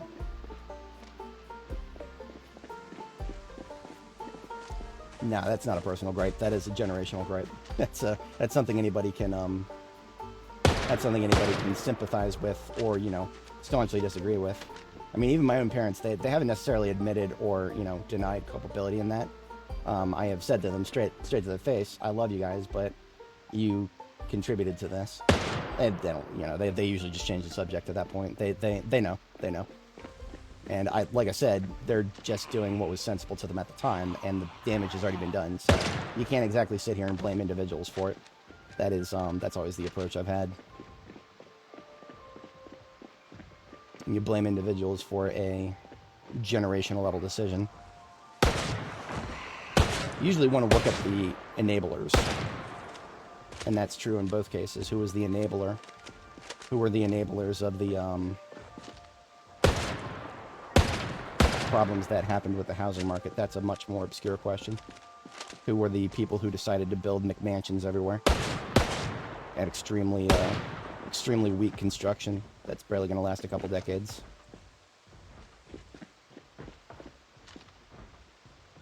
Very systemic thing. Monkey see, monkey do. One person does it, the other people start doing it. I was talking about this yesterday, but, you know, the people who go on Amazon and sort by lowest price without doing any further research, that's been around forever. That is not unique to Amazon. It's just Amazon has made it extremely obvious how many people actually do that, and the sad truth is it's almost everybody. I mean, even me, that's where I start. I start when I'm looking for something on Amazon, when I'm forced to go on Amazon, which I don't like doing, but every once in a while I have to do it. I will start by looking at lowest price, and then I'll look, okay, what province in China am I actually buying from right now? Which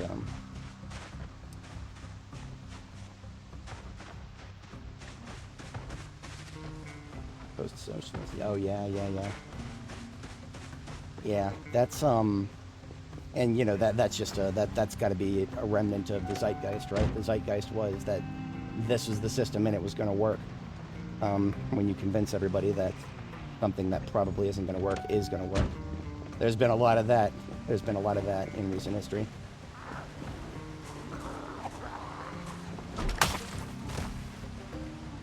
this is one of the many units in this area that have purple carpeting. Outside of Louisville, purple carpeting is actually very hard to source. So if you're aesthetically interested in this game, Louisville is where you'll get billions of units of purple carpeting. Ekron is probably the second best place. If it looks like this house has a chunk missing out of it, I'm not sure. It might. Or that might just be a rendering problem. Can't tell. But I think this is just some random shopping center that I was interested in checking in this area. Yeah, this area, it's on Rudy Grady, but it's far enough away that I was like, is that just a random shopping center, or is that something more? So in that case, let's progress a little closer down St. Michael down here, and do a little bit of a roundabout on it.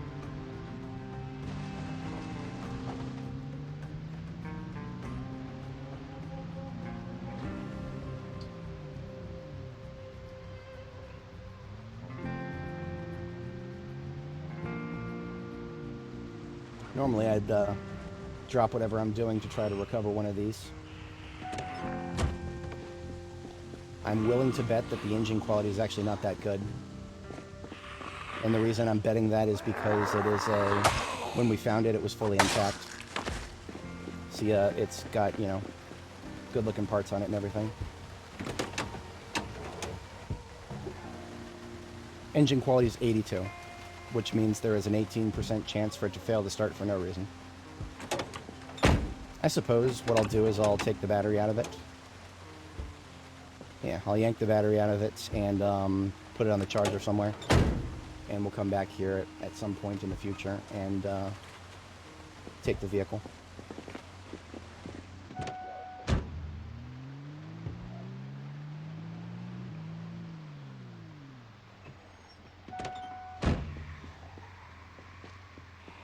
I am now stage 1 fatigue. Apparently that affects my aiming. I couldn't tell you exactly how big of an impact it truly has. It doesn't always feel like there's a very big impact to it, but I don't know. That could just be because I'm level 10.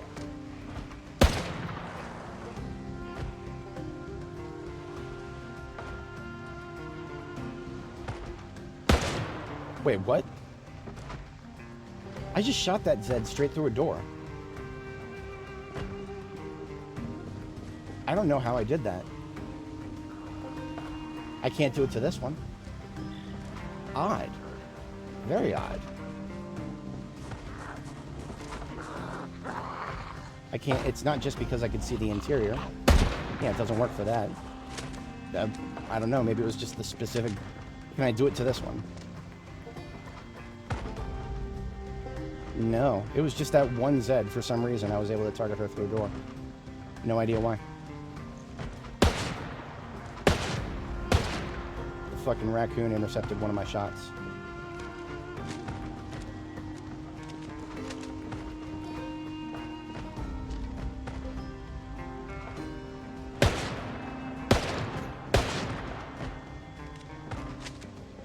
Now, as for all these idiots stuck on the doors, it depends on whether they're locked. Test real quick. Nope, they're locked. So, I think for these particular style of apartments, the window that is directly next to the door is actually something we can use to nail them. Yep. I'm not 100% sure how that works. That might actually be why we were able to nail that other guy. Somehow we were just at the correct angle that our bullet went through the window. No idea, but I'm not going to question it too hard. I have always maintained that there's some very strange things when it comes to doors and windows in this game, and this is one of many examples.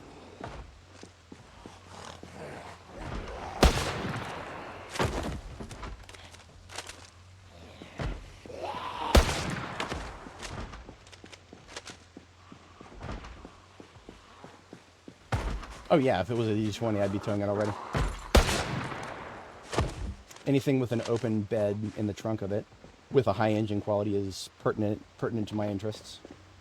These, the trunks of these things can be accessed from a wide radius, and that in and of itself makes them very valuable, in my humble opinion. It's one of the only storage crates in the game that can do that.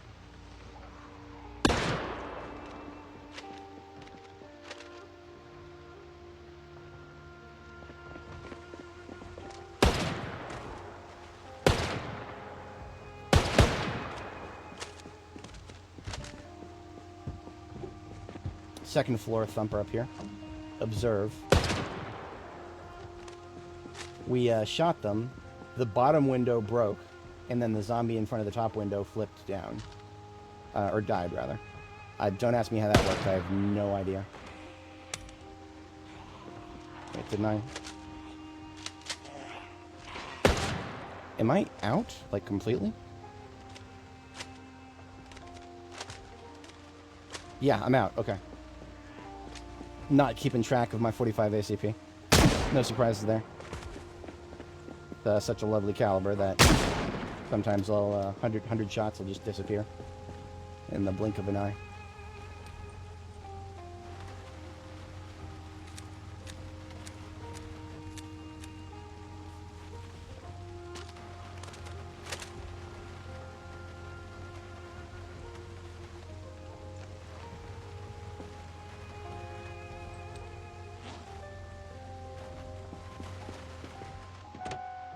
Now, in the past, I would have been a little bit more hesitant to start shooting in a neighborhood like this, but now that I'd been through here a little bit and done a lot of on-foot cleaning up of the area, I felt a lot more confident in just, Ooh, okay, here we go.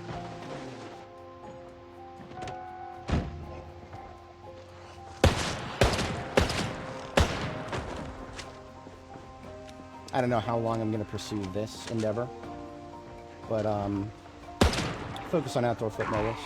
I'm not going to, like, run up to every porch and shoot every door thumper right now.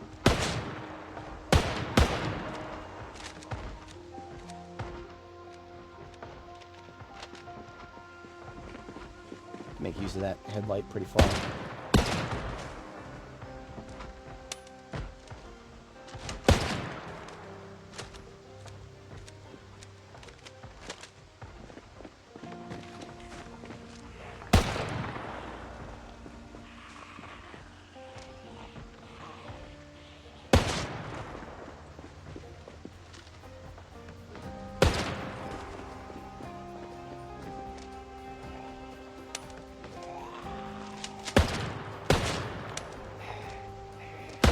Jams are getting more likely.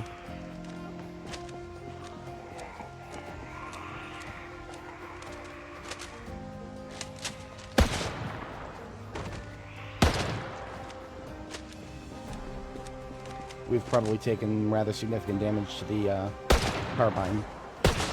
As guns have more wear and tear on them, the condition gets lower. Your chances of a jam get higher. We have 3 other trapper carbines with us right now. I will probably put this one on... Yeah, this one's now down to, like, I don't know, 40% maybe? It's below half. That's all I really care about right now. Tonight, when I get back to base, I will swap my attachments to a new trapper carbine.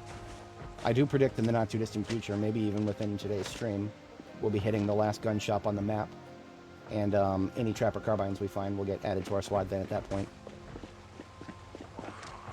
I have a literal billion trapper carbines back at Jericho, Palace Lake. My Palace Lake base. Yeah, lots of guns from there, from every gun store on the map that I looted, have never made it their way to here because I was taking everything that I was using at the time and planned to use someday. Trapper carbines never made the list of plan to use someday. For good reason. I mean, 7 bullets to the magazine, I still don't like that.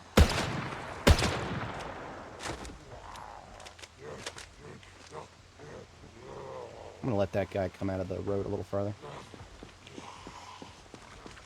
Come on.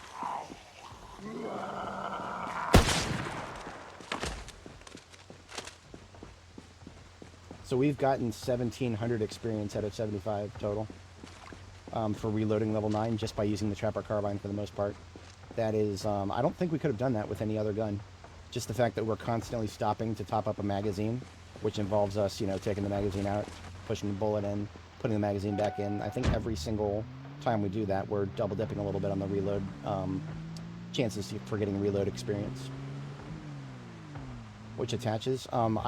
Standard is 4x scope with a 4x scope with the laser sight. You can do it 2x or a red dot. When I tried the red dot felt very underwhelming in terms of the difference in time that it took for the crosshair to contract, which that's what I thought the whole appeal of the red dot was. You didn't get any more distance, but your crosshair would contract on the target tighter. That's what I thought was supposed to be it's not feeling like that's actually what's happening. If that's supposed to be what's happening, it's not working right. But in any case, 20 minutes of our bedtime, and we are back home to our base. As an overnight task, I'm probably going to do another shipment of material from here to Jericho. We've already got several vehicles on standby for that.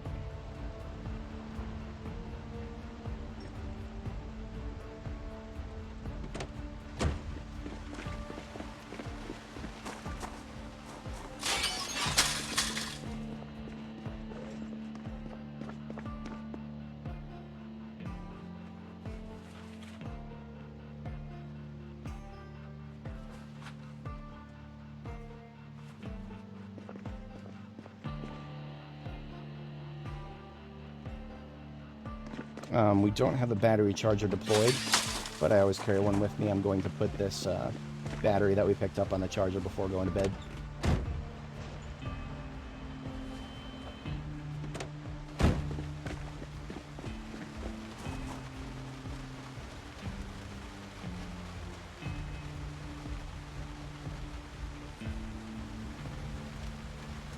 Gonna raid, oh, very nice.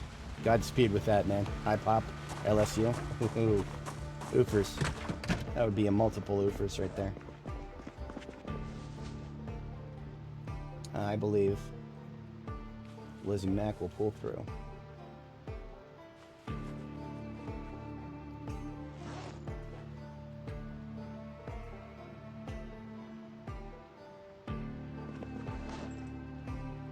Coming home with 16 boxes of batteries from this corner of Louisville.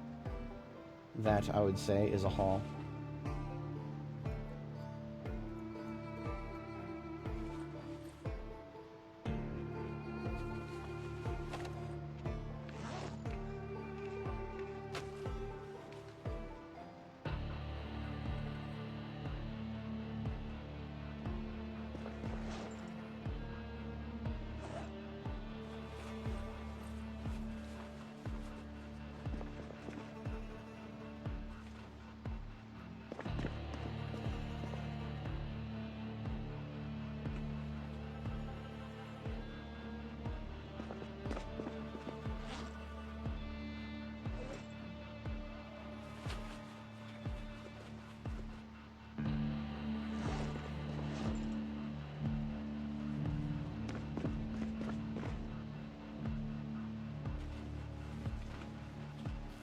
Hell yeah, 8 remote bombs.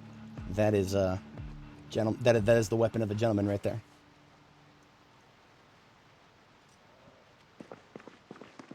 Alrighty, all of our bags sorted. Only 30 minutes late for bed. Not bad.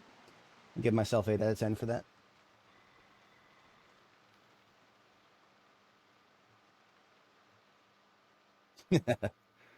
FBI, open up.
New flashlight battery acquired.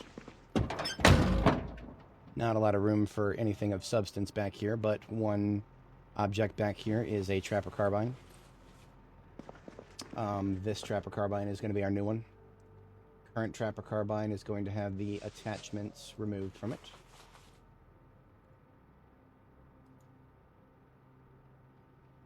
And then we are going to unload it.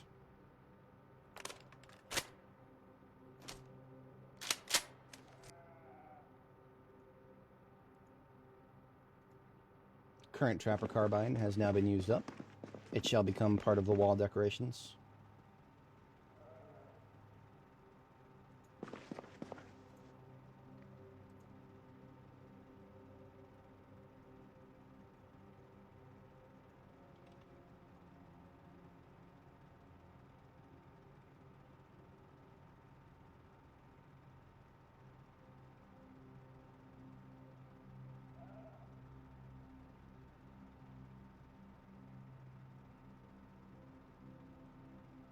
That looks beautiful. Got Chekhov's gun right here. I'm absolutely going to not ever use this gun again. And so it is Chekhov's gun as a red herring. Let me make it go a little higher on the wall there. Make it a part of the... It's, you see the way it curves, the stock curves, it's kind of hard to make it look a part of the coat of plates here, or the coat of arms. There we go. It's not perfect, but I like it. If I was doing that in real life, I would probably take the stock off.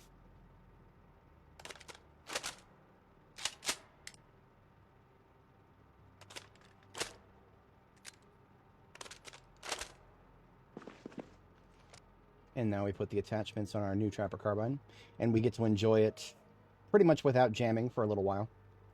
Then as soon as the condition on this one starts to degrade, it'll start jamming again more and more. But for now, we'll get quite a few shots without it doing that. For the rest of the evening, we will be commuting one of our shipments of ammo plus ambulance full of material back to Jericho.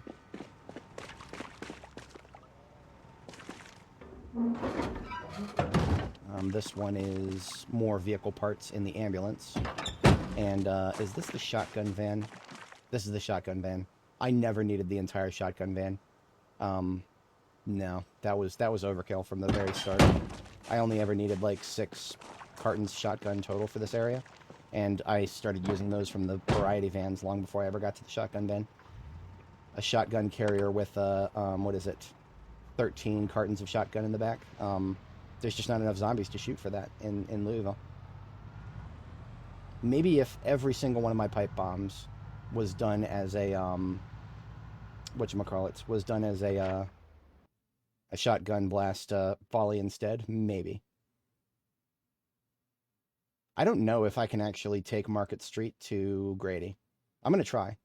After all that effort I did clearing Market Street last night, I didn't really articulate out loud that that was kind of one of the things that I was accomplishing here. Another supply line route that is parallel to the one I've been working on. I'll risk it.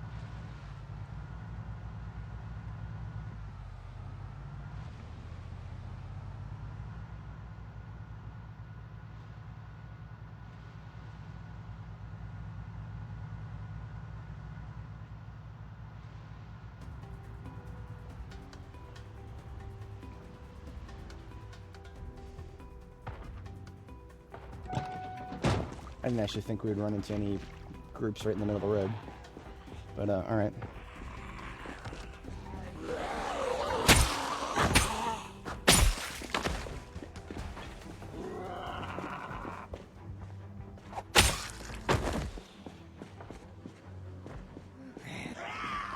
Yeah, shotgun... It might not sound like it, but shotgun volleys actually require more preparation than a simple pipe bomb does. We can literally just on the fly pull a pipe bomb out, place it in the right spot, and start going to town. But shotgun volleys, you really want to get them lined up and make sure they're not coming at you from weird angles.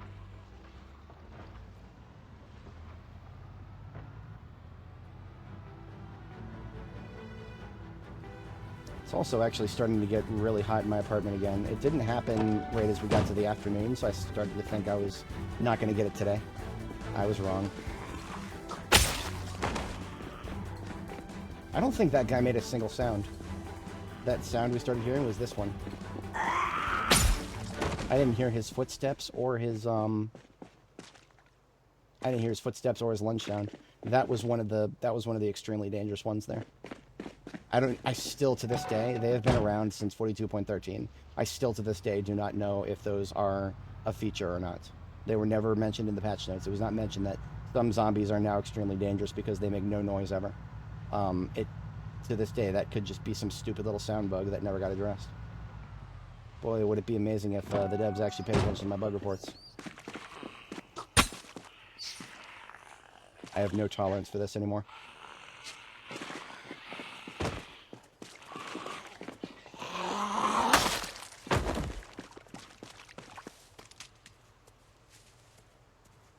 Get out of the road. Stop running in circles. Get out of the road. Okay. It figured it out eventually.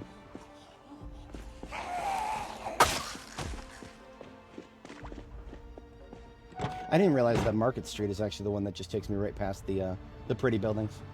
Yesterday, the pretty buildings triggered me so hard I started yapping and I didn't stop until nearly pretty much the end of the stream. You would think, why would pretty buildings make a guy so mad? Well, I started talking about the housing market and how they don't build them like they used to. I'm not going to do that today. I've already done a little bit of yap in that regard. I'm not doing it today. I'm going to have fun today. Today's going to be a good day. I have declared that I am not going to get salty today.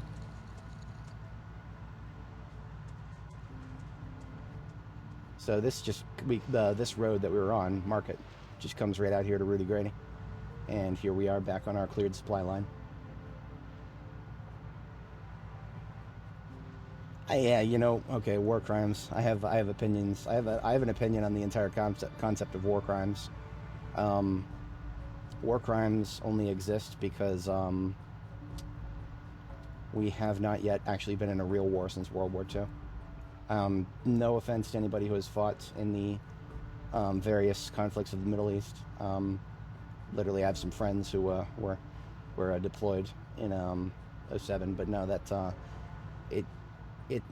every one of them will admit that it's nothing compared to what would happen if we faced China or Russia. I mean, honestly, Russia is not as Russia. The threat has always been mutually assured destruction from nuclear weapons. China, that's a very different story. 2 million in the army. Assuming those numbers are even accurate, you know, China. Are they being honest with us? Who knows? Probably accurate. I don't seriously think that the Thucydides traps is ever going to spring in our lifetime to the point of a hot war. That would require some economic situations that I don't even see happening. Can't say that it won't happen, but no.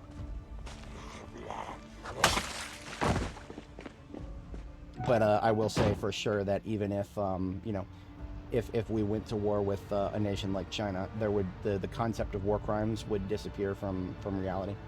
There is not a single, because, you know, they would not abide by the Geneva Convention, and if they don't, what the absolute fuck would be our incentive to do so? You know, that the CCP will not hold themselves to the Geneva Convention. I'm just going to say that flat out.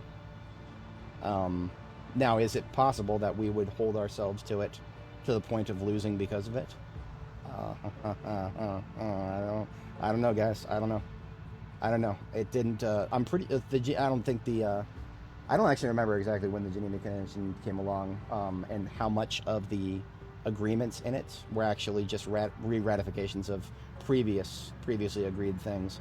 All I'm going to say is nothing stopped us from firebombing Dresden to get World War II to come to a closer end.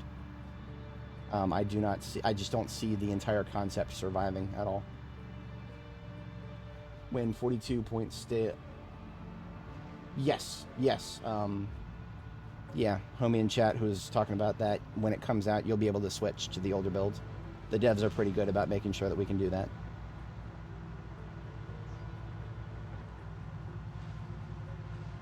Yeah, and okay, so there's definitely some truth to that statement, Kraken. I definitely agree that. But that being said, the number of troops that they could bring to the field. Nothing has changed about that. Now, can they actually get them to the field without, well, you know, so one of the reasons that I think that we've never seen them make a pass at at Taiwan is that the Chinese Navy is just not strong enough to guarantee that they could get past, you know, the U.S. Navy if they tried to do something against Taiwan. The Straits, in and of itself, would prevent land invasion. I don't think amphibious landfall would ever be an option that they could execute as long as the United States helped them out. And even if the United States didn't directly help them out, you know, Ukraine has lasted a very long time against Russia, thanks to just being assisted from the shadows.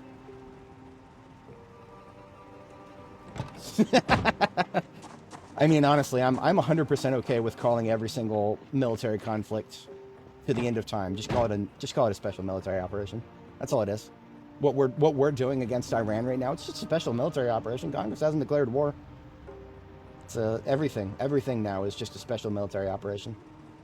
That is the era we're living in, the era of special military operations. Came back to my old outpost.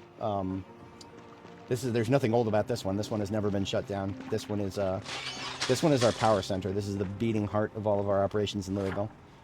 We will sometimes spend weeks away from this place, but we'll always come back here, make sure the generators are topped up, and drop off our assets here. We are a little bit late for bed, but that's fine. I am having a bite of kale, and I am laying my head on the pillow. We're only about 1 hour late, thanks to the extra interference on Market Street. I had slightly overestimated how well I had cleared it. But we didn't have to run over a single corpse while towing, and that is the most important thing to me when it comes to supply lines.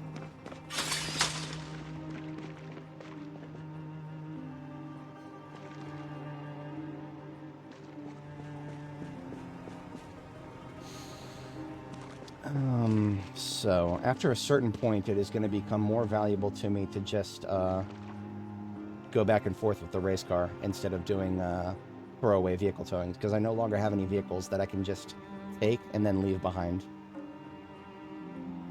Everything on my lot right now is not something I'm just going to leave behind. Right. That China has a lot of economic ties to the rest of the world that I think those economic ties are part of what's keeping it afloat as a nation. That I feel like is an untested theory. I feel like that could go any direction. I feel like China has, you know, can they just turn inward and, you know, go into a global conflict, regardless of how serious of a global conflict that is? How long can they survive if they are isolated in a material sense?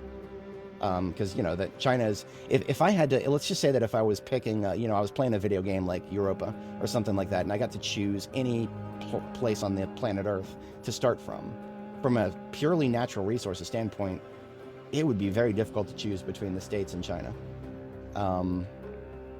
China has just a lot of very, very useful natural resources. I think I'm just going to steal a couple of standard vehicles from this lot. Yeah, I will still do a few throwaways. J is too big for you. That sounds like you're not thinking clearly. There is no such thing as, well, there is such thing as too big.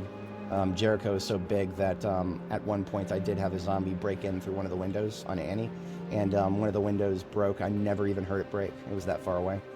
Now, that's not a problem anymore because we can hear it from 70 tiles away, but the principle of it being too big to actually make it across the base to counter a zombie that starts slapping something that far away, yeah, it's a very truth situation right there.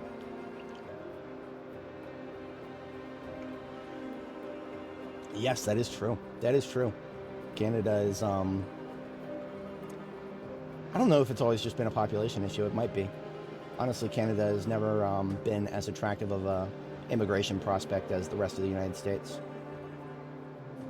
That's going to probably change as the climate gets, if the global, global temperature anomaly continues going upwards. That's going to lead to hotter and hotter summers and less severe winters. you know, a lot of people will just sit there and call that global warming. There's a little bit more to it than just warming, though. And the crux of that being the, whatchamacallit, certain areas at elevations that were not previously considered ideal population zones. That might shift. That might shift. But to what extent? Are we, is the world about to end because things are about to catch on fire? No, that, I don't think that's it. We were told that a few years ago, and that never happened. There we go. Okay, we've got a battery in here. Now we just got to get a little bit of gas in it, and we have got another throwaway vehicle to get us back up there. But the battery we took out of it, I'm going to rotate onto the charger here.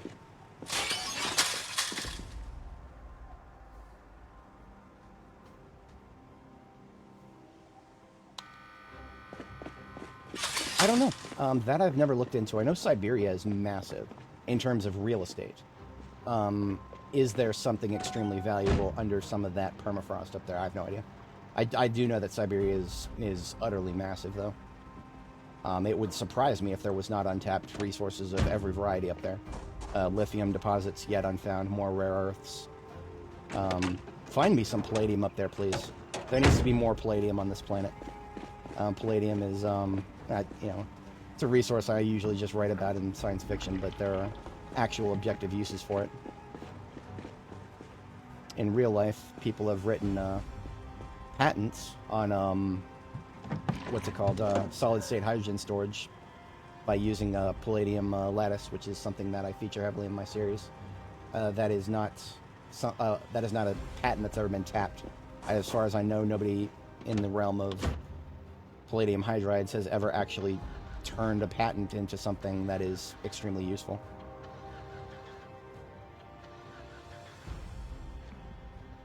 This is why I don't usually use normie cars in this game. That took, what was that, 6 tries in a row to get the engine started? Oof. That's an oofers. That's an oofers. This will never be more than a throwaway here. Whoo-wee. Yeah, that is definitely feeling that all over the planet right now.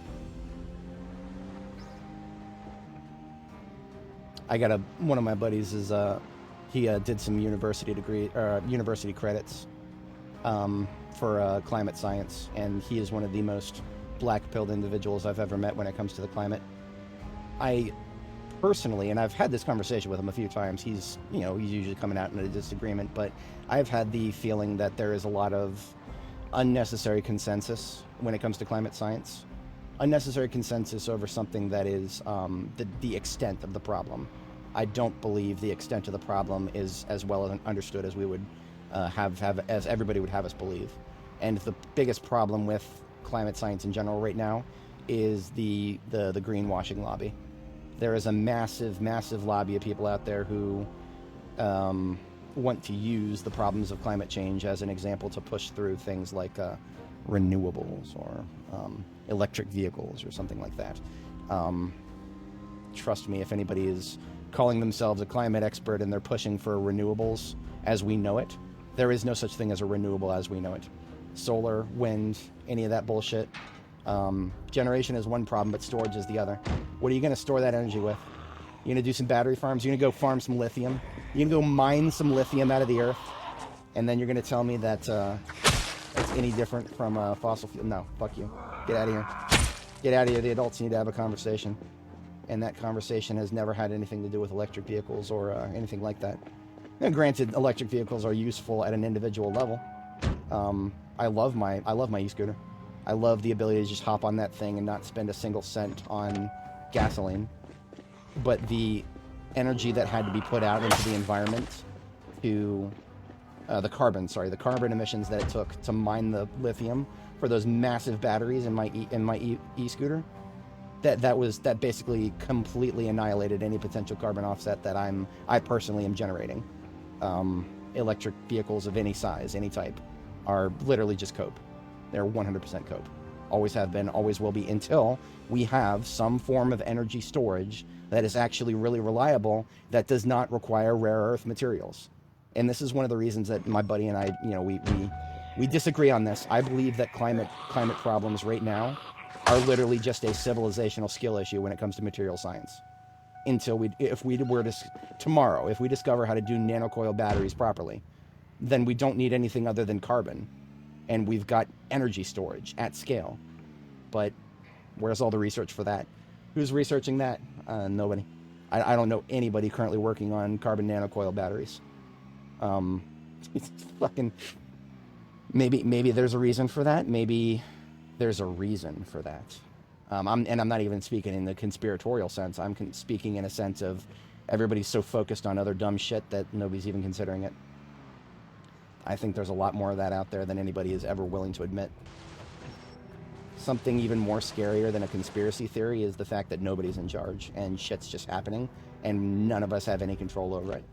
Personally, I find that to be even more scary than a conspiracy theory, because that would have to admit that problems that we're facing are uncontrollable to an extent. It's a pretty dark timeline right there, isn't it? BYDs, that's I think somebody mentioned BYD, that's just Chinese Tesla, isn't it? That's just Chinese Tesla, if I'm not mistaken. This was a heavy-duty battery. My brain meat got me confused with a standard. I have a standard on the floor right here. I'm going to take both with me. Yes, okay. So we have 3 trips left to do of throwaways, which is fine. That's not the biggest problem. These will be remnants afterwards. That is where we'll get to the point where... No, hang on. We have 4. Yeah, we have 4 throwaway tows left, because the SWAT van is going to get towed by the police car here.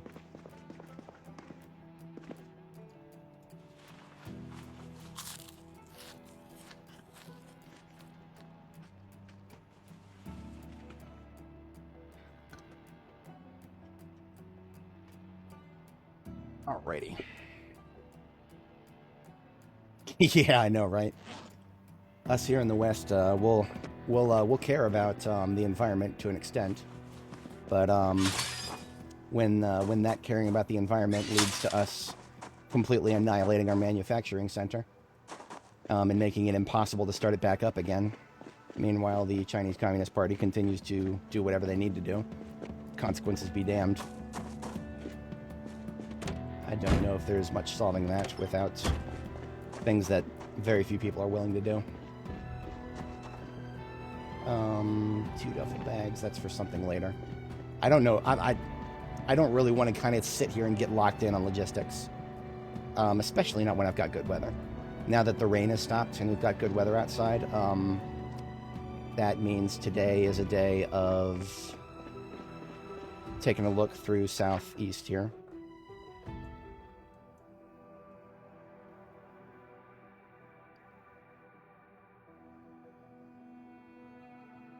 You know what? I think I know what we're doing next. We're not going to take the...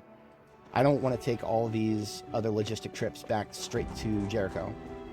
These 3 are going to be field assets. These are going to be field assets. We're going to take these to... we're going to start at Wellington, and we'll strike out from there. From Wellington, we'll decide what our next base location will be if we need to build another one anytime soon. But for now, yeah, we'll...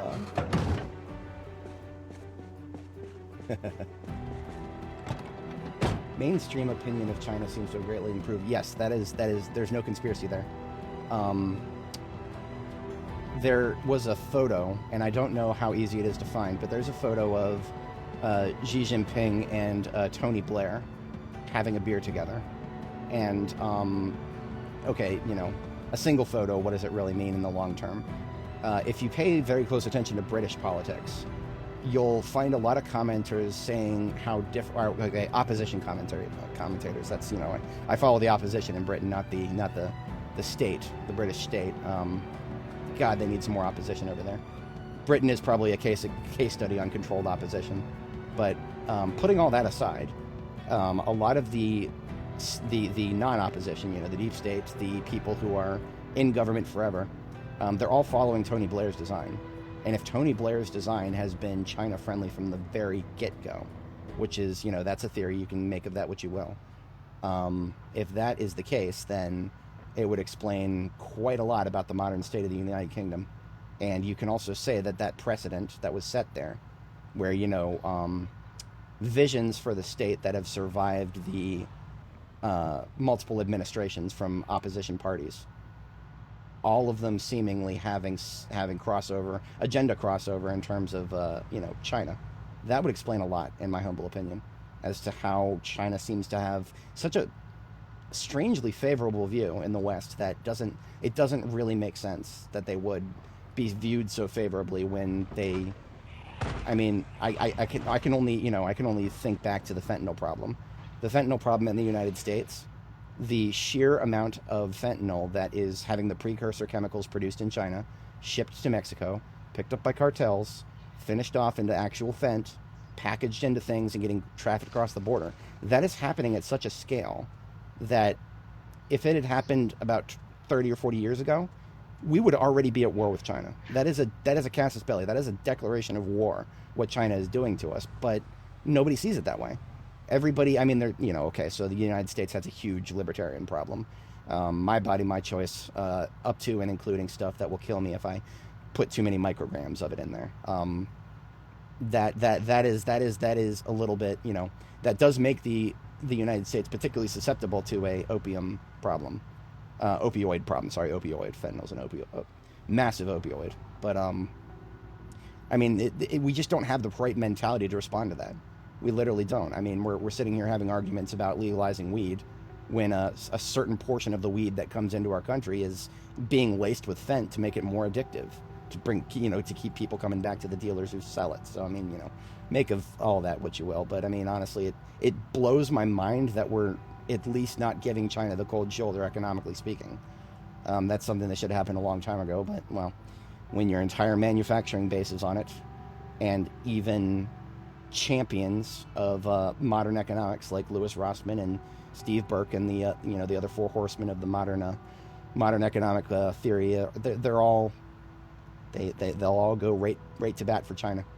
I love Rossmann. I think he's one of the best guys on YouTube right now. I know there's a lot of clippies in chat right now. The guy has one massive blind spot. All those Atten air hot air stations that he's been selling for many years, that he had a lot to say about when the tariffs came along, they're all made in China.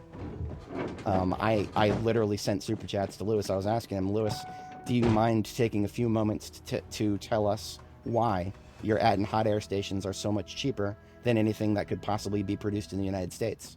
I think he knows why, and I think he's not particularly interested in diving into that topic because it's, very, very outside of his wheelhouse. Not to say that there's anything wrong with the rest of his platform. I mean, like I said, Rossman's one of the goats. He's a real one. But if when even somebody like that can be just completely blind to the problem of China, it doesn't bode well for the rest of the West. It really doesn't. Because I mean, you got your brains out there, the actual brains of the world, that are looking at problems and seeing things that a lot of people normally don't see, and yet they're still not seeing some of the bigger ones. I don't know, man. I don't know. I got a lot to yap about that, and I'm gonna try to put a kibosh on it. Did I let this one run out? Oh, I let that one run out. That's not good. Easily solved, but very not good. Very, very, very not good. I must have left, this is Wellington Heights gas station base. I must have just left it running. Yes, homie in chat, 637. That was what we started at today. I always set it to what I'm at when I start the stream. It's been 4 or 5 days since then, so something like 640 something now.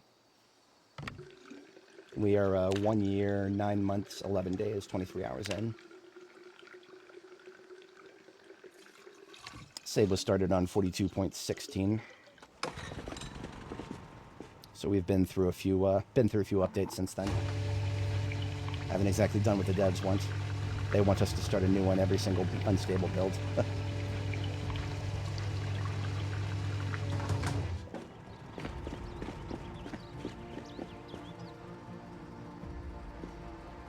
I would have just driven up to the pump, but I don't know, sometimes it doesn't feel like it works right. That's usually when the pumps are farther from the generator.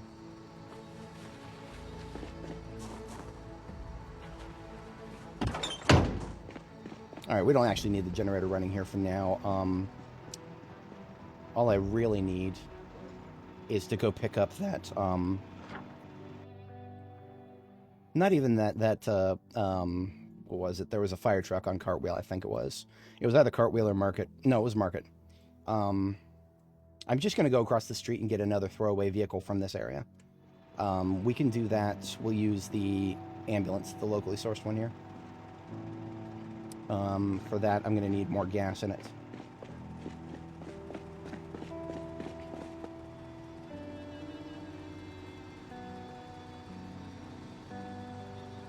Or I was going to replace the gas tank. I can't remember if this was one of the ambulances I wanted to... No, the engine quality is only 76. This one is not one that I really need to be fixed up to oblivion. It's just powerful enough to tow a standard vehicle, so that's what we're going to do. We'll bring a standard back here. We'll swap batteries.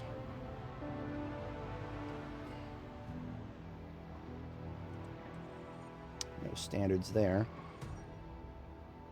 No standards at all. Who needs standards?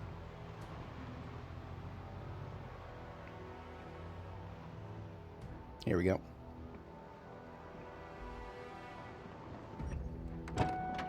I'll just tow it in reverse because I do not think... No, an ambulance is not going to be powerful enough to tow in the olive forward.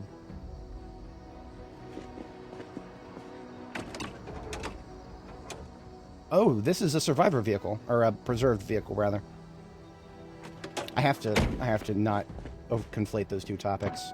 Survivor vehicle actually means there's loot in it. Preserved vehicle doesn't mean anything for the loot in it. It just means that there's somehow still good batteries and good gas in it after 1 year and 9 months in.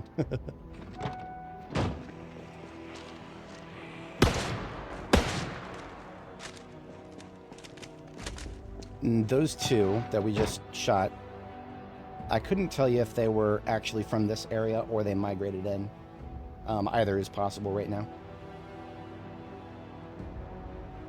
So what we're towing in right now is just another throwaway vehicle that we're going to go back down Rudy Grady on and pick up the next ambulance step van combo. In fact, I think the best thing to do right now would be to go find 1 or 2 more of these throwaway vehicles so we don't have to keep doing it over and over again.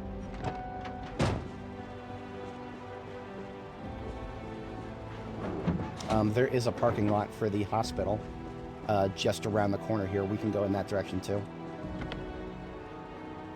Right, preserved vehicles are almost always locked. I don't have patience for this. Hey, Kitten, how's it going? I was looking at yesterday's stream and I forgot to say congratulations. Congratulations, by the way. That's very good news. Very happy to hear about that. I was late to start today, too. Today I started at, like, what was it? Almost 11 a.m. But I've decided to not give up. If I'm late, if I can't start on time, I've decided, nah, I'm not going to give up. I'll stream anyway, even if YouTube doesn't always recommend me as much. YouTube really wants me to be consistent with the stream schedule. I get punished in the algorithm if I'm not. It seems like, at least.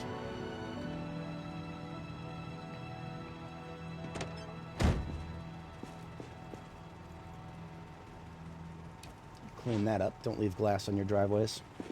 Alright, so we're just going to go steal... We need at least 2 more throwaway cars, and then I think we might be good on the throwaway cars so that we can go back and forth very easily. And this probably is going to end up being one of our power centers, our forward outposts on this side of the map, because we are now looking further into the southeast, now that the northeast is nice and cleared up. So that is the current objective. We'll be going straight down Wellington Heights, really. Wellington Heights goes all the way to the corner here and then around basically the Central Park area. That's another place I've never been to, is Louisville Central Park area. That car right there is a wreck. We're ignoring that. But the rest of the parking lot is right up here. When we were taking the hospital, we we did some shenanigans here, as you can see by all the dried blood. This fence was quite useful to us. We left a little spot in there that they could get through the fence, and everybody else would come up to the fence and slap their face on it. And easy target. Very easy target.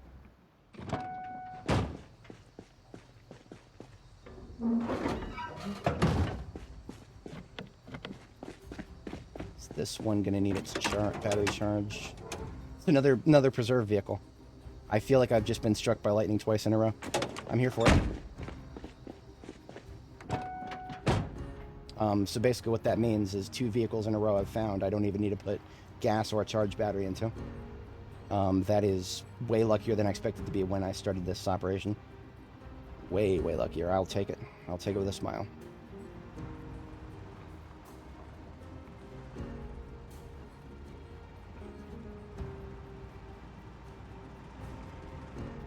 Now this particular gas station based next to Louisville General Hospital, I didn't have to build any of this fence. This fence was all already here. So if you're ever coming to Louisville, you're looking for a good place to base in the general southeast area, this place is already mostly surrounded by a double tall fence that you can see through. Strategically, you can threaten me with a good time. That's great.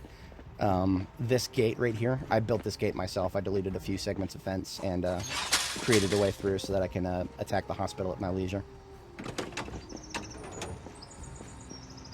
It's another window we'll have to smash. It's fine.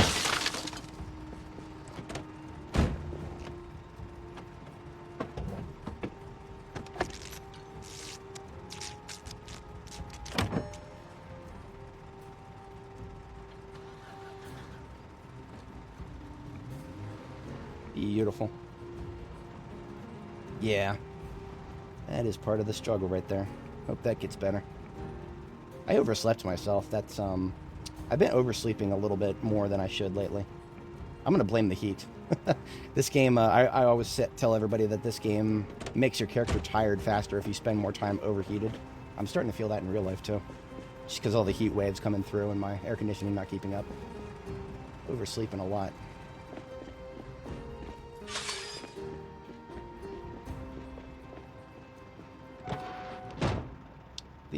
We would just need probably one more. Yeah. I'm willing to bet we won't get lucky a 3rd time in a row. This taxi up here, either of these taxis, I'll take a look at both of them. See, whenever they have, like, all their windows and doors intact and everything looks pristine and pretty, there's a chance that it could be a preserved vehicle. But it's never guaranteed.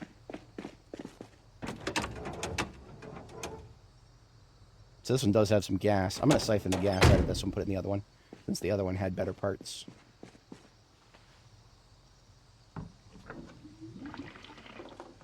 We actually haven't been able to get any big pipe bombings today. Today has been largely logistical in nature, going through neighborhoods, clearing out the rest of the northeast area, and the at one point we finished Finnegan Research Center. We got to the top floor of that. That was an interesting trip because we never at any point, I never had a clear understanding of what the top floor was. So we kept going up and up and up until we got to the top, and then I was kind of taken off guard when I saw the top. But we got it cleared out. I was expecting something spooky, but really it just seems to be a standard research building. There was a lot of Spiffo pens and pencils and merchandise, which tells me that Finnegan Research Group has been working with Spiffos. Very interesting thing. Why would a biochemical research group be working with Spiffos? There's theories that Spiffos somehow helped spread the virus, but I wouldn't know about any of that.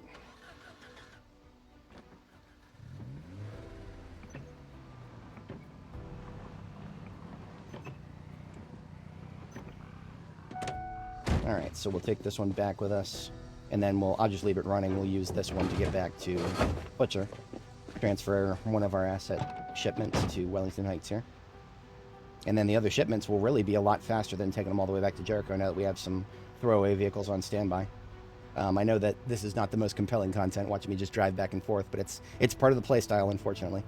In order to make it so that I can just very easily do everything that I do, this is a necessary step in the way I do it. There's probably a slightly more efficient way of doing it, and if I was willing to install mods, particularly mods that give you semi-trucks, this would be hardly an issue. Probably 1 or 2 semi-trucks would be more than enough to take everything I need from A to B.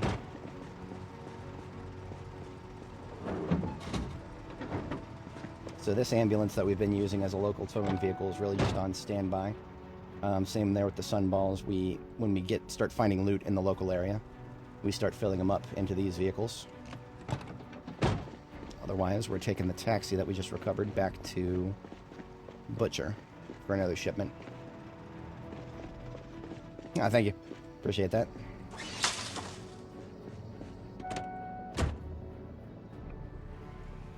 I know I sometimes veer when I'm streaming and I start yapping. I sometimes veer into real-world topics. I do solemnly swear that I'm going to do my best to make this generally a gaming-focused channel. I don't ever want to go on the gamer-turned-commentator arc. I don't feel like it's in my blood. I wouldn't even be that good at it because, you know, if you want to be a commentator, you know, whether you're like, you know, a media commentator like Critical Drinker or, you know, what's his face? Ackerman, that guy, I forget his first name. Or if you wanted to be like, you know, a political commentator like Asmongold or Hassan Piker, you'd have to be, the only way you're successful is if you be extremely, what's the right word? Extremely out there with your hot takes. You have to be polarizing, very polarizing. Otherwise, people won't gravitate towards you as easily, and you won't ever see any success in the industry. So I'm always going to try to stay focused in the general gaming sphere of things.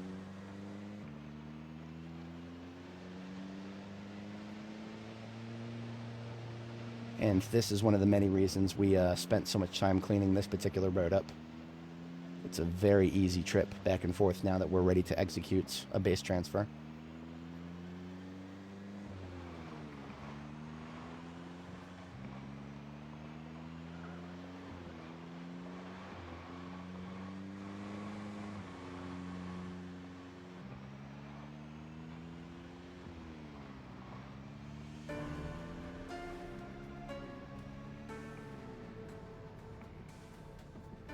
I'm going to start parking the Nialas as I arrive with them. I'll just park them on this facing.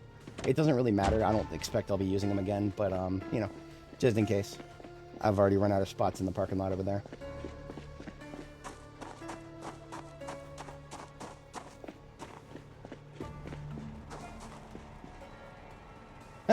Too close. Just a little too close.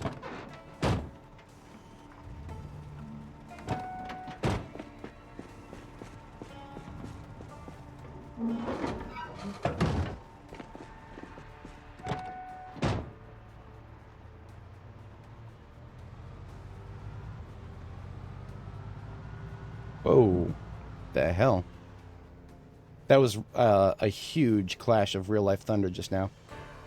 I have a new... Oops, that was the wrong one. A little smaller, hang on.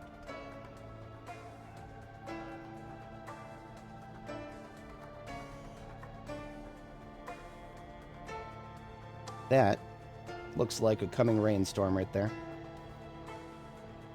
I got a, whatchamacallit, window camera installed.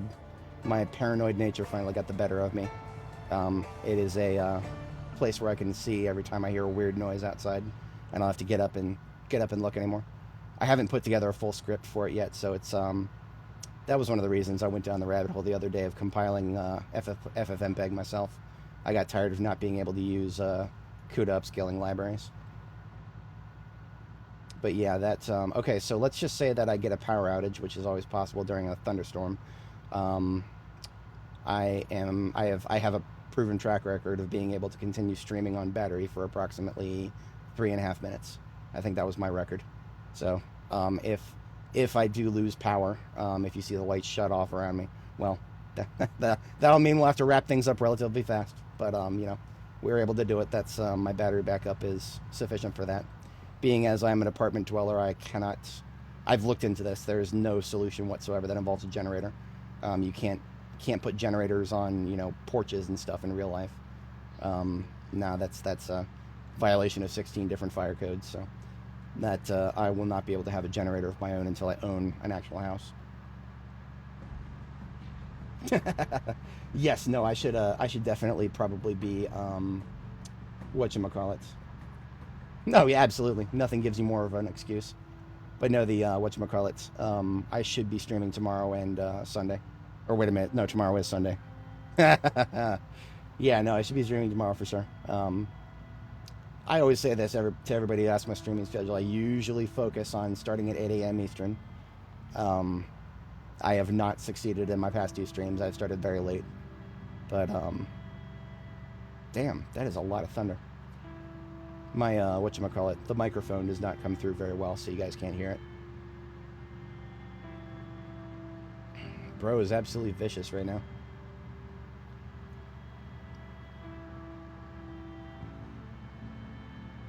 Alright, so that is one of our... We do have 2 more than 2 more that we need to do. But, yeah, that's basically what we're doing now. We are taking the leftover ambulance and step van combos back here to this location, which is not as far as Jericho.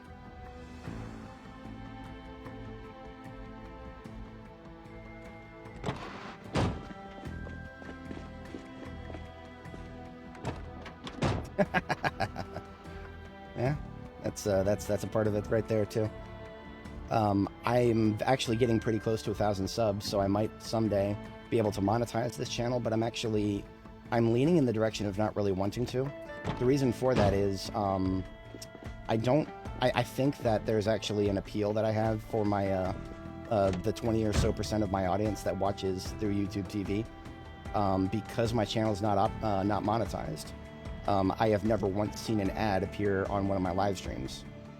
If anybody watching on YouTube TV has ever seen one, definitely let me know sometime when you get a chance, because I know that YouTube chat isn't available to you guys. So, but yeah, if you're familiar with whether you've ever seen an ad on my channel or not, because sometimes people might make their decision on who to watch based on how many ads they get, and the fact that YouTube doesn't have any incentive to put ads on my content right now. I'm not in any hurry to change that for what, like 20 cents a month when I first start out. It won't be that much higher than that. I've looked at my CPM. It's not. I have no expectations there.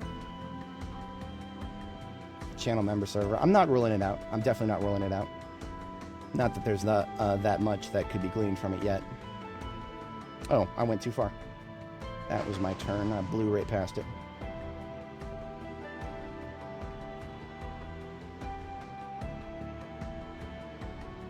I'm gonna. You know what? Let's just add this to the lineup. Let's just add this to the lineup. Oh, look at that! You can actually see the rain now. Give me a moment. I'm gonna make it borderless. FF play FD show no border. If I'm going to do no border, I have to put the correct screen coordinates, right? Let's do bottom right. Let's do bottom right. That would be 3840 minus yeah.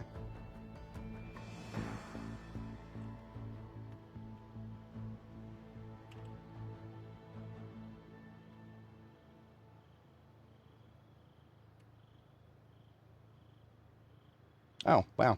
I forgot to scale it.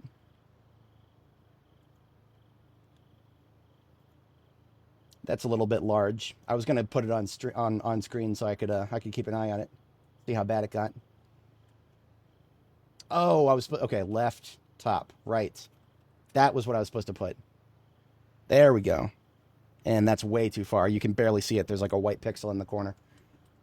See, doing everything yourself and not doing it through OBS has its consequences. Let's just cut that by like 200 pixels each.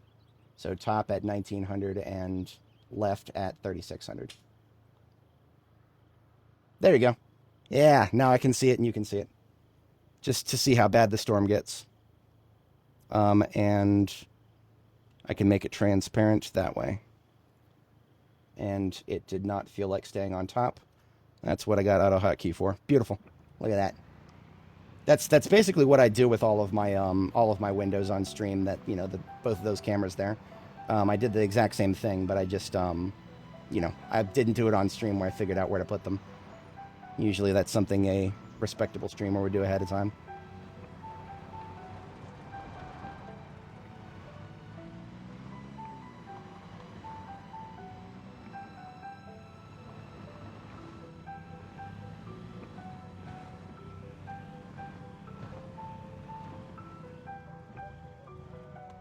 All right. So we only have one more, what's it called? One more ambulance tow. Ambulance towing with an ammo van, and then we've got the, whatchamacallit, the loose ammo van with the police car. That is very much last.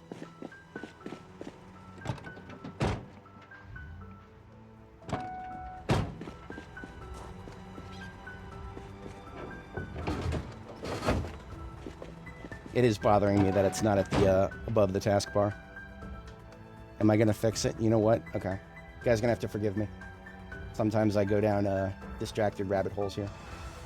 I think I also needed to cut the... So we're doing top by, like, what was that, 20 pixels?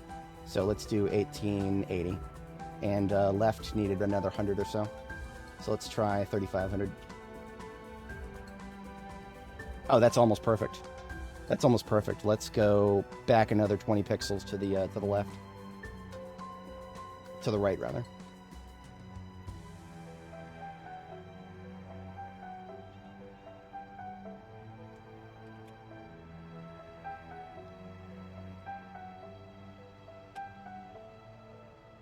Beautiful. Beautiful. Dealing with screen coordinates isn't the easiest thing to do, but it gets the job done. Struggling to be self-starters. No, that's a good thing. I would be doing the same if I was in the right position for it. Having renewed my apartment lease, I'm kind of stuck here for another, what was it, another 10 or so more months.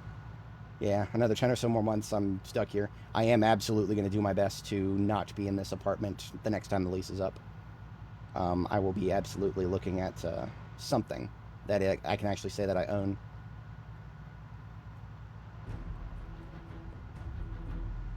So this ambulance is the primary expedition one, and this ammo van is the one that I'm currently taking cartons out of. So they will be parked in a more favorable spot than the others.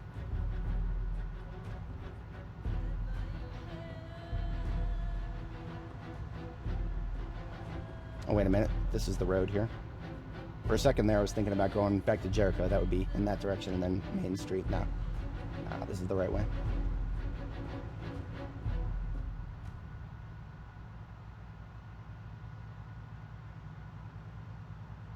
Definitely doesn't look to be the worst of storms. We have had one recently where their rain came in sideways. And when I looked out the camera, all I could see was just a sheet of sideways falling rain, sheet by sheet.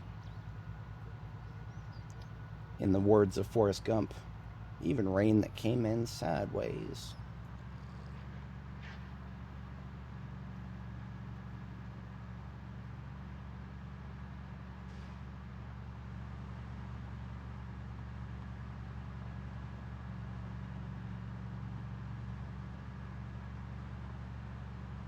You know, I've never been to Central Park here in Louisville. I think I mentioned that a couple times. That might be something I try today. The only reason that I think I might be able to get away with it is because for the longest time I assumed that when we look at the map, I'll look at it in a moment here. When we look at the map, you'll see a lot of brown trails that lead to the, the Central Park area. I was always under the impression that brown trails meant, dirt trails. Some of them, at least, are not. They're actually gravel. So I might actually explore to see exactly how far the gravel trails go. Maybe at some point it actually becomes dirt. Maybe it's always gravel all the way to the center. If so, then that means that the gravel doesn't come up with trees blocking everybody's way. So like I was saying, we get favorable parking for the ambulance and this step van. But I also need to have easy access to the SWAT van. The SWAT van will be where this car was. So I'll get this car out of the way and then put the white step van in front of next to the black one there, and then the ambulance next to that. Or maybe I'll give the ambulance the outer spot. Yeah. That way it's just step van, step van, step van, ambulance.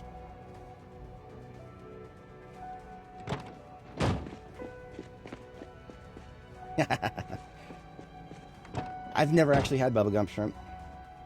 I want to say that they're probably pretty good.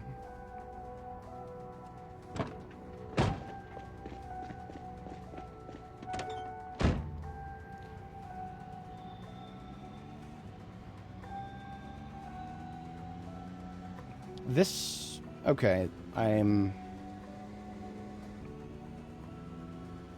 I'm not 100% sure if this will be the last throwaway I need to use. Imagine having to swerve to get out of the way of an entire swarm of rats. That's the game we're playing right now. I don't know why those guys were there, but there was a whole. That was like a rabbit herd, only rats instead of rabbits. There was one place that I had never been to that was on my bucket list. That when I got to it, I was quite disappointed by it. White Castle. I had never been to White Castle, and I was going to. This was a long time ago. This is when I went to a convention in New York. I'm not gonna. There's no need to talk about what kind of convention it was. It wasn't FurCon, but it was close. I went to a convention in New York, and on my way out, I stopped by White Castle in New Jersey. Imagine the most ratchet ghetto McDonald's you can think of, and then just imagine plastering the White Castle logo in front of it. That's basically what it was.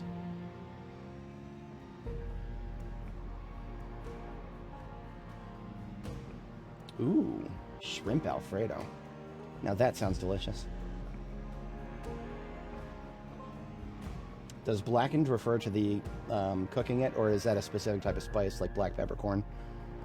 Black peppercorn is pursuant to my interest at the moment. It is one of the ingredients in the garlic spice that I've been using a lot lately. I imagine you've got to go to the right one. I think the one in Jersey that I went to was not the right one. At least it didn't feel like the right one.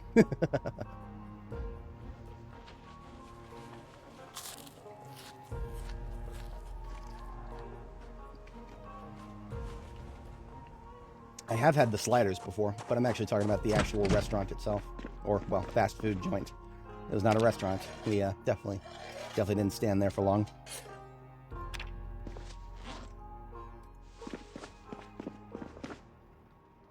Did I need to? Yes. Okay, so still got the battery charger here, and that was for a reason.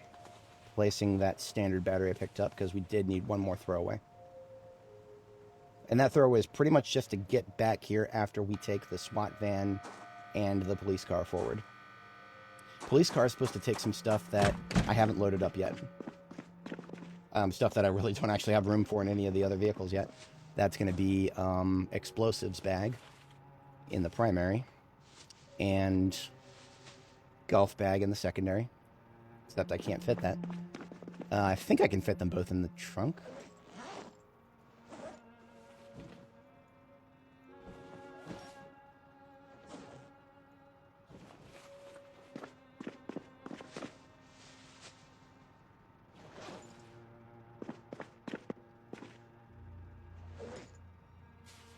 Just barely.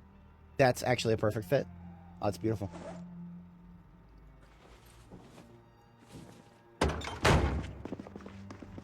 This duffel bag henceforth is going to be guns that couldn't fit into the SWAT van.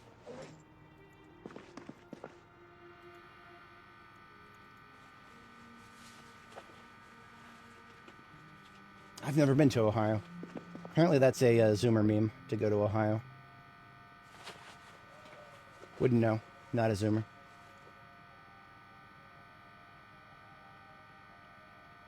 Let's take this. This bag weighs... What does it weigh? 19. So we're going to take... we'll take these boxes of light bulbs and put them on the same seat. Because now we're dealing with the police car. The police car, it has a lot of storage room in it, but it's only on the seats. So that's a full seat right there.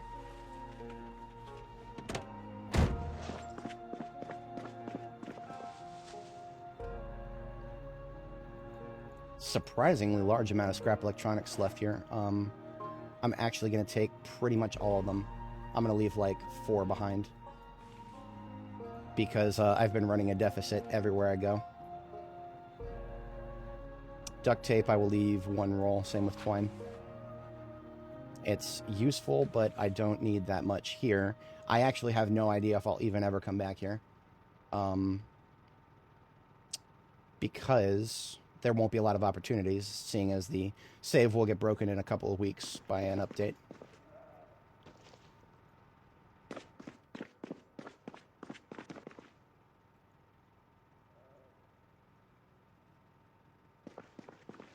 lot of duffel bags.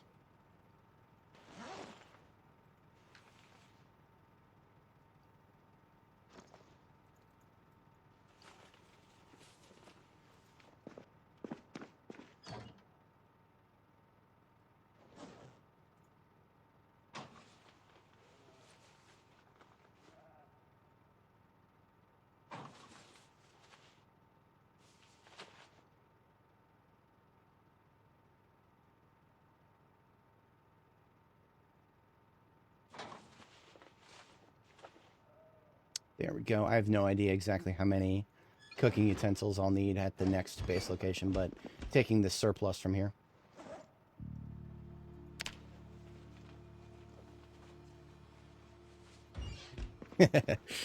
Technically, he could make it a road trip. That'd be a very difficult one.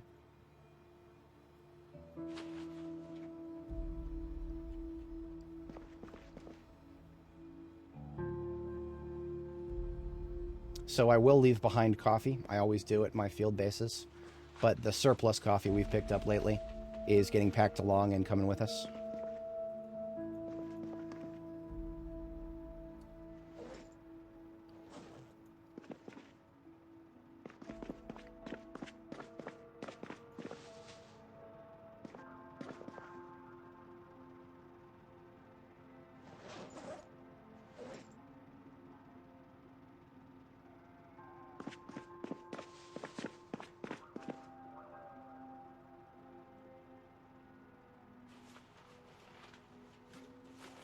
I think we can actually fit all that foodstuffs into one bag here.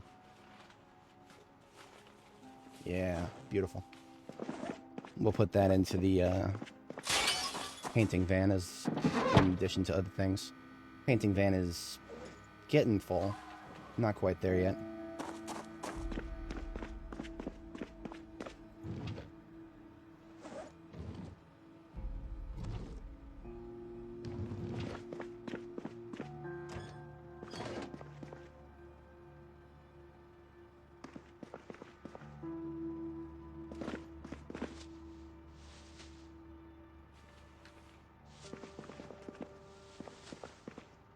I'll put these broken iron pipes on the passenger seat of the step van. Just enough to fit that, a perfect fit.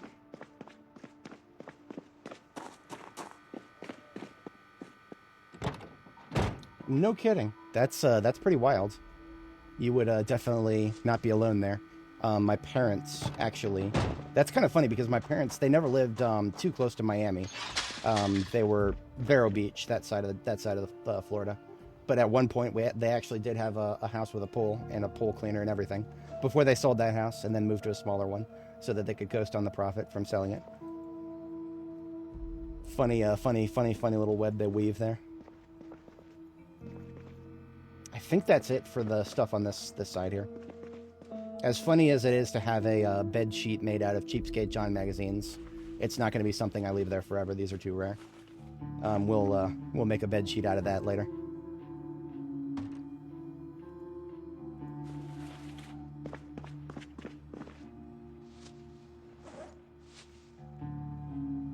These are fully intact weapons that we picked up. I can't even 100% remember where. But I do know they don't need to be in that garbage bag. They'll be in this bag here. That might be the last one that you fit in the step van. Oh no, we've still got room. In fact, we can fit a generator still. I don't know if I want to steal the generator from this base. No, I'm not going to do that. I would only do that if, No, I don't need to do that. No, we don't need to. I'll take something else. There's many other things I could take.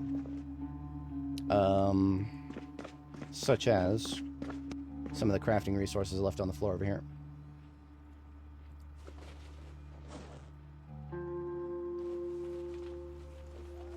We are no longer in need of plaster at this location, but maybe we will be at a future location.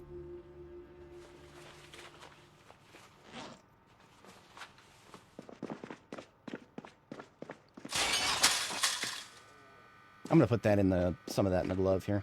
I think we got room in the glove. Yep.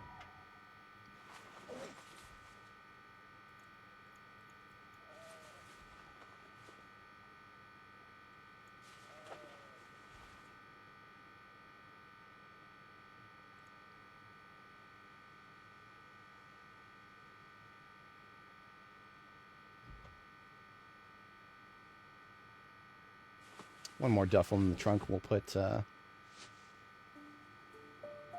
rest of this crafting stuff in there.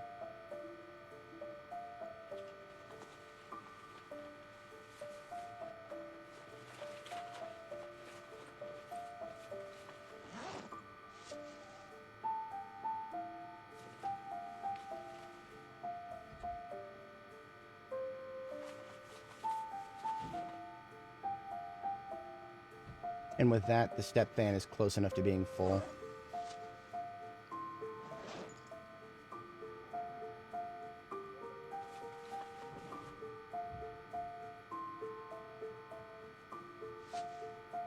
Yeah, that's close enough.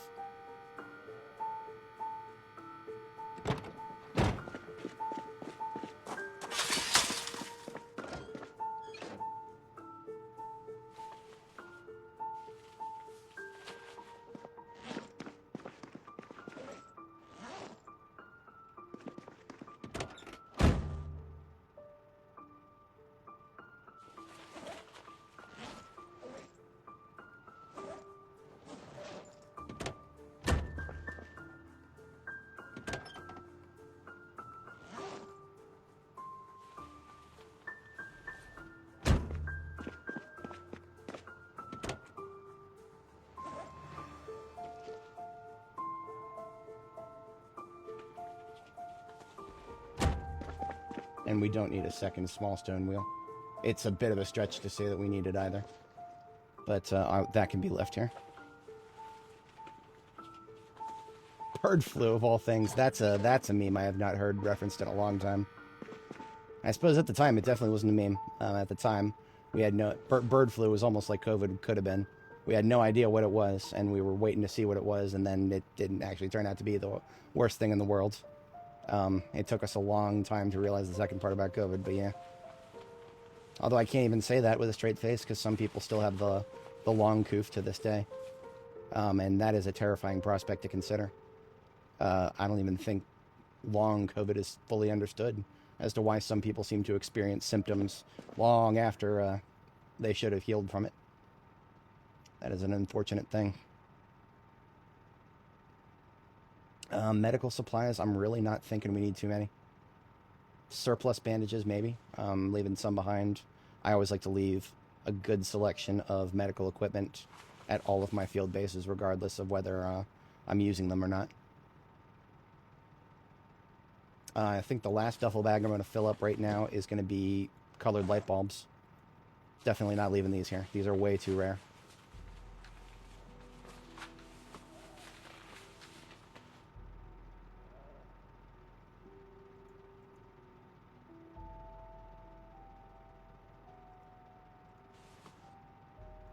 Antidepressants are surprisingly rare in this game.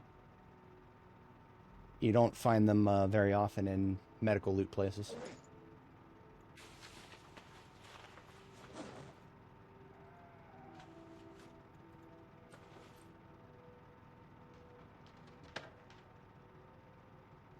You can pack an entire box of suture needles. That's neat.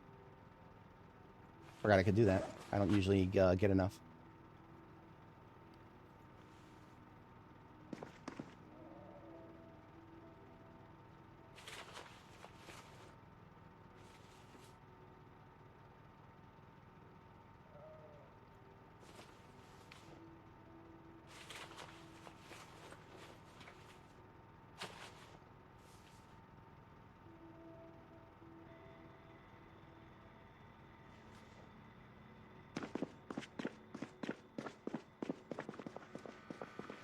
Oh, wow. Yeah, that is a true statement right there.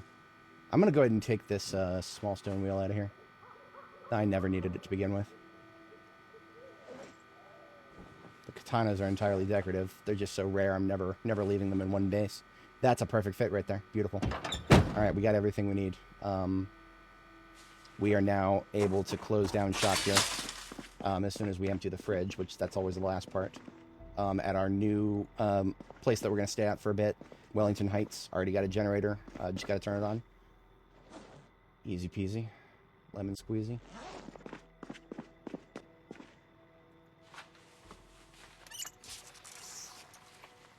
I don't think my exterior cam, it's an Xbox 360 Connect, it's ancient. I don't think it's actually powerful enough to pick up lightning, at least not during the day. Because I've been looking out there and I have not seen any lightning. That was actually one of the reasons I pulled that up. I was like, well, we can pay attention to lightning, see how bad it gets, but no, unfortunately. Oh yeah, no, Viking, I originally made this channel. This channel was originally created to be a YTP channel. I made one or two back in the day, like literally more than a decade ago, and it never really took off. I don't even want to say that I don't have the capability of being a YTP artist, but it takes a lot of work, and I don't think I ever really got into a mentality where I could put in the work to do it regularly. So really, at the end of the day, this has been my low effort channel. Yeah, this down here. Now you're not looking at the original size of it. I'm actually running it through an upscaling filter and then scaling it back down. But yes, that is a Xbox 360 Connect. I've got two of those. One of them is only outputting white pixels, so I need to troubleshoot that. This one seems to work fine. The coolest thing about this one, let me pull up the larger size. I can show you the... you can't do this with the newer version, but the older version... it's, yeah, 320 by 240. We'll just bring it up at the center here. The older version, if I right-click on this little custom driver that I picked up here, I can use Windows to send commands to angle the camera up or down. It doesn't really get me much. There's only 15-degree differential. But if I wanted to look down, maybe to see whether the cops are standing out in front of my, out in front of the entryway there. Or if I wanted to look up to see more lightning in the sky, which I probably should have considered before. I just got to right-click and adjust it up by 1 degree each time. Gets us a better view of the sky, at least. Can I do one more? Yeah, it gets a little bit... You start seeing the corner of the windowsill if I go any higher than that. But then I can pull back up what we had in the bottom corner there.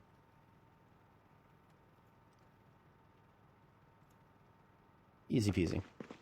I should not have done that while I've got frozen produce in my hands. Actually, what I was supposed to do is put that right back into the freezer. Yeah. Now that we took it out of the freezer, we put it back into the freezer, let it chill itself again overnight, and then take it with us while it's fully frozen. So that is our order of operations here. I'm going to have just a quick bite of non-perishable to eat here. How close are we to need to... Oh, shoot! I completely didn't realize we fell under 75 kilo. Our girl is a very skinny girl right now. We need to fix that. I'm going to give her a full box of cereal to eat. That is the easiest way to get started on gaining weight again.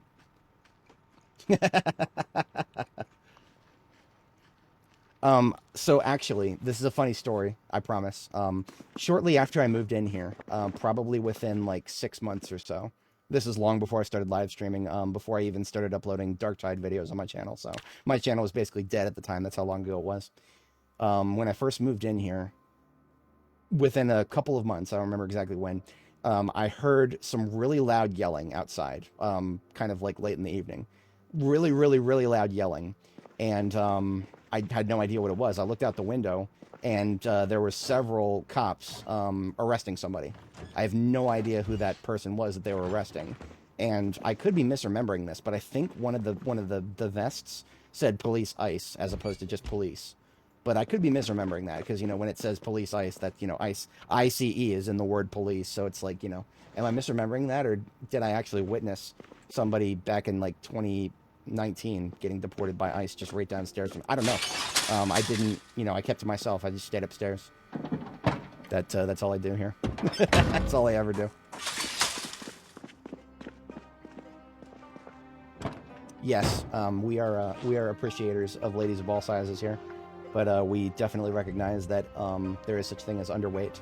So as soon as our girl falls under 72 kilo, we pack a few pounds on, definitely. Before I can even do that with the SWAT van, we've got to get the police car in the right spot. Oh my god, it's funny that you phrase it that way because I have no idea. I genuinely have no idea. I could be. Because right under my floorboards, there's been a lot of people moving in or out. I think I've gone through like 16 different downstairs neighbors over the years that I've lived here. There's a high turnover in my unit. That's one of the reasons that, By now, if I had neighbors that, you know, had actually lived here and stayed here, I probably would know them by now, but I don't. I have no idea. Genuinely no idea. I haven't stayed awake long enough. Okay, I can't sleep again. I'm just gonna have her read a book.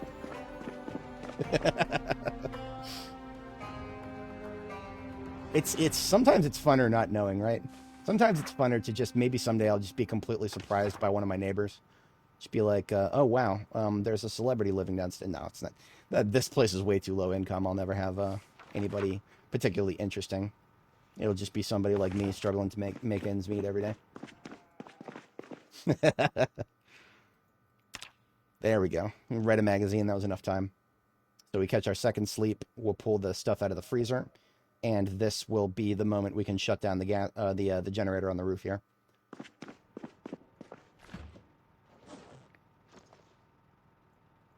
Oops. There we go.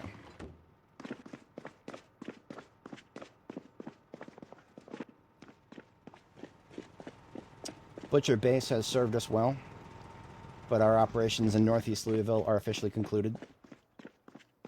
We can always come back here if we feel the need. If I ever realize I might have missed something important up here and there's an incentive to come back here.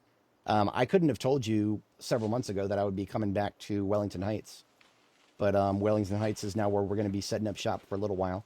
Up and until if we feel the need to set up another base in the East Louisville area, then we can do so. If we don't, then we don't.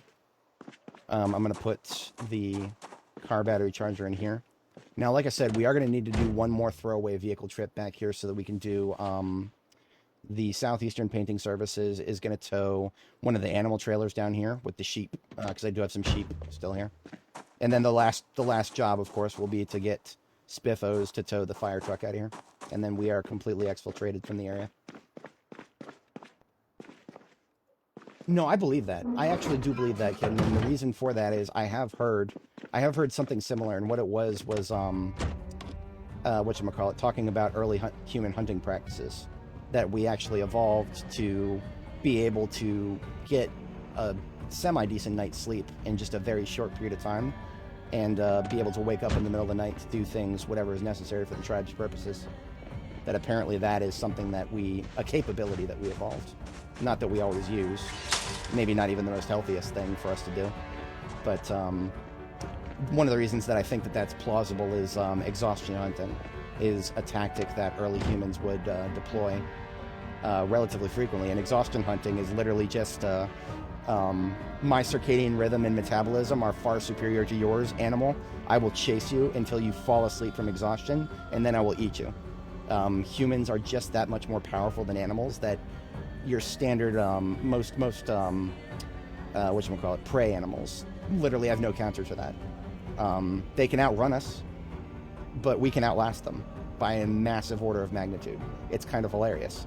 Can you imagine the inefficiency of that? Just chasing a deer through the forest to the point where you either environmentally trap it, force it to a ledge or something, or you just literally keep chasing it and keep chasing it until the thing has no more energy. But you do, because you just have that much stronger of a metabolism.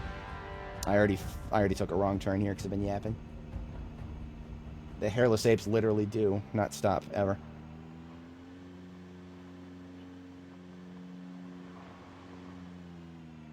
But yeah, Rudy Grady is where we were supposed to stay on, but I did a bit of a doof and kept going. Rudy Grady is on the other side to the bottom right here.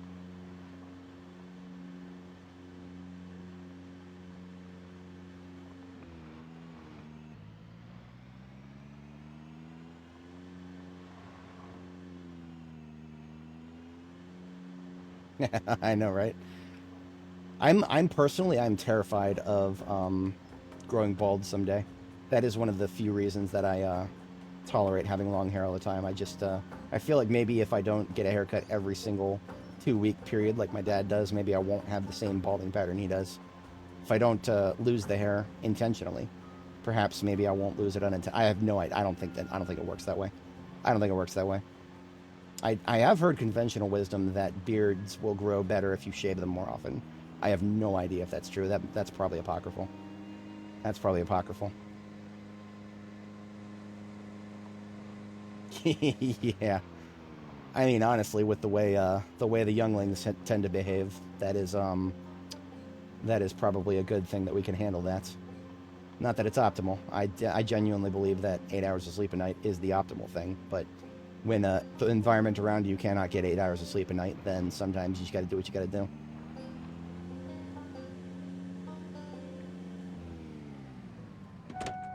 So I was saying before, I think the SWAT van is just going to go in the empty spot.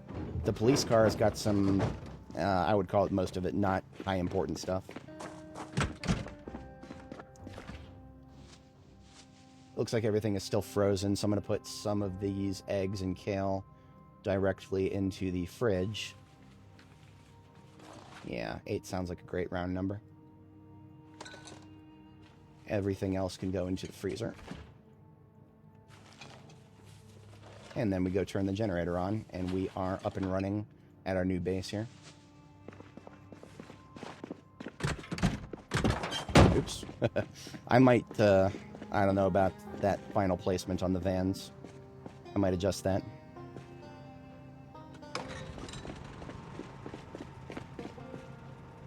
See, if I could just train myself to use this door instead, then I wouldn't run right into my van as I exit, but, well, if I put the exit sign on the other side...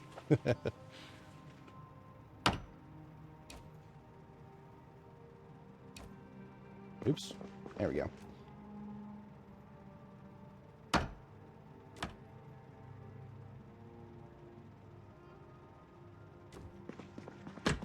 Much better. Okay. Now I just got to remember, focus on the exit sign. Otherwise you'll... Did you know that it's possible to actually face plant with your character? I'm going to show you guys something really silly. I don't know if this is because my character's clumsy, but observe. If you're running fast enough, don't do that too often. Don't do that. She's a tough girl. She can handle that, but don't do that too often. If you run straight into something hard enough, you will face plant. Danny is probably not very happy with me for making her do that. Sorry about that, Danny. I take good care of my girls here, but sometimes we do silly things.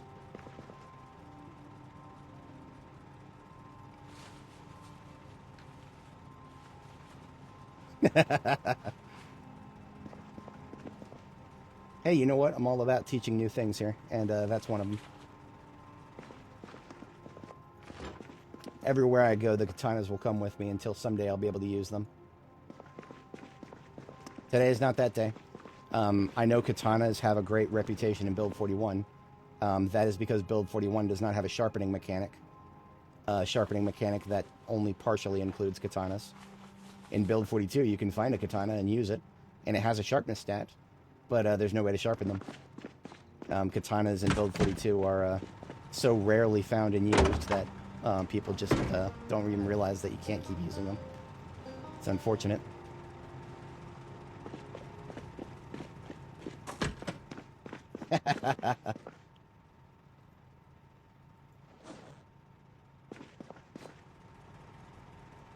Honestly, I feel like the only thing that is probably truly egregious is using a baby name from fiction. From fiction, especially like ever since Harry Potter was popular, the number of kids named Hermione. I don't know what the parents were expecting, but of course, you're going to name it after a wallflower of a girl, then children will make fun of them accordingly. Be careful with that. Kids are mean. They're very mean. They're very mean. I remember I was one once. There are some nights where I actually wake up in the middle of the night and I'm like, wait a minute. No, that happened a long time ago. I used to be the kind of kid who would make fun of people that didn't really deserve it. Not all the time, and I grew out of that, but I genuinely feel remorse for doing that. I think the people who grow up without feeling remorse for doing stuff like that are probably the people that you don't want as your neighbor these days. The ability to realize that you did silly things as a kid and recognize them as being wrong is probably how you don't end up on Midwest safety videos. I think about that a lot every time I look at a comment on one of those videos that are like, the perp is such a human toddler, or an adult toddler rather, and I'm like, there's more to that statement than one might assume. Oh my god, no, I never would have imagined somebody would Game of Thrones their kid, but boy howdy is that possible. That's plausible right there. Never forget what happened to Khaleesi and then what she did. Do you really want to name your kid after somebody like that? I don't. I don't. I remember what happened to her, and I remember what she did. Both of those are very bad things. I didn't even watch the whole series, but I knew enough about her as a character. My buddy convinced me to watch season 1 with him, and it wasn't that bad, but as with a lot of TV shows, it starts to fall off afterwards, from what I understand.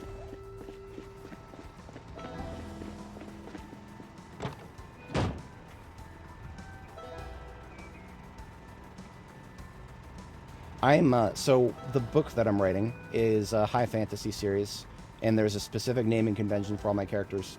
None of them involve names that I would ever want somebody, you know, in the modern West to give their child. Please, for the love of God, don't have anybody ever, don't name your character after one of my or your child after one of my characters. Please, don't do that. I am like begging anybody who ever reads my book someday. Please don't do that. I wouldn't mind if my book became popular.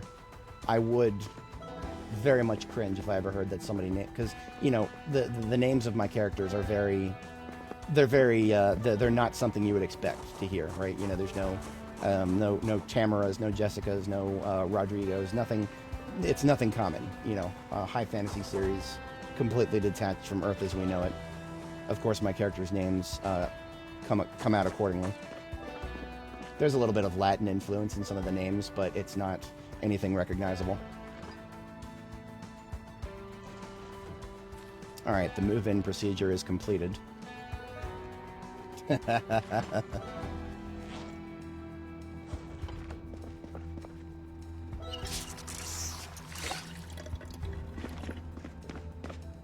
Alright, so next step is one last throwaway vehicle. And I had a battery and then I put it away because I'm a doofus. What did I do with that battery? Did I put it... Oh, right on the floor over here. Yeah. Got it conflated with vehicle parts. So this is standard vehicle battery. I'm just going to grab this and a few liter of gasoline. And we'll go get one more throwaway vehicle to get our last shipment.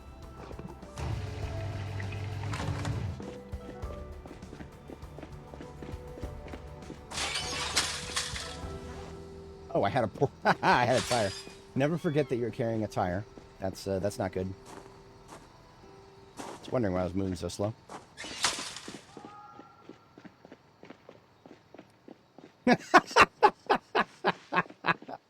Oh God, no, please, no. You see, all the characters in Project Zomboid have normal names. If I had a daughter and I named her Jackie, nobody would, or you know, Jacqueline, and then I just called her Jackie growing up. Nobody would ever bat an eye. Only dedicated followers of my channel will understand why I would ever name somebody Jackie J. Well, okay, so what I'd have to do is I'd have to give her like a middle initial of something that starts with a J. Then I could do that. So I could call her Jackie J and she wouldn't know what I'm talking about, but it would actually be a respectful reference. That's how you do it. You got to make it something subtle but meaningful. That's probably the best way to do it, in my humble opinion.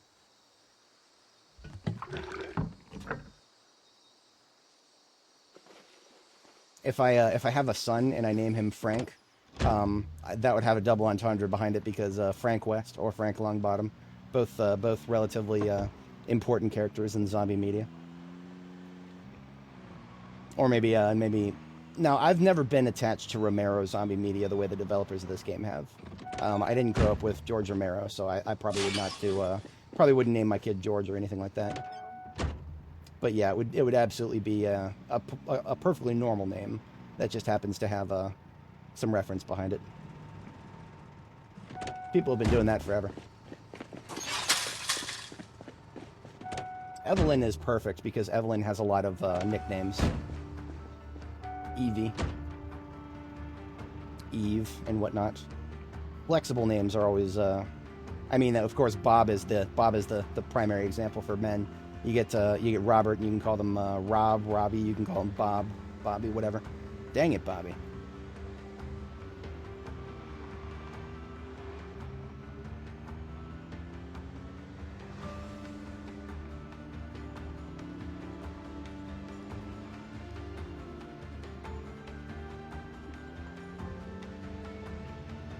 All right. Now, for this trip, what we're doing here is we're going to take the paint van, and it's going to tow the animal trailer.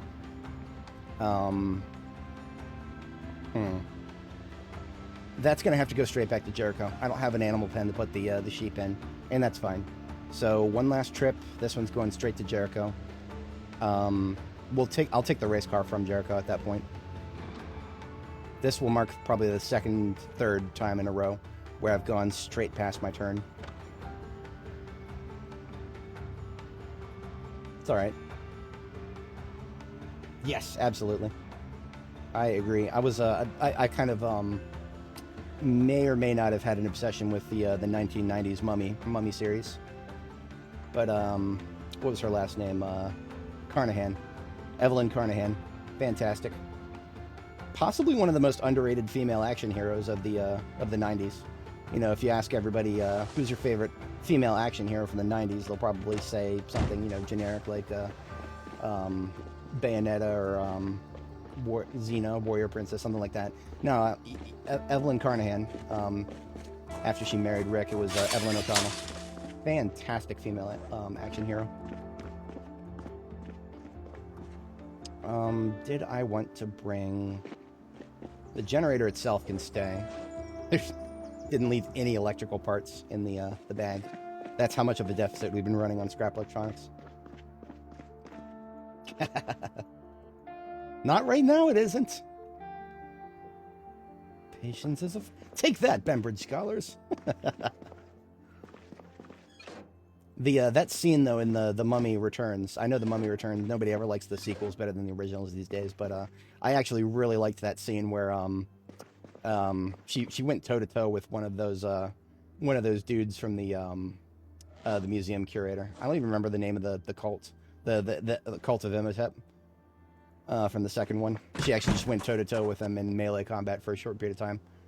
She lost, but I mean, you know, that's... the fact that she tried, mama extraordinaire right there. This is probably the last refill I'm going to get out of this propane tank. Which, well, one more here. It's perfectly fine to leave behind like 1 or 2 torches, maybe. But I would like to have this tank emptied if I can. Looks like I can't. Alright. Yeah, we'll just leave 2 torches. And a couple of these things here. My field bases are always stocked with small form materials of useful variety.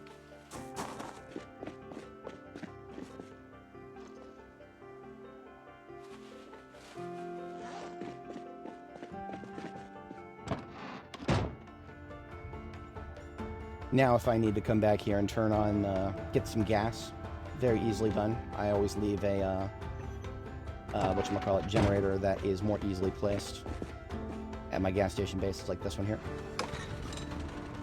Ah, this is one of the dishonest vans. Yes, okay, so you'll notice that there's no gas port on this side of the van, but if I turn it around here, you'll notice there's a gas port on this side, and yet the game wouldn't let me fill up when I right-click just now. Naughty, naughty, naughty. I've got a refill from the opposite side as the gas port. Oh, there was a thunderstorm passing through. Lots of thunder, but it doesn't look like the lightning came through. I actually, so I was thinking about doing that for the longest time because I know that weather YouTubers get a lot of hits. I'm not the kind of guy to ever be a weather YouTuber, but if extreme weather is passing through my area, yeah, Xbox 360 cam attached to the window right over there.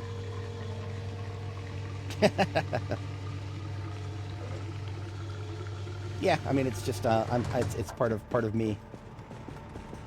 200%. Let's shut this generator off, and then we're gonna get the sheep loaded up next.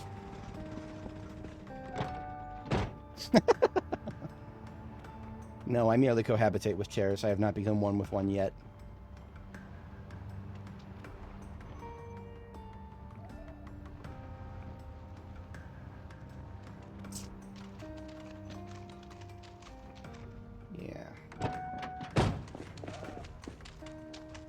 This one here.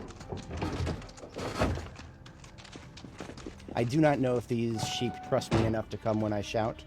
When animals trust you, if you spend enough time around them, you can hit Q and the animals will actually follow you. I actually have no idea if that's the case for these ones because I brought them here a while ago. I've been letting them chill here. I do not know if I have been close enough to them for them to start trusting me. And if I'm wrong about that, then they'll turn around and run away and it'll be hard to pick them up, so. Oops.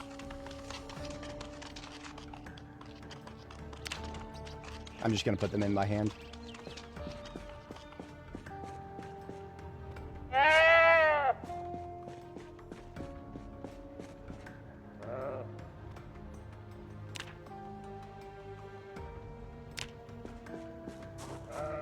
These animals that I have here, we originally found them in a crashed animal trailer in the local area.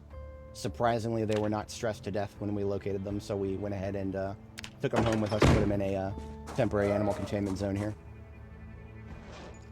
Just enough food to get them to survive for a week and a half or something like that.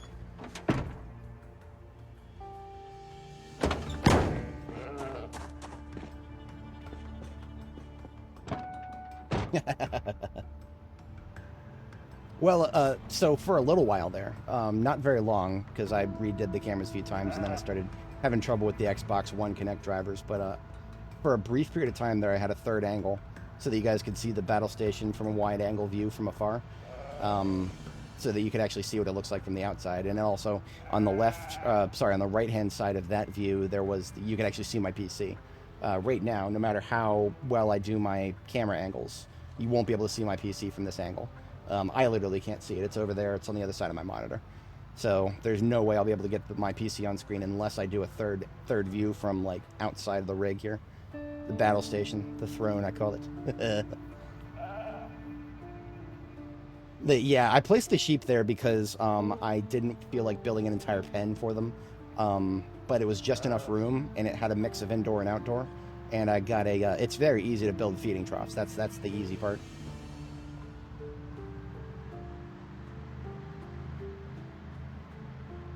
But this group, basically the reason I had waited till now to do Southeastern Painting Services and the animal trailer is because the animal trailer and Southeastern Painting Services, they both go straight back to Jericho. So we're going to go back to Jericho. I'll leave Southeastern Painting Services indoors, bring the animals to the animal farm area, and then I'll take the other race car. I have two of them. I'll take the other race car back to Jericho.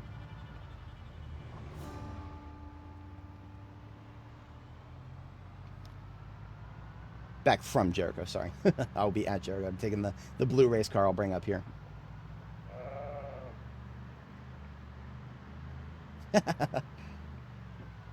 You know, that's an interesting one.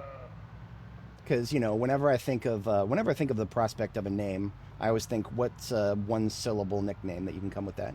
Reich is a pretty decent one-syllable nickname for that. I don't even know. Do they ever call Riker? Do they ever call him Reich in that series? I don't think I've seen like 20 or so episodes of The Next Generation.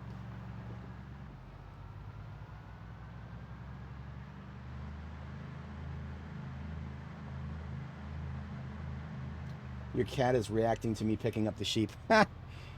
This game has actually got some pretty authentic animal sounds. Don't want to be too morbid, but the sound of the bunnies dying in this game actually sounds exactly like that one time. It was on that was probably also real. That was a strike of lightning right there. Of all the real estate for a random rat to be running around, it would just happen to come out in front of I've been back and forth on this road a billion times. Will, okay, right. Riker's his last name.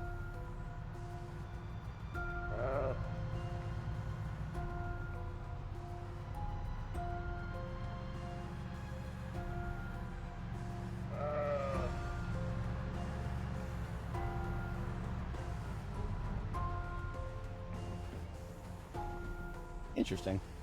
I mean, it's okay. So John Luke, that's I actually don't know much about French names. Is that two separate names?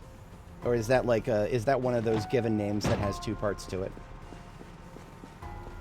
Whenever there's a given name with two parts in it, it's always it works. It's haywire on my my enterprise at work. There's a lot of people. There's like 4 or 5 people in the enterprise who have names. I'm saying the word enterprise when we're talking about Star Trek. No, I'm talking about people at work who are in my accounting system. They the accounting system doesn't play nicely in the back end with people who have a name and then like a space and then a second part of their first name. Anne Marie, it was an example because Marie is not the first name. I'm sorry, it's not the Marie is not the middle name. It's a part of the first name. Yeah. Yeah. Marianne is another example. Hyphenated, yep. Hyphenation was one solution for that, but then that didn't mesh well with our cell phone management system. Cell phone management system went haywire when people tried to have hyphenated names in it. I swear, man, the IT world has such strange rules sometimes. That's probably one of the only reasons I'm so good at Zomboid is because my day job quite literally has me constantly learning really strange rules that don't always make sense. I never even looked at it that way, but that... Yeah. Oh, yeah, I just learned something about myself.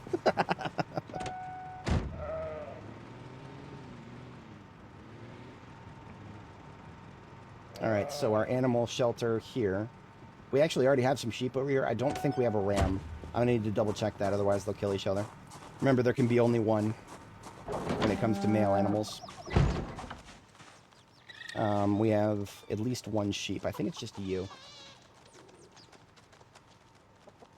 Yes, it is just a ewe. That is a female sheep. We do not have any male sheep. We have a Bambi here. And if I leave the door open, it will bolt. So we'll leave him in there. There's a part of me that wants to see if it'll ever actually grow up. I don't even know if it will. So that's one of the reasons I have not yet turned it into venison.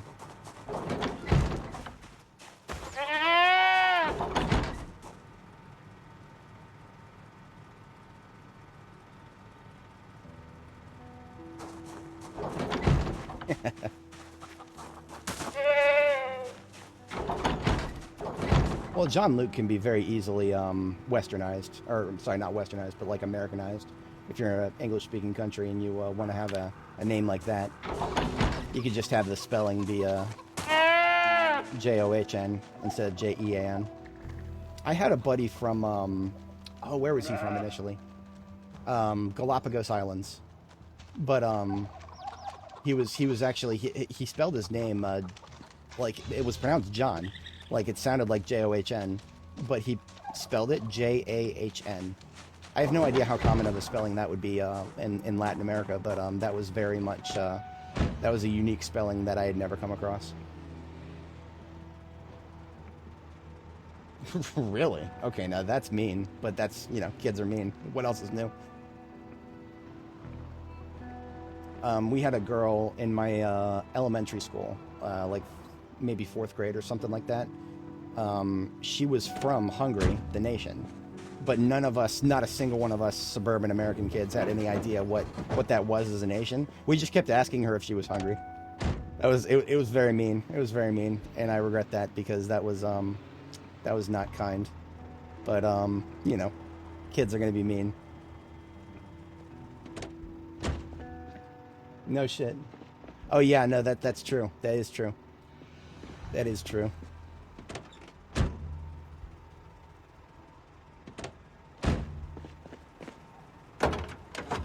Only steel sheets in this one, so we can't use it. I was thinking maybe I would just take the fire and rescue truck here and just leave that at our Ford base. I could do that. That would save me a trip. What about the Blue Step van? Do I even have anything in it?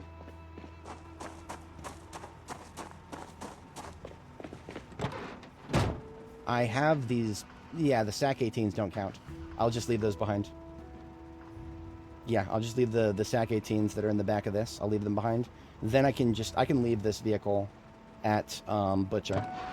It can become a permanent fixture. That's fine because if I ever go back to Butcher and I want to pick up a bunch of loot locally, that this will be a loot carrier for it. Beautiful. That'll save me a trip. I'm here for it.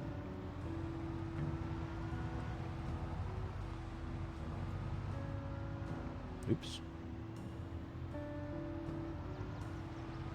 Lots of back and forth today. I appreciate everybody who sticks around through the boring logistic stuff. I'm also going a little later than I normally stream. Normally, because I start in the mornings, I'd probably be wrapping it up in the not-too-distant future here. I have been at it for about 6 hours, but I'm thinking maybe the rest of today in-game. Possibly I'll call it tomorrow morning. That depends. See where I'm at that point.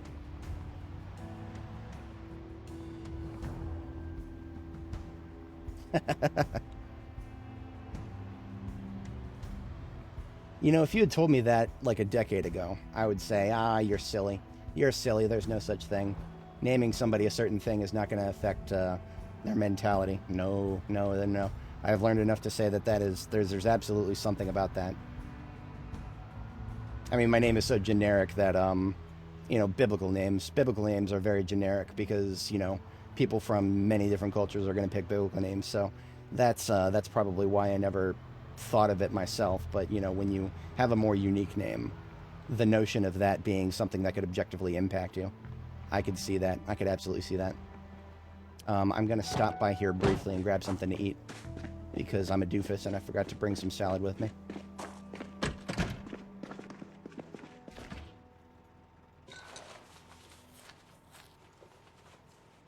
Just 2 more kale for now, and then I'll take...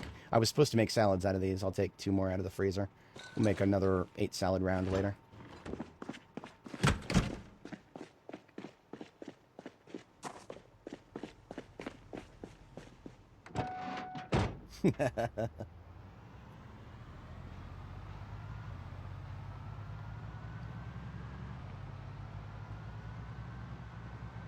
I don't have to put on the red light, but what if I do? That was slightly a wrong turn. We're good here. I was gonna say that I took a wrong turn, but no, here is Rudy Grady right here. That'll be the second time I've made this wrong turn, actually.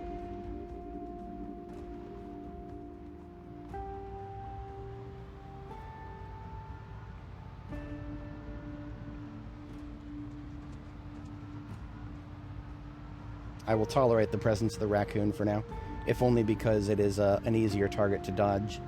If it was a rat, I would have gotten out and killed it.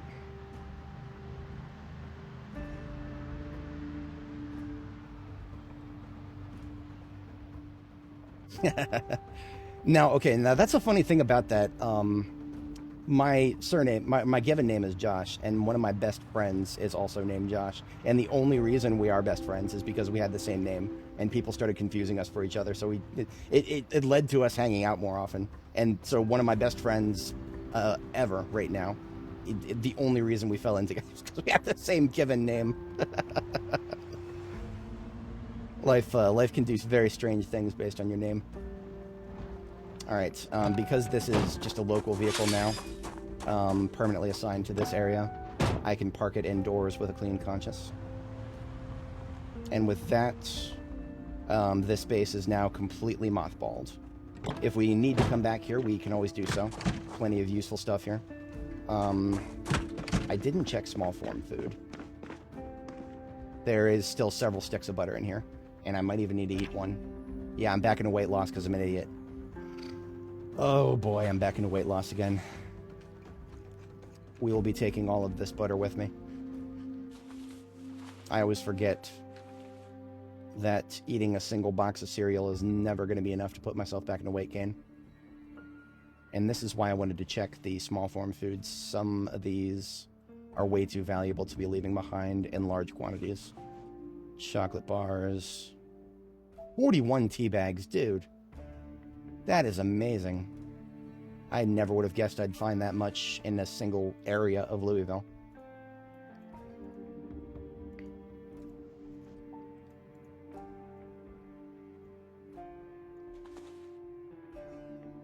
Beautiful. Okay.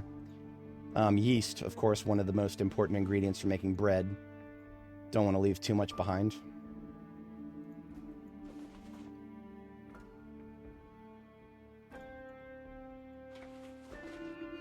That's much better. I mean, I don't usually think about the small form food bin until the last second, as you can see. Okay. And now we can consider this place mothballed. Pretty much every other container I've already parsed through.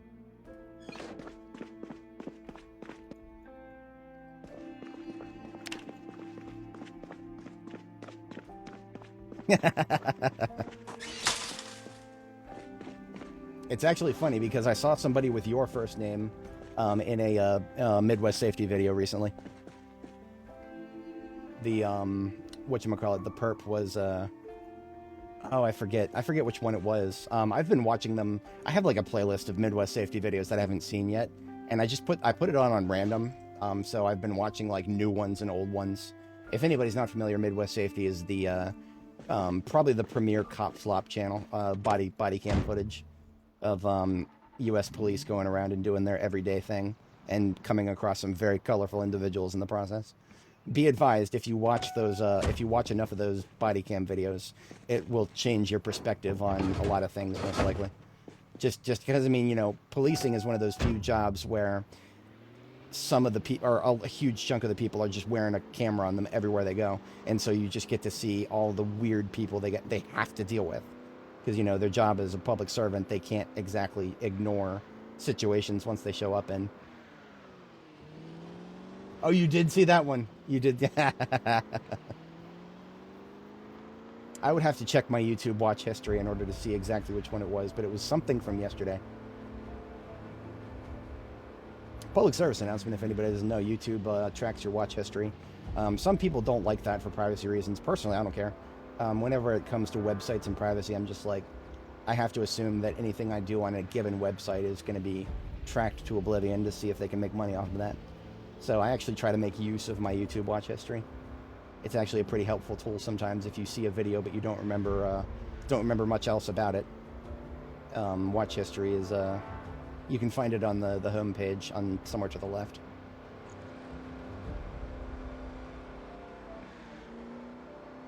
And with this, once we get this shipment to our new base, we can actually I'll spend the rest of the evening just headed down the main road that we're on, Wellington Heights. Yeah, no, that's it. That's absolutely it. That's a very good analogy right there, because that is it changes your perspective on a lot of things, but most of the perspective change just comes to being like, wow, I didn't realize there were people like that out there. Yeah, there are absolutely people like that out there. Yeah, and you know what? That's another can of worms right there. That's another huge can of worms right there, because there is some utility to what Flock does. Midwest Safety actually cited it a few times in their videos that perpetrators will only track down thanks to Flock cameras, but problem with that is the same problem with every other AI tool out there right now. People are vastly overestimating the utility of the tool and allowing it to do things for them, when no, there is no AI tool out there right now that is actually advanced enough to the point where you can have it do something for you completely. You've got to check what it's doing constantly. You've literally got to babysit the AI, and a lot of people could probably be better off just not having AI in their workflow instead of constantly babysitting it. But that is our lineup for the location here. The ambulance and the sunballs here are completely empty, ready to be loaded up with local loot. The step vans in this lineup are our ammo carriers, and this is our expedition ambulance. And then these ambulances in the back are for building new bases. I don't need them currently because this base is already built. We used it previously when we were assaulting the hospital in the area here. But otherwise, now that we are here at the corner of Wellington Heights, first thing we'll do is just explore a little ways down Wellington Heights itself, probably until we link up with Germantown Road here.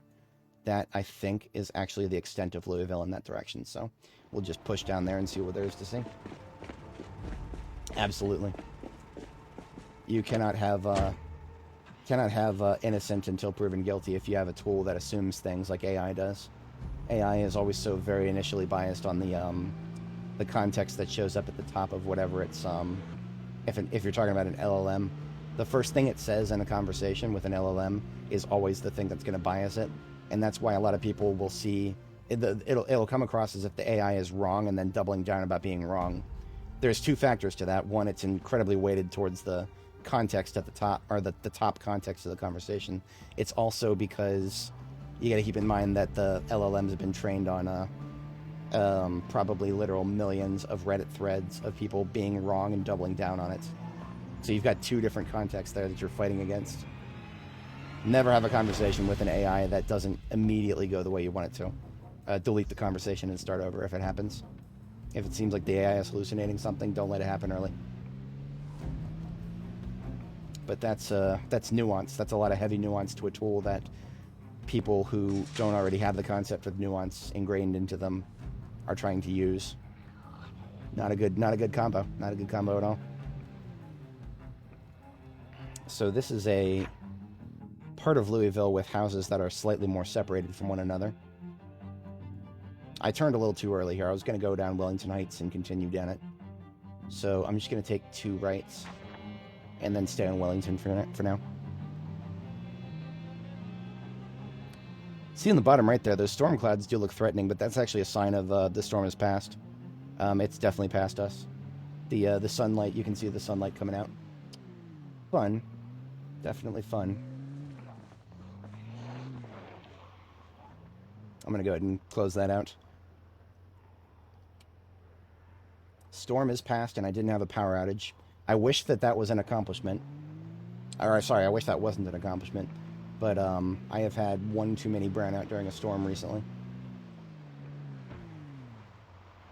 Yeah, I'm not too worried about these guys. This area is definitely small pickings compared to what we've seen elsewhere in Louisville. In terms of outdoor zombies, I think we're fine for now. Who parks a perfectly intact taxi just right in the middle of an intersection? What's going on here? You remember to lock it, too. Ah, preserved vehicle. Okay. I love these. These are very useful. I'm just going to tow it out of the way for now, but a little bit later we'll recover it. It'll be useful. If we ever, if we get to a point where we have to change base locations again, preserved vehicles were very useful for that. Cut a lot of tedium down.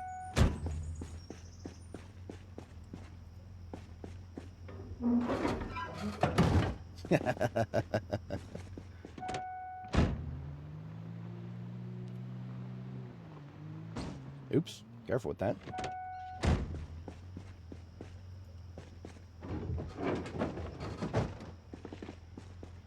So this turn right here is bringing us in an outer box around the edge of the Louisville Central Park area here. Looks like there is one way in right there. I'm actually going to take that at some point, either tonight or maybe tomorrow night, something like that. Or tomorrow morning, rather.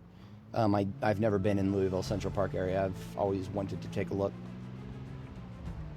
It just always struck me as one of those things that's going to be overgrown with random trees, and therefore annoying to access.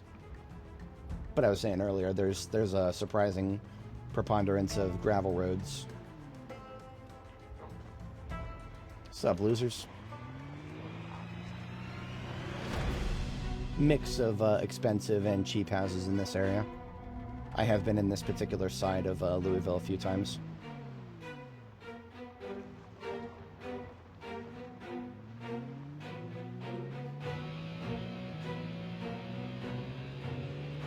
When the Italians, or sorry, when the zombie Italians start designing their sports cars, the Zamborghini. I don't think we're still on Wellington Heights here. The road's size has changed a little bit. Yeah, Wellington Heights just kind of ends at a T. Okay. But I do a South Side Drive. This is actually the road, South Side Drive, that will end right where the gun shop is. The last gun shop I haven't looted yet.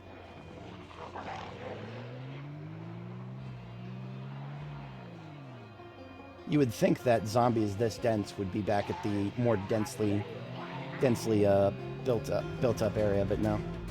This is just like a neighborhood you could see in Muldraugh, for example. And yet, that many zombies.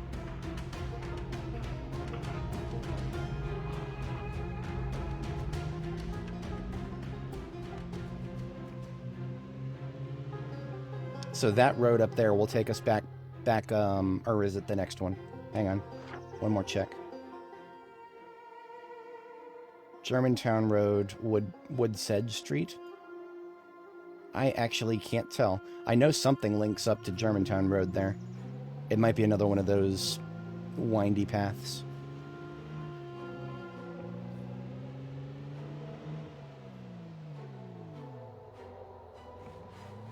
Yeah, this is South Side right here. So we're not going down South Side just yet. I'd prefer to link up to cleared territory first. So we're going up here, taking a right. I would say that the theme of today's stream has been exploration. We've been doing a lot of it. Lots of exploring stuff. We've been making our girl Nora proud.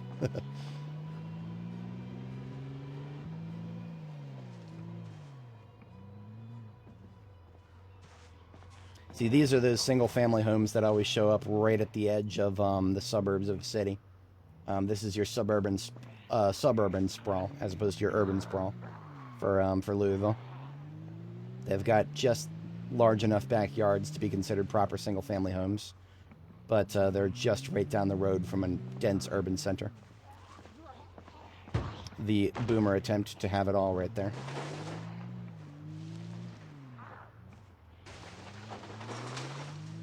Pretty sure we just observed some zombie mitosis there. I'm gonna have to look back at the footage. I'm pretty sure those two zombies just split from one.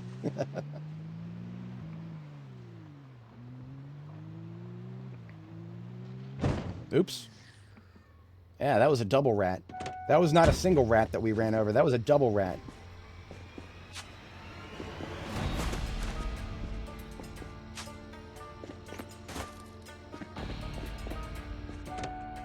Nasty. Got a police blockade event up here. We're not in a good position to be getting out and fighting too long. But if I can nail these cops and check the trunk of that cop car, I'd like to do so. I actually am in a terrible position for melee combat right now. Yeah, I'm in a terrible spot for melee.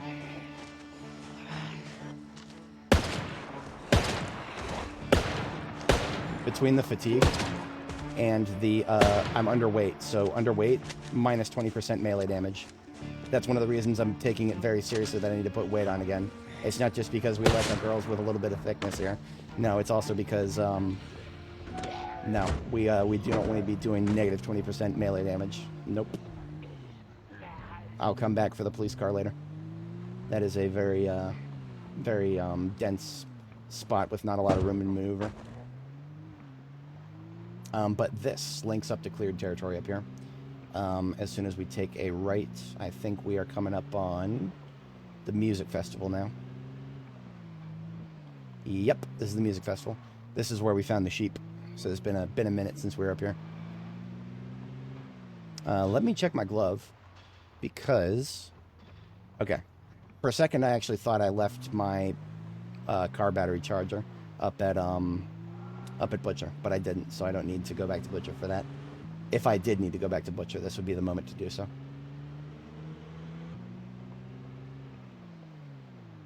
I would take a right here as opposed to a left.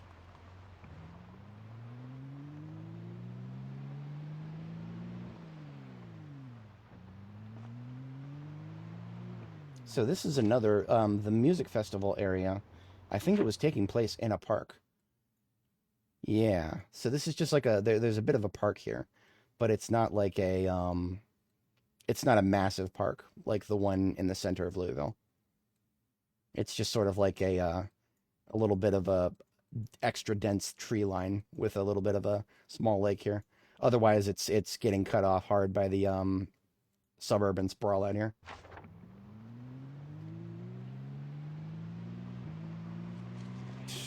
You know, they might not be made of tungsten, but they sometimes still feel like they're made of iron.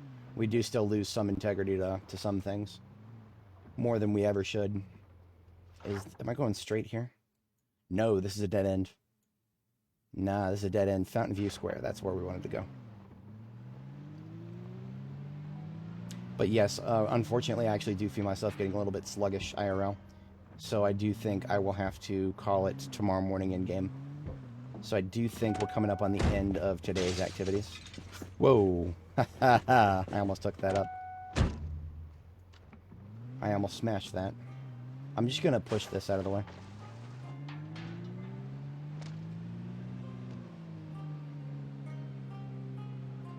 Assuming I even can.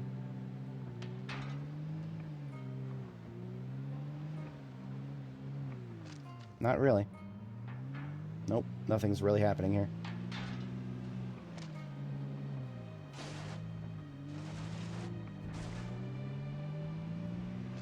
Nope, okay. I'm not going to be able to clear this until I come back with a welding torch. I'm not going to try. The bushes slow me down too much if I try to push or pull it. So we're just going to not assume that this is any sort of viable supply line and get the hell out of here. I had a buddy growing up in high school who had that name in chat there. He had that as both his first and his last name. He's a great guy. Nothing unusual about him. And thankfully, it was high school, so most of us had grown far beyond the point of making fun of anybody over their names. I can only imagine he would probably have not had a good time if he was in elementary school with us.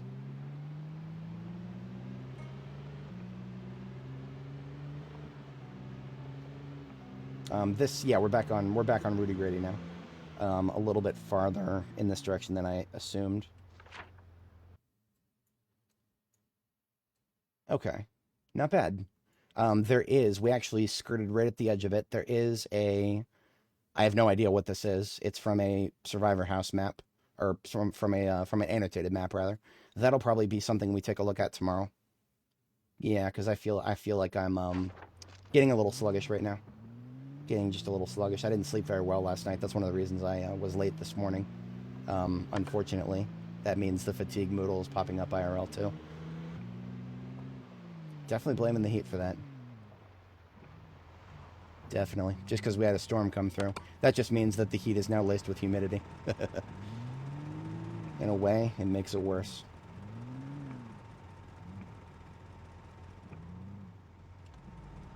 Alright. Probably the rest of the stream today is going to be me sorting things out here at our new base. So if you guys are here for the action and the exploration, that is now concluded. We'll be getting things sorted out here for the next few minutes IRL, and then I'm out of here after our character gets our second sleep. How is my rifle? Carbine. Just popping it up here.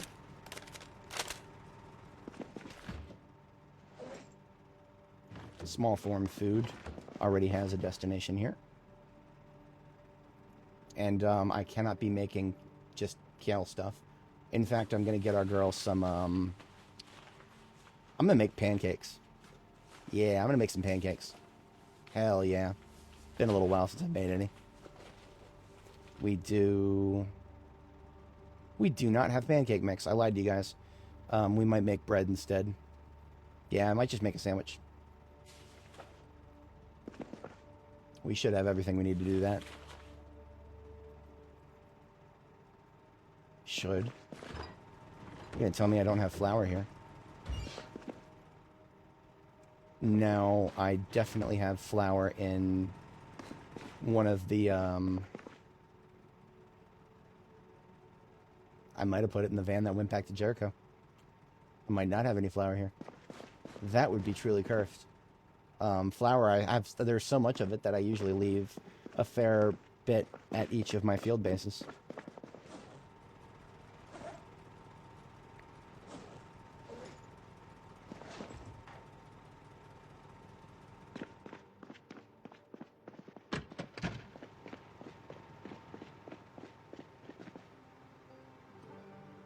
I don't know, I felt like I just heard somebody flipping over something, like an iron fence or something.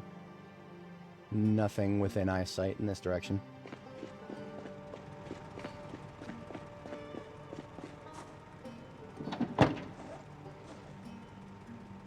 Of course we have pancake mix in the expedition ambulance. False alarm on the pancakes. We will have pancakes. Absolutely. There's a reason that I have the expedition ambulance here, and that is because it's got a little bit of everything in it. Literally a little bit of everything. Very highly curated stuff.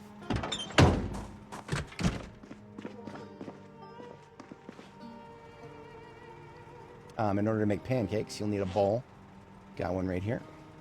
Got to fill it with water.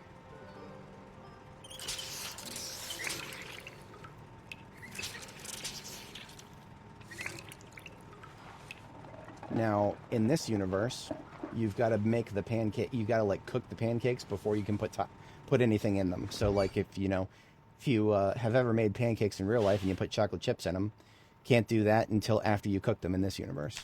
So I got to put them pancakes in the oven. That's already messed up there. Pancakes in the oven first till they finish cooking. Then you can add things to them.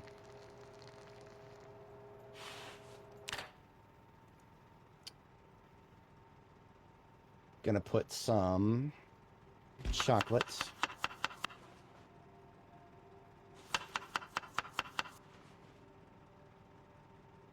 And cocoa. And maple syrup, and butter, and margarine.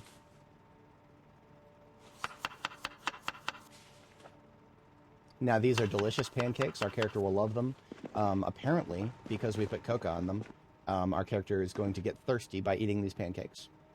Okay, then. I'll eat half of them now, and half of them when I wake up after our first sleep here.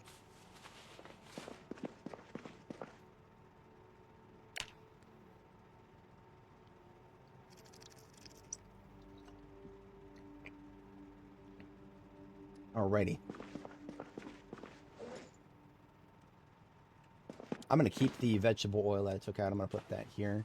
The maple syrup and pancake mix, of course, that belongs to my ambulance, my expedition ambulance, and it shall stay with it. Because I will forget about it, and it will stay here forever if I don't.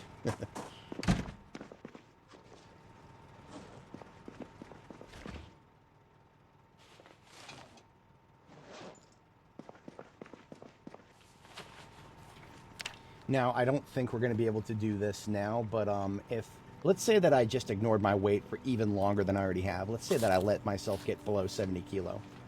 In that case, what I would do is eat 2 boxes of cereal, probably like 2.5 boxes of cereal, and then 3 sticks of butter, just all within a short period of time. The reason I would do that is that would I would assume that my carbs and fats were below like negative 500, I think is the bottom, or is it the other way around? I can't remember. But that would take my carbs from the lowest point that they could possibly be, as well as my fats, and put them all the way to the highest point they could possibly be. And this game doesn't really explain this to you, but if you have, if your carbs and your fats are both really, really high, there's actually a way to gain weight faster than the double chevrons would show you. So right now you see the double chevrons. Most people understand that means you're gaining weight rapidly. But in the code of the game, there is a way to get weight gain faster than this. But it doesn't show you. The user interface literally doesn't show you. So we could already be there, thanks to those 2 boxes of cereal and then, what was it, the pancakes plus some other fat stuff that I ate recently. That might not be enough, though. I have no idea to know without a stat bar. And, well, maybe my next character will roll with a stat bar mod, among other mods. But for now, we're just going to have to eyeball it. Two chevrons is usually more than enough to put on weight rapidly. That you just gotta spend a couple days like this, and you'll be a few kilos up. You'll be good.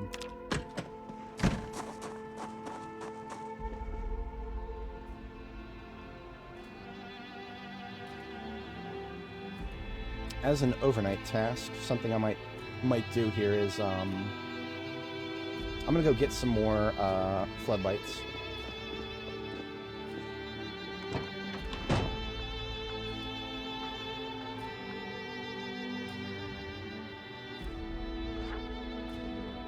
The nearest place I could go. You know what?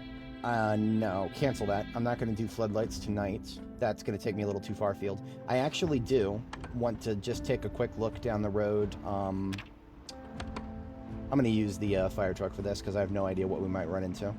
I'm just going to go right down the road and see if see how far I can get into Central Park, Louisville Central Park area. That'll be the last thing we do today.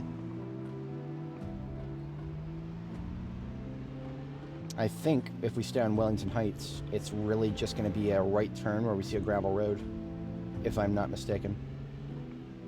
I'll have to take another look at the map, though.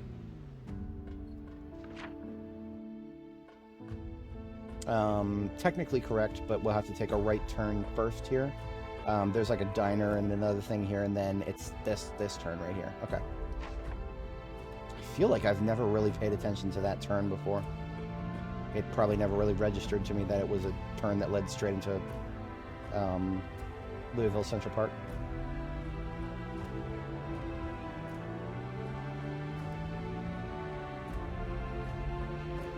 Now, one of the reasons that I feel confident kind of coming up to this spot and unloading is I have successfully done so in the past.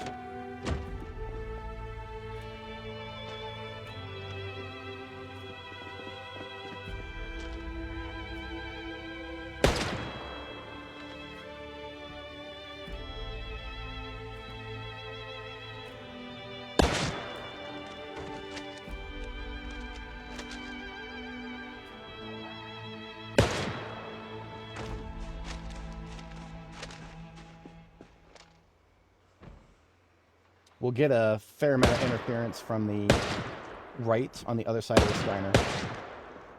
That's where the large majority of the crowds in this area probably are going to come from. But otherwise, I don't think we'll get too much coming out of the woods to the left. There's always a possibility I could be wrong about that, but I think that's how it played out last time.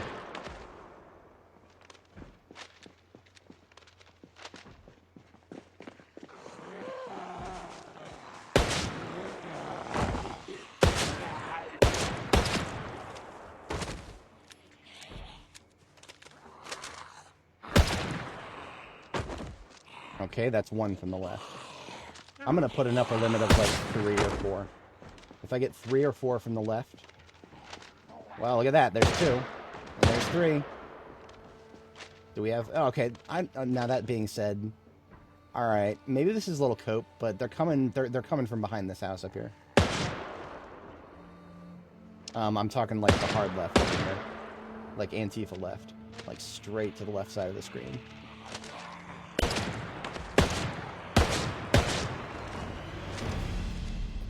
I would expect to see somebody coming from around behind that house up there. Okay.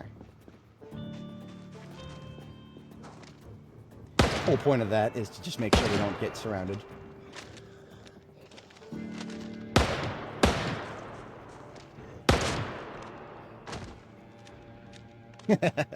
I mean, that's about as left as you can get these days. I'm sure there might be some purity spiraling over who's the farthest left among them, but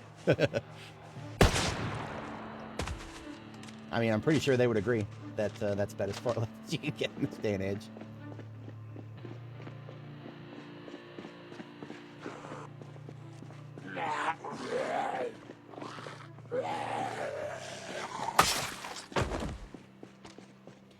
You know, I've got corn growing, Kraken. I've got corn growing, and I feel like the dried corn, I think you can do a few things with that. You can harvest corn, you can put on the drying rack.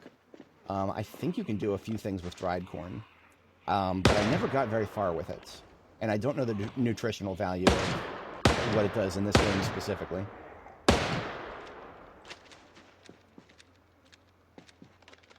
Okay. This was just basically to get a little segment of clear road here so that we're not going to come out of the, if we do go into Louisville Central Park area, we don't have to worry about a big crowd of them on the road after we exit it. That is not a thorough cleansing of this area. Yeah, this road right here. I don't think I ever paid attention to it before. I did not really register that it would lead me straight into Central Park. But according to the map, that is where we're going. Or is this just a parking lot for it? Okay. Looks like it's a parking lot, and then, like I said before, it looks like a dirt road on the map, but it is in fact a gravel road, which means no overgrowth.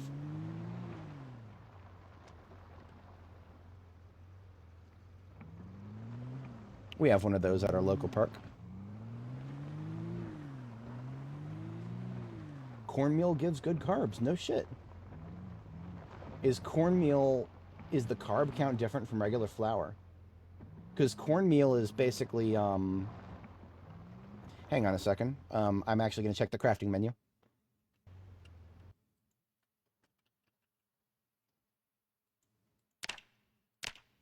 Okay, cornmeal and corn flour, two different things. I was under the impression that cornmeal didn't actually give you, like, you couldn't actually do anything with it. Can you add cornmeal just after you grind up dried corn?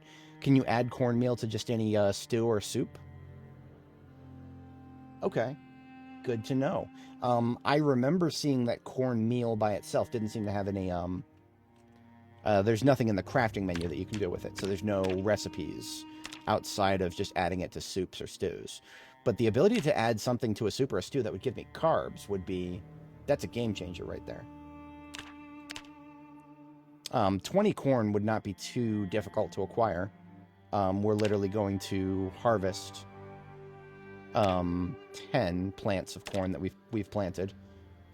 And I think we'll get something like 20 each, but I don't remember the exact yields.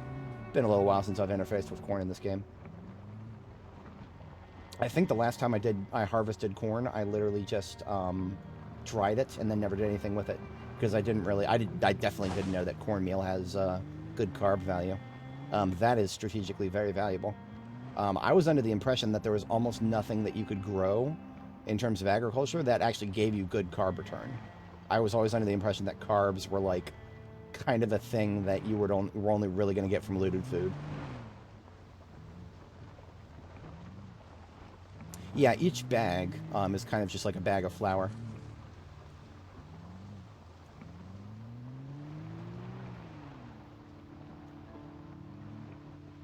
This is a lot quieter than I expected it to be. People who have...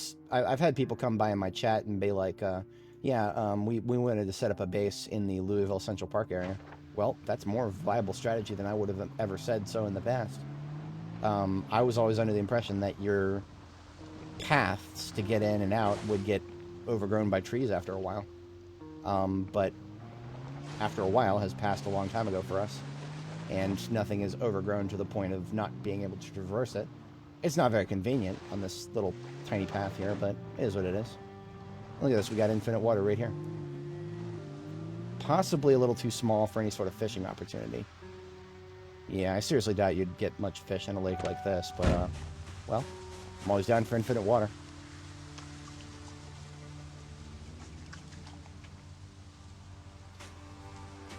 What about soybeans? I have never seen... I don't know if I've ever found soybeans, like soybean seeds in this game. But soybeans, I know that you can technically plant them, and then you can technically dry them. And then you could probably put them in a stew, right? And that would probably be carbs. That would be interesting. That's something to think about. There may be some more agriculture stuff that I... despite the ridiculous amount of time I put into it, I might have a few holes in my experience gap here. Wait, is this a golf course? Huh. Okay, then. Yeah, this is a golf course. Didn't know that.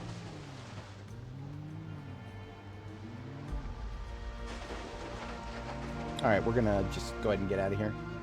It is second bedtime now. Yeah, there's nothing better than that, but that's looted only. There's no way to make those.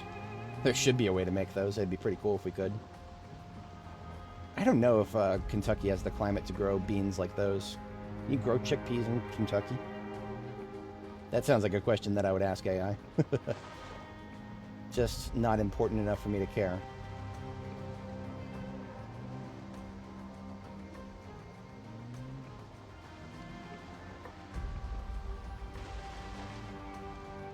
Oh, this is a dead end. Right. And I cannot take a shortcut through that.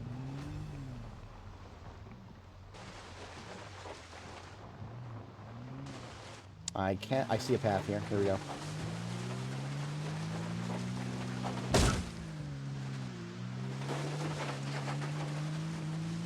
I saw a path. That's alright. We're good. Just because I didn't take the path properly doesn't mean it wasn't there. It's just a skill issue. Like I said, I am getting a little bit sluggish. Definitely to the point of micro corrections being threatened. It'd be amazing if I could drive with a controller. I'm literally, if anybody is not familiar with my driving strategy when I have to do it micro like this. I'm literally just tapping the keys. You can see in the bottom right there my input overlay. Just tapping the keys. Micro taps. Like that scene from Happy Gilmore. It's like the other team, they pulled their goalie. All you gotta do is tap it in. Just tap it in. Give it a little tappy. Tap, tap, tap-a-roo.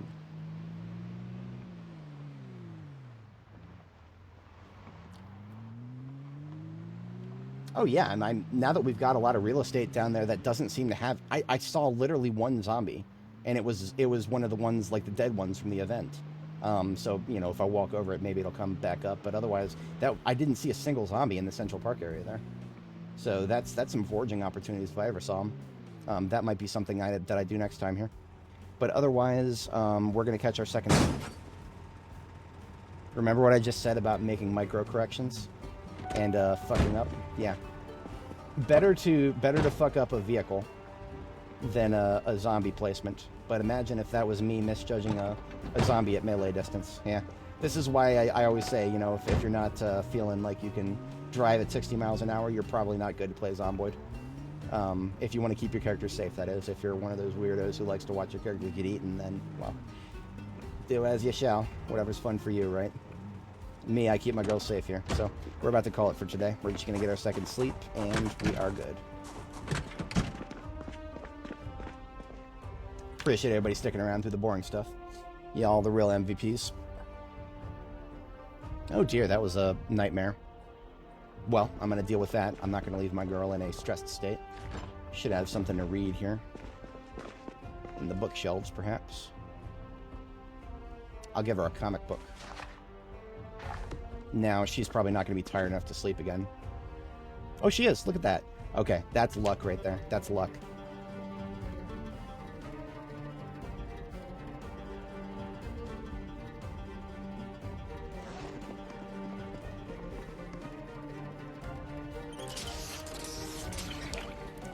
Alright, so we ate our, you know what? I'm going to do the very lazy thing here. I'm just going to eat a stick of butter. That is the very lazy thing. But it will get us calories into our system.